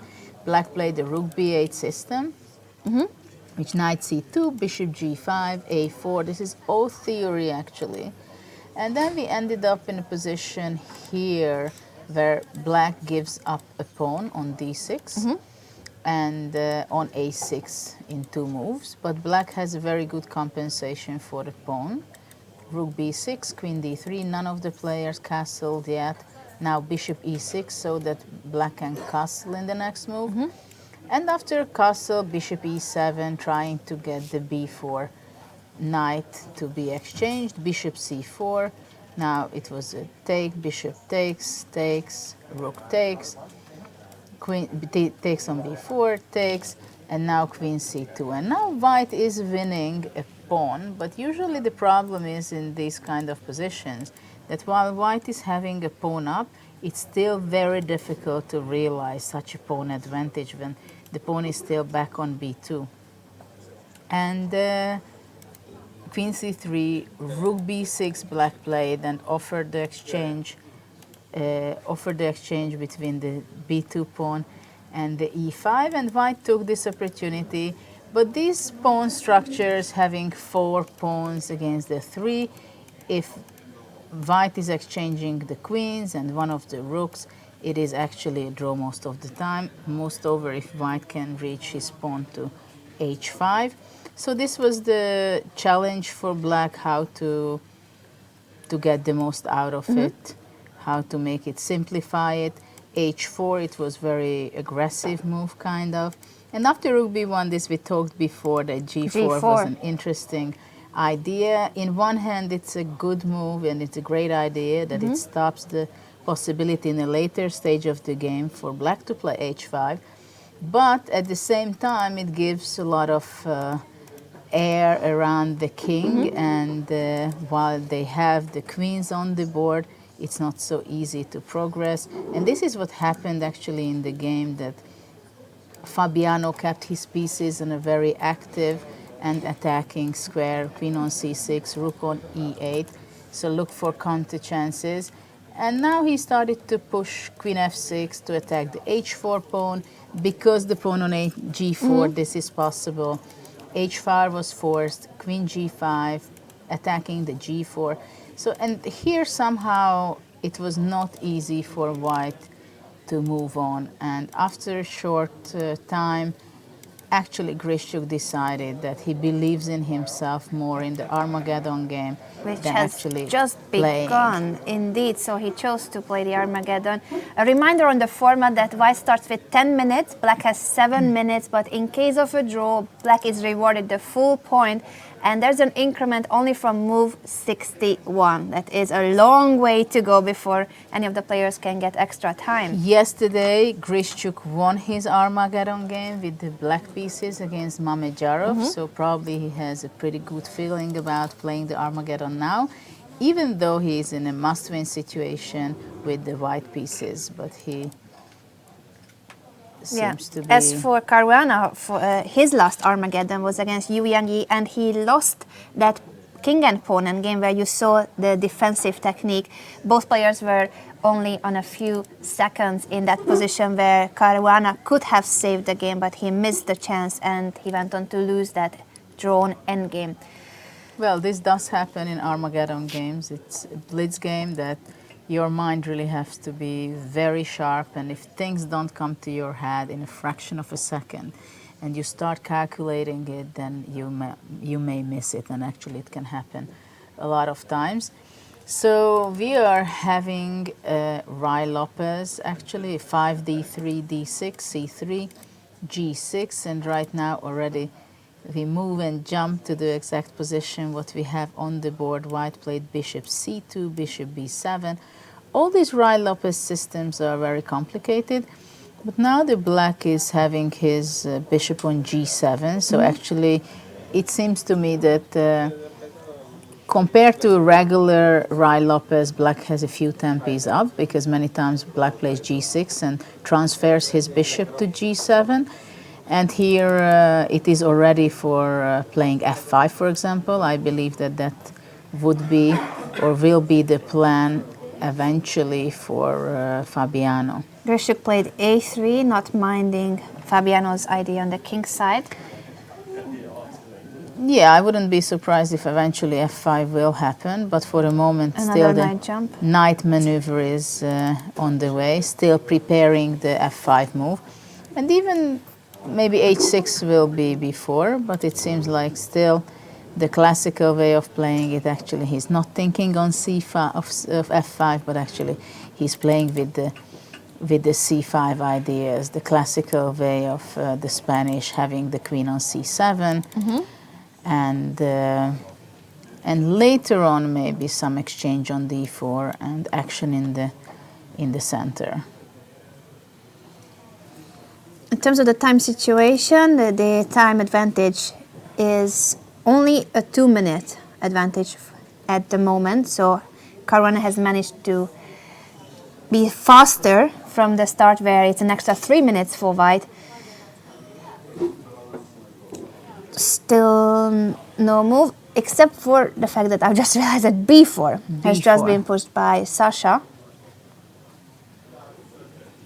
Now it's interesting whether black will be taking on d4, or possibly taking, or which pawn, that's the question. C takes d, c takes d, and rook c8, for example, rook c1, and now there are still a lot of opportunities. Knight b6 or taking. Fabiano pushed c4, keeping the c5 closed, and after queen c1, d5.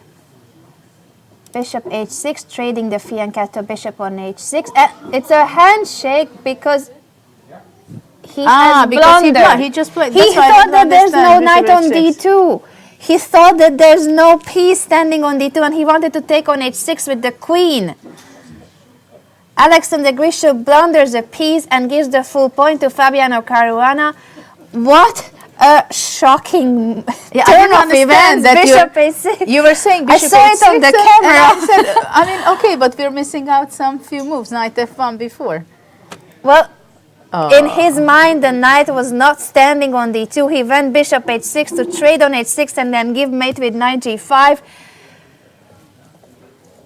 That, unfortunately, is a very sad story for the Russian Grandmaster, who is unlikely to join us after this game, but we hope that Fabiano could visit us in the studio, and in just a few minutes Magnus Carlsen's Armageddon game will begin. But what a shocking moment where Grischuk still had plenty of time. It's just chess blindness. Sometimes it happens even to the best players in the world, that he didn't see the knight on d2. Well, I'm speechless for now, because you don't see such a things, and it's really something that it's very uncomfortable to see, to be honest. Because actually Fabiano had, I think, a good game, very good game. He played very well until this point, so the credit goes to him for having. Actually, maybe he's better already, but still, bishop h6 is not part of the game somehow. It isn't, and today it's already the second big blunder that we witness in the Armageddon game between Levon Aronian and Wesley So. Wesley moved the knight away from the 7th rank, allowing rook h7, checkmate in 1, mate in 1. That was blundered by Wesley, and Grischuk blunders a piece. Well, Wesley was down to just a few seconds. Both players had no time. Here there were a couple of minutes left for both Grischuk and Caruana, and it's simply chess blindness, where you don't see that the knight is standing on d2.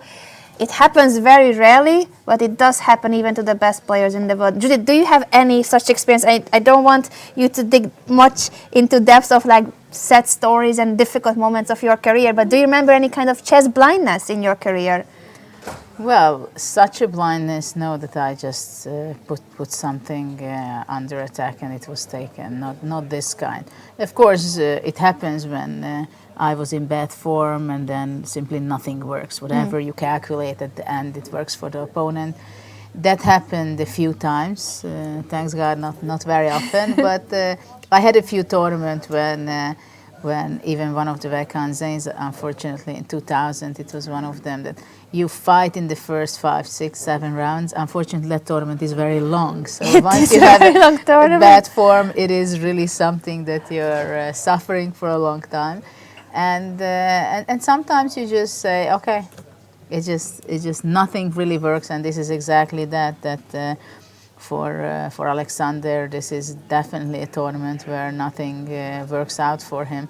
And of course, with such a thing, you're speechless. You cannot say to yourself anything. I mean, this is really something that can happen maybe once in your life. It's you just don't do this. Your mindset was absolutely crushed. It's incredible, and already day one was very tough for Alexander Grischuk, losing that Rukkan game against Levon Aronian with time advantage. He had a few seconds more in that time scramble at the end of their game, better position, and he just got blocked in one moment of that Rukkan game, lost his time advantage and lost on time when all he had to do was keep pushing the clock. So he named that as one of the top 3 most painful defeats of his career. But today's game will also be very difficult to forget. I think it seems like that he's the player who has the biggest problem to switch from the classical mode to the Armageddon mode. Of course, we can say that he's always in time trouble. It's so normal for him just to have a few minutes. But in those situations, he's in the game, and then most of the tournament after move 40, they also add an extra half an hour or 15 minutes. So there is the rhythm of the game completely different, and it seems that for him here it is very difficult to switch. And maybe the 15 minutes break after the classical is simply not enough in his case in this tournament to be ready for these games. It seems that even though he was the player that has had the biggest experience in Armageddon, he talked about his experience in other Armageddon matches at the press conference. He had had plenty of Armageddon matches in his life, but I agree with you that it seems that difficult for the Russian Grandmaster to switch between the classical and Armageddon. But now the Armageddon that will begin is between these two top stars, world number 1 Magnus Carlsen against world number 3 Ding Liren, and Magnus is in a must-win situation with the white pieces. But of course, they had a very interesting game, very controversial game from opening point of view. I'd love to hear what he's going to say. He may end up in our studio, but in Norwegian TV for sure he's going to be commenting his decision in the opening, because I'm very curious how long it was a preparation, how much it was the idea of previously prepared. And of course he had a very, very difficult situation after the middle game where Ding Liren had the upper hand. And let's see how the fight goes here. E4, E5, Knight F3. It's a Rai Lopez as well. It's not the only game today which is going this direction. Knight F6. So it's also 5D3. Things are happening very fast. Bishop is on G5 already. Black is going the very provocative, sharp H6, Bishop H4, G5, Bishop G3. Let's see whether the castle will be, when it will be for black side. Bishop B6. And Knight BD2 by Magnus. Knight A5. Interesting that the players are really playing very fast in almost all the Armageddon games, because they want to spare their time for a worse situation or later part of the game. They know that they need it. And there's no increment until move 61, which makes it very difficult for the players to think how to use their time. It's not usual nowadays that there's no increment at all. Absolutely, and this is only move 13. Rook B8 is played. AB, I guess, or B4. B4. I like how both black dice made it to the rim, knight a5 and then knight h5, but of course here it was chasing the So bishops. Black will be going to c6, I believe. He took on or- g3 first, and after h Okay. takes, back to c6. Yeah, I was wondering if Black will be taking the bishop or going to f4 with his knight, but this was the decision of Ding Liren. Maybe he wants to come with the queen to f6. He did play queen f6, and After- then Magnus went queen e2. We need to catch up with our board. Knight f1 was played, so queen f6, because possible attack on the f2 square if g4.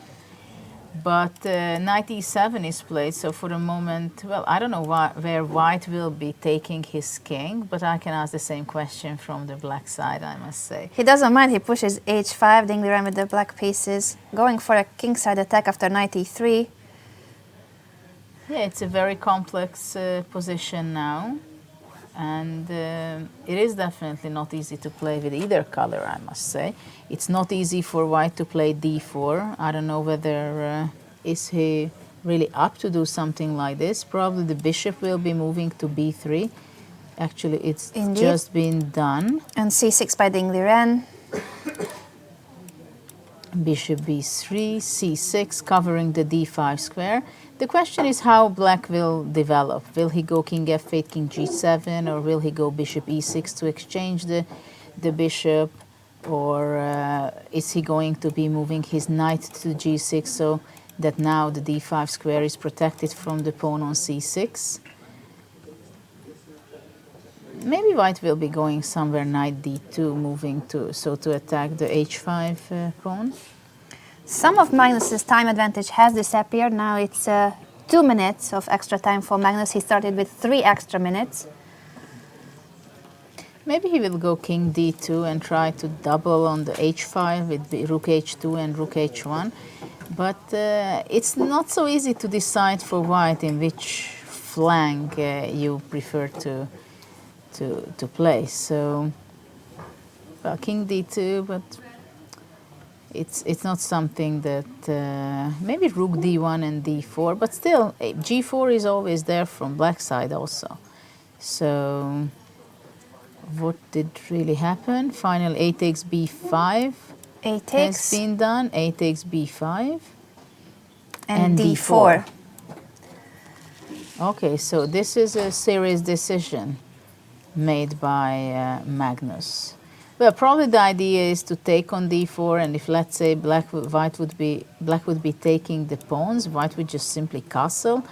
And the pawn down is kind of happening frequently with Magnus nowadays. Yes. He is very happy doing so and taking the challenge and giving challenges to his opponent. But for now, g4. And now he has to think, I don't know if d takes e5 was something he was considering, takes the knight and then takes all the way. But we shouldn't forget that Magnus is in a must-win situation. So draw is not enough for him. D takes e5, D takes e5. Black was not even considering to take the knight. Knight h4 and queen g5. Knight h4, queen g5. Black has a problem or might have a problem on f7. Magnus castle. So after bishop e3, for example, white would be definitely, I think, taking with the pawn and immediately giving a lot of attack, and the rook is coming on the 7th rank. So black will not really consider this. But I believe he can go bishop e6 possibly, but after the bishop leaves the c8 square, then rook a6 sometimes can be very unpleasant. But for the moment, I believe that white is really threatening after castle to play knight f5. So black castled as well? Yeah, castled kingside. That's a funky kingside that black has with the pawns on g4 and h5. And now rook a d1. Logical continuation. White wants to go to d6 at some point. So the Ding played rook b3 a8. bishop, the b3 bishop I like very much. Rook e8 is not a bad reaction for sure. King h2, rook a3. I'm not sure that rook will be so happy. Queen b2 and rook back to a7. Yeah. Queen b2, rook a7. It's a good move because later on it can be very useful on the 7th rank. I guess black wants to move out with his king if he will have the time. Rook d6 by Magnus. D6. Yeah, it's getting a lot of pressure for black. King g7, I guess, the only move. It's very important to go out from the diagonal. Now c4, pawn break on the queen side. And the question is, what will be if black is going bishop c7? Will Magnus just play c5? Or is he going to go back? And now the question is there. We shall after see. bishop c7. f4. f4. Wow.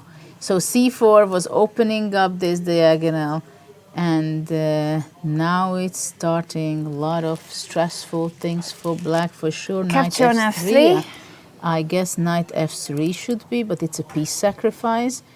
And actually maybe he's going to win on the spot. Queen e3, queen e5. He's calculating, Magnus, that how is he really going to win? And actually he did not take on f3. He Rook just d3. came back rook d3 defending his knight in order that he just simply wants to do it in the next move, knight f3. But I'm not sure it's so simple. F takes g2, king takes g2. F takes g2, king takes g2. The bishop is defending the e5 pawn. So I'm not sure it will be so simple for white. Now it's a pawn down for the moment. Maybe black will be capturing on c4, or black may play bishop e6, but of course he has to be aware of this f5 square. So that can be very vulnerable for the black's position. And black played f6, which is kind of a strange decision for me. I would think that c5 or somehow the diagonal will be open up. I think Indeed, c5 has just been played by Magnus. c5, the d6 square is always there, so rook d6, sometimes sacrifice is possible. And of course, knight f5 is going to be happening. And the bishop on c7, I don't think he's very happy there. Rook d8 was played. A trade rook on takes d8. d8, bishop d8. This f7 square is really weak, but for the moment, Magnus cannot take advantage of it, and again the e3 knight is under attack, so knight f3 is not possible for the moment. At least that's what I think. Queen e2, now again the rook may appear on the third rank on a3, and actually it is happening. So queen d3 attacking the bishop on d8, but still bishop, if moves there to c7, then knight f5 will become with a great power, I believe. And after knight takes, black cannot take with the bishop because the d7 square will be not defended. Knight takes f5, and actually we're having this position when now black is in big trouble, I believe, because if he goes king to g6, then bishop f7 and grabbing the pawn on a3. Yeah, the rook will be captured on a3 after While this if black discovered goes attack. back to f8, which looks extremely scary, I think simply knight d6 is one of the moves. Also rook d1 may be threatening simply with the mate on d8. So, but maybe that is not working yet, as after rook d1 I just realized that bishop f5 and e4 would be unpleasant. So probably knight d6 should be the move in this position. Magnus has 4.5 minutes, while England is down to 2.5 minutes. Now it's a big question how to continue, and he's thinking. Magnus seems for a somewhat nervous. This is a moment. critical moment. Yes, because king f8 is unexpectedly pretty safe for black. And I'm curious whether is he going to play just simply king h2. It's also not, doesn't look exactly what you want to do. And so for now it's difficult to knight e3, no? I What think happened? queen c2, he's stepping out of the Queen c2, pair. queen g4. So if the knight would be moving, then queen h3 is there. So now it's unexpected things happen. And now queen c1 was possibly the plan to have checks, but it's not possible because the e4 pawn is under attack. And actually black is kind of threatening rook b3 at this point, and then taking on e4 and taking the knight on f5.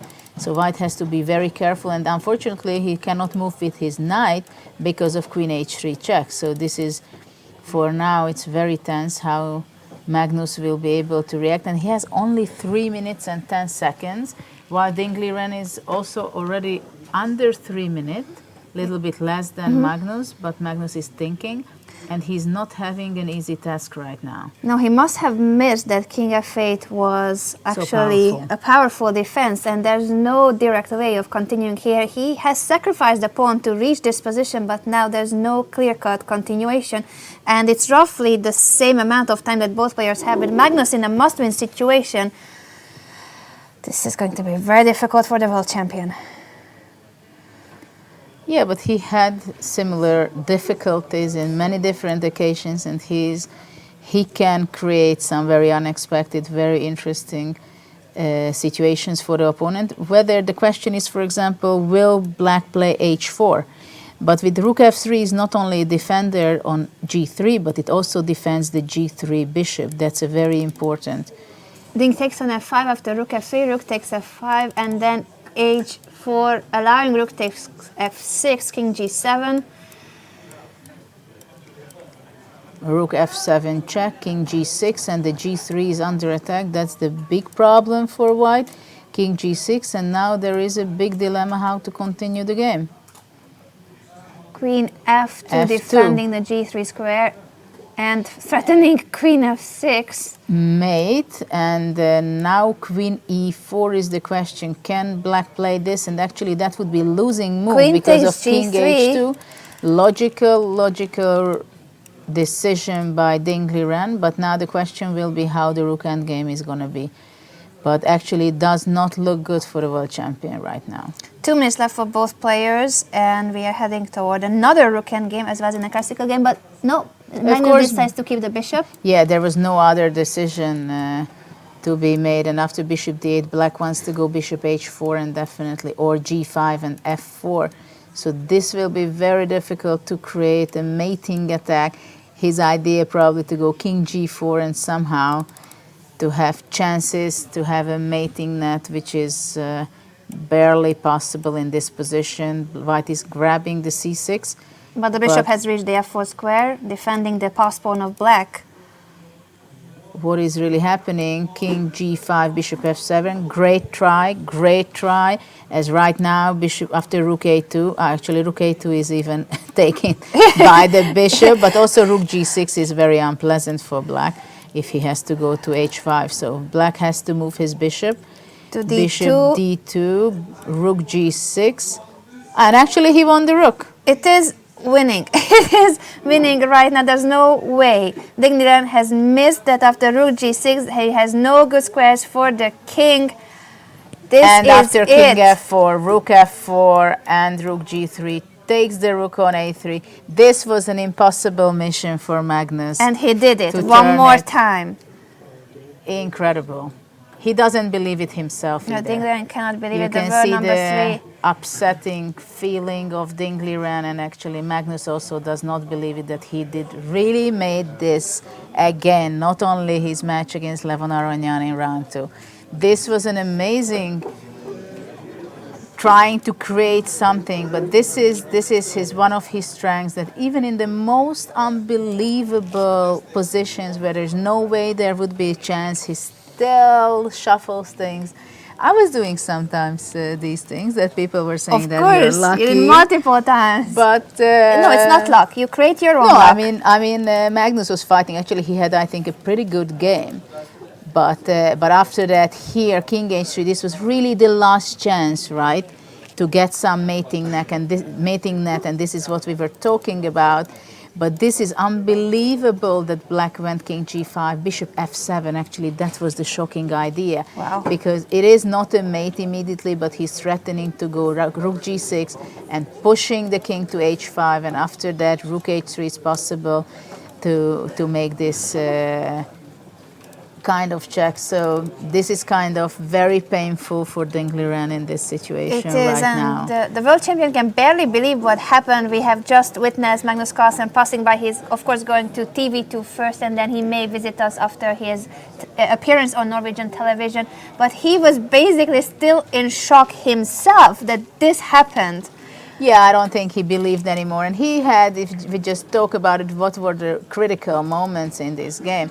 Actually, after king f8, he found himself in a difficult situation because the bishops, black bishops, were really taking care of the defense for black, d6, d7, d8 squares, while the bishop was extremely powerful, the knight is very powerful, the queen is threatening, but just the threat does not make the game going. And when he played queen c2, it was a very sad story for white, and it was very hard to believe after queen g4, as practically none of white's pieces could be moving properly and giving a good try for white. And after bishop f5, h4, it was almost impossible scenario that he would be winning this game. And of course, he had a must-win situation, queen f2, unbelievable that in this position, of course, queen g3 was played because, of course, black wants to go for the end game and not to risk and etc. And after bishop e6, bishop d8 was a good move. King h3 was already a very tricky move. It was very clear that if you want to set any kind of chances for white, you cannot do it only with your bishop and rook. You have to have your king as well to g4. But even here, I mean, black could really go simply rook e3, for example. And if white goes, where does he go?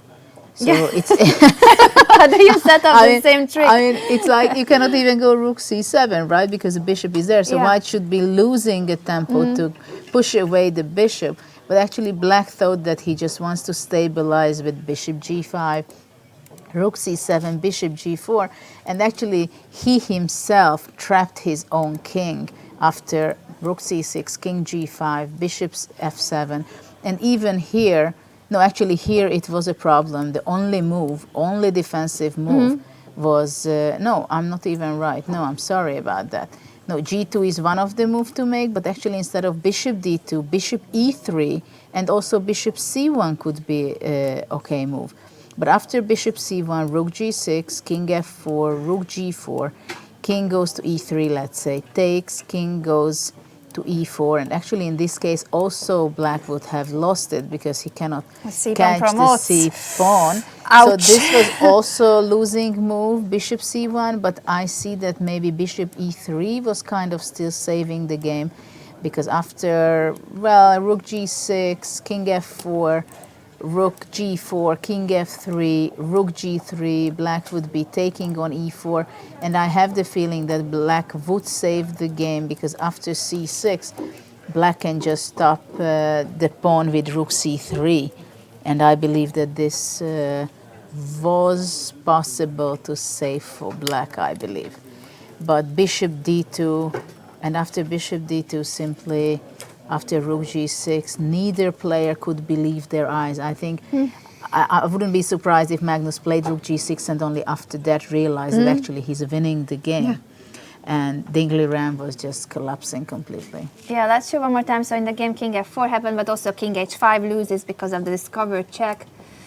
In both cases, black is losing the rook and the game, but as Judith has already showed, even if the bishop was on c1 defending the a3 rook, it was still a winning position for Magnus Carlsen. What an incredible escape. First, he survived the classical game, where he sacrificed a pawn in the opening. We can show it one more time. It seemed to be a very inspiring sacrifice, but then we didn't really understand the bishop d2 idea, allowing queen takes b3, so he kept on playing that position with a pawn down. There was some counterplay for the pawn because of having active pieces, but it didn't seem to fully compensate, and Dingley Ram had some chances. No, I think Dingley Ram was already quite unhappy with the, well, this was the opening phase of the game where queen took on d4, and we were not sure about it, how good and how much can it give for white, giving up the pawn. But later on, the problem for black, I think it was really annoying for Dingley Ram that around this position, eventually he went to try to win by giving up the h7 pawn.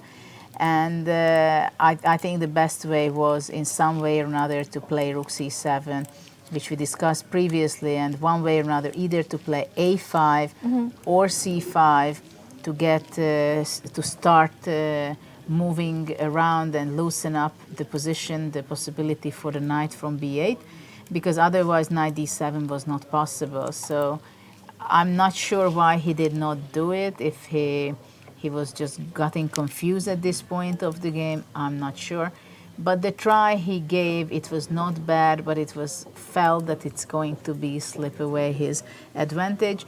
And later on, as what Magnus does always, that he's fighting until the very end. He's not getting upset the way that it would reflect and influence his defense, because there are some players who miss something out, or they had a good position before, then they are just not interested. Yeah, it haunts them. They keep going back to that moment in their heads. For him, I think he's absolutely one of the strongest points he has, that even though things don't go on his way, he's just looking objectively the position, and he's not putting extra pressure on himself. He's really focusing on the exact position.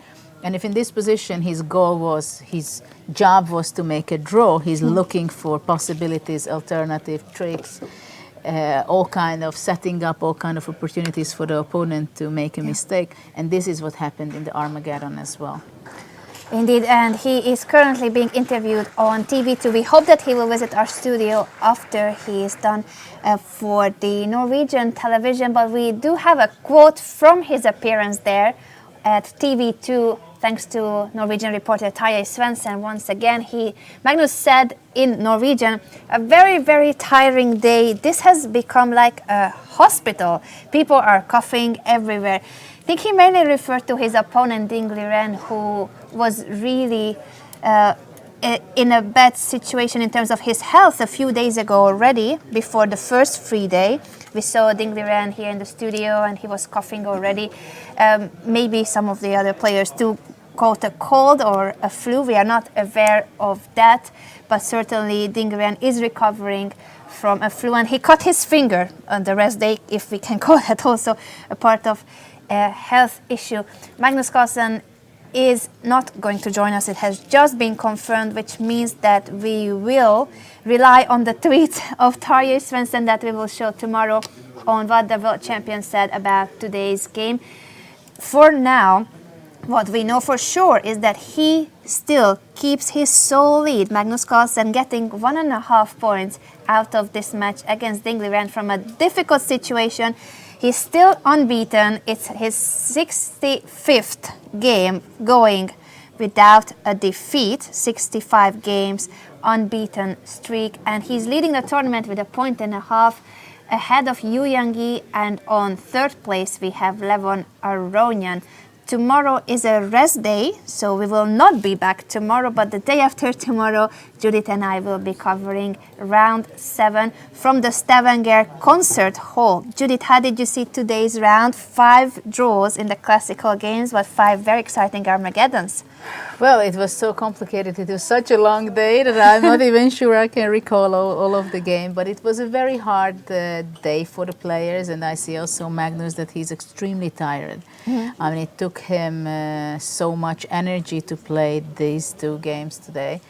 And I feel that the players are getting tired, even though they had a free day already. They're just getting confused, and they have a lot to think about with the double amount of games, right? Most of them.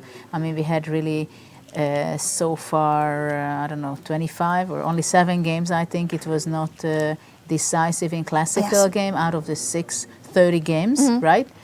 So we have 23 Armageddon games played, and I'm pretty sure the players are also following the other games. They see the blunders, and it does affect everybody, not only the player. For example, Grischuk, that he just played Bishop H6 when it was not protected. It was a horror situation. What a blunder. And Vasily blundering mate in 1 against Levon Aronian. That was still, well, it is almost just as bad, right? But he was had low on time. He was low on time, and he had a difficult position, and it is more possible to blunder. But of course, that was a huge blunder. And of course, when these things happen in the tournament, other players also react and feel that it's a strange situation, what is going on, that really in your mindset you have to change from 15 minutes after the classical game, that you simply have to have a very different attitude and approach to the game, and to handle a must-win situation, So it's quite demanding psychologically for the players, and this is what we are witnessing, I think, in the game also, Grischuk and Wesley. Yeah. And some of the other games also, like for Anand, it was also a very upsetting situation that he blundered f4 and queen h3, that really it's only a fraction of seconds when it decides who is really going to be the winner of the day. Indeed, so we have very happy and very sad players as well. But there's a rest day tomorrow for them to forget about today's drama. I would like to show a cross table. Thanks to Christopher Grassley, we have already an updated cross table that compares how this scoring system is if we look at the regular tournaments as well. And hockey, I wish I knew more about hockey, but we are going to compare the Norway chess standings. That is, there's 2 points for a win in classical chess and 1.5 points if a player made a draw in classical and then won in Armageddon. For Norway chess, it means that Magnus Carlsen is leading with 1.5 points. If it was a regular super tournament where we only have the classical games, there would still be a 4-way tie for first place, 3.5 points for Aronyan, So, and Ding Liren, together with Magnus Carlsen. The 4 of them would be leading if it was a regular tournament. Yeah, but it's not. And the players are here to play by the rules. As you said, Magnus is very aware of how the scoring system is here, and he plays for that. He doesn't have to push too hard in the classical game if he believes in his chances in the Armageddon. Yeah, but he's playing very fair. I mean, he's really playing out all the classical games, and he's giving very interesting ideas. Certainly. And you can feel that he's ready to play whatever format there is, and whatever length the game will last, he will play it out until the very end, and this is the world champion we like. That's the world champion we like, and he's also the world blitz champion, which may help at the end of the Armageddon games. As mentioned, the players are quite tired, but they deserve tomorrow's rest day, so we will be back the day after tomorrow from the Stavanger Concert Hall. That is the venue for the last 3 rounds of the 7th edition of the Norway Chess Super Tournament. Thank you for joining us. Make sure to keep using the hashtag Altibox and hashtag NorwayChess. And remember that if you want to win a watch, I want to win that watch too. By Fonderen, go to our social media on Facebook and Instagram and read how you can enter the contest. Judith and I will say goodbye for now, and we'll be back the day after tomorrow. Bye. Altibox Norway Chess is the strongest chess tournament in history. Annually, the 10 best players in the world gather in Stavanger to participate in Altibox Norway Chess. Chess is one of the most participated sports in the world, with 10 million live streams counted in the previous World Championship. But how can chess be taken to new heights? By introducing new technology, Norway Chess is reaching new audiences and making chess commercial. With the use of cutting-edge, real-time virtual studio technology, Norway Chess will revolutionize the broadcast of chess. It all happens inside the Norway Chess Tower, where every segment of the event takes place in multiple rooms. Each room tailored to fit every aspect of the broadcast event, and also themed with sponsors' branding. This is a unique opportunity for companies to showcase products in an efficient and creative way through branded rooms in the Norway Chess Tower.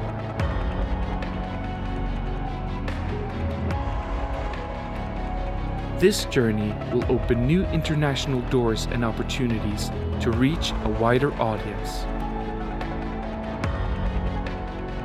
By being a part of this revolution with Norway Chess, you will be associated with innovation and technology. Aired live on multiple platforms worldwide, making sure your brand is part of this journey.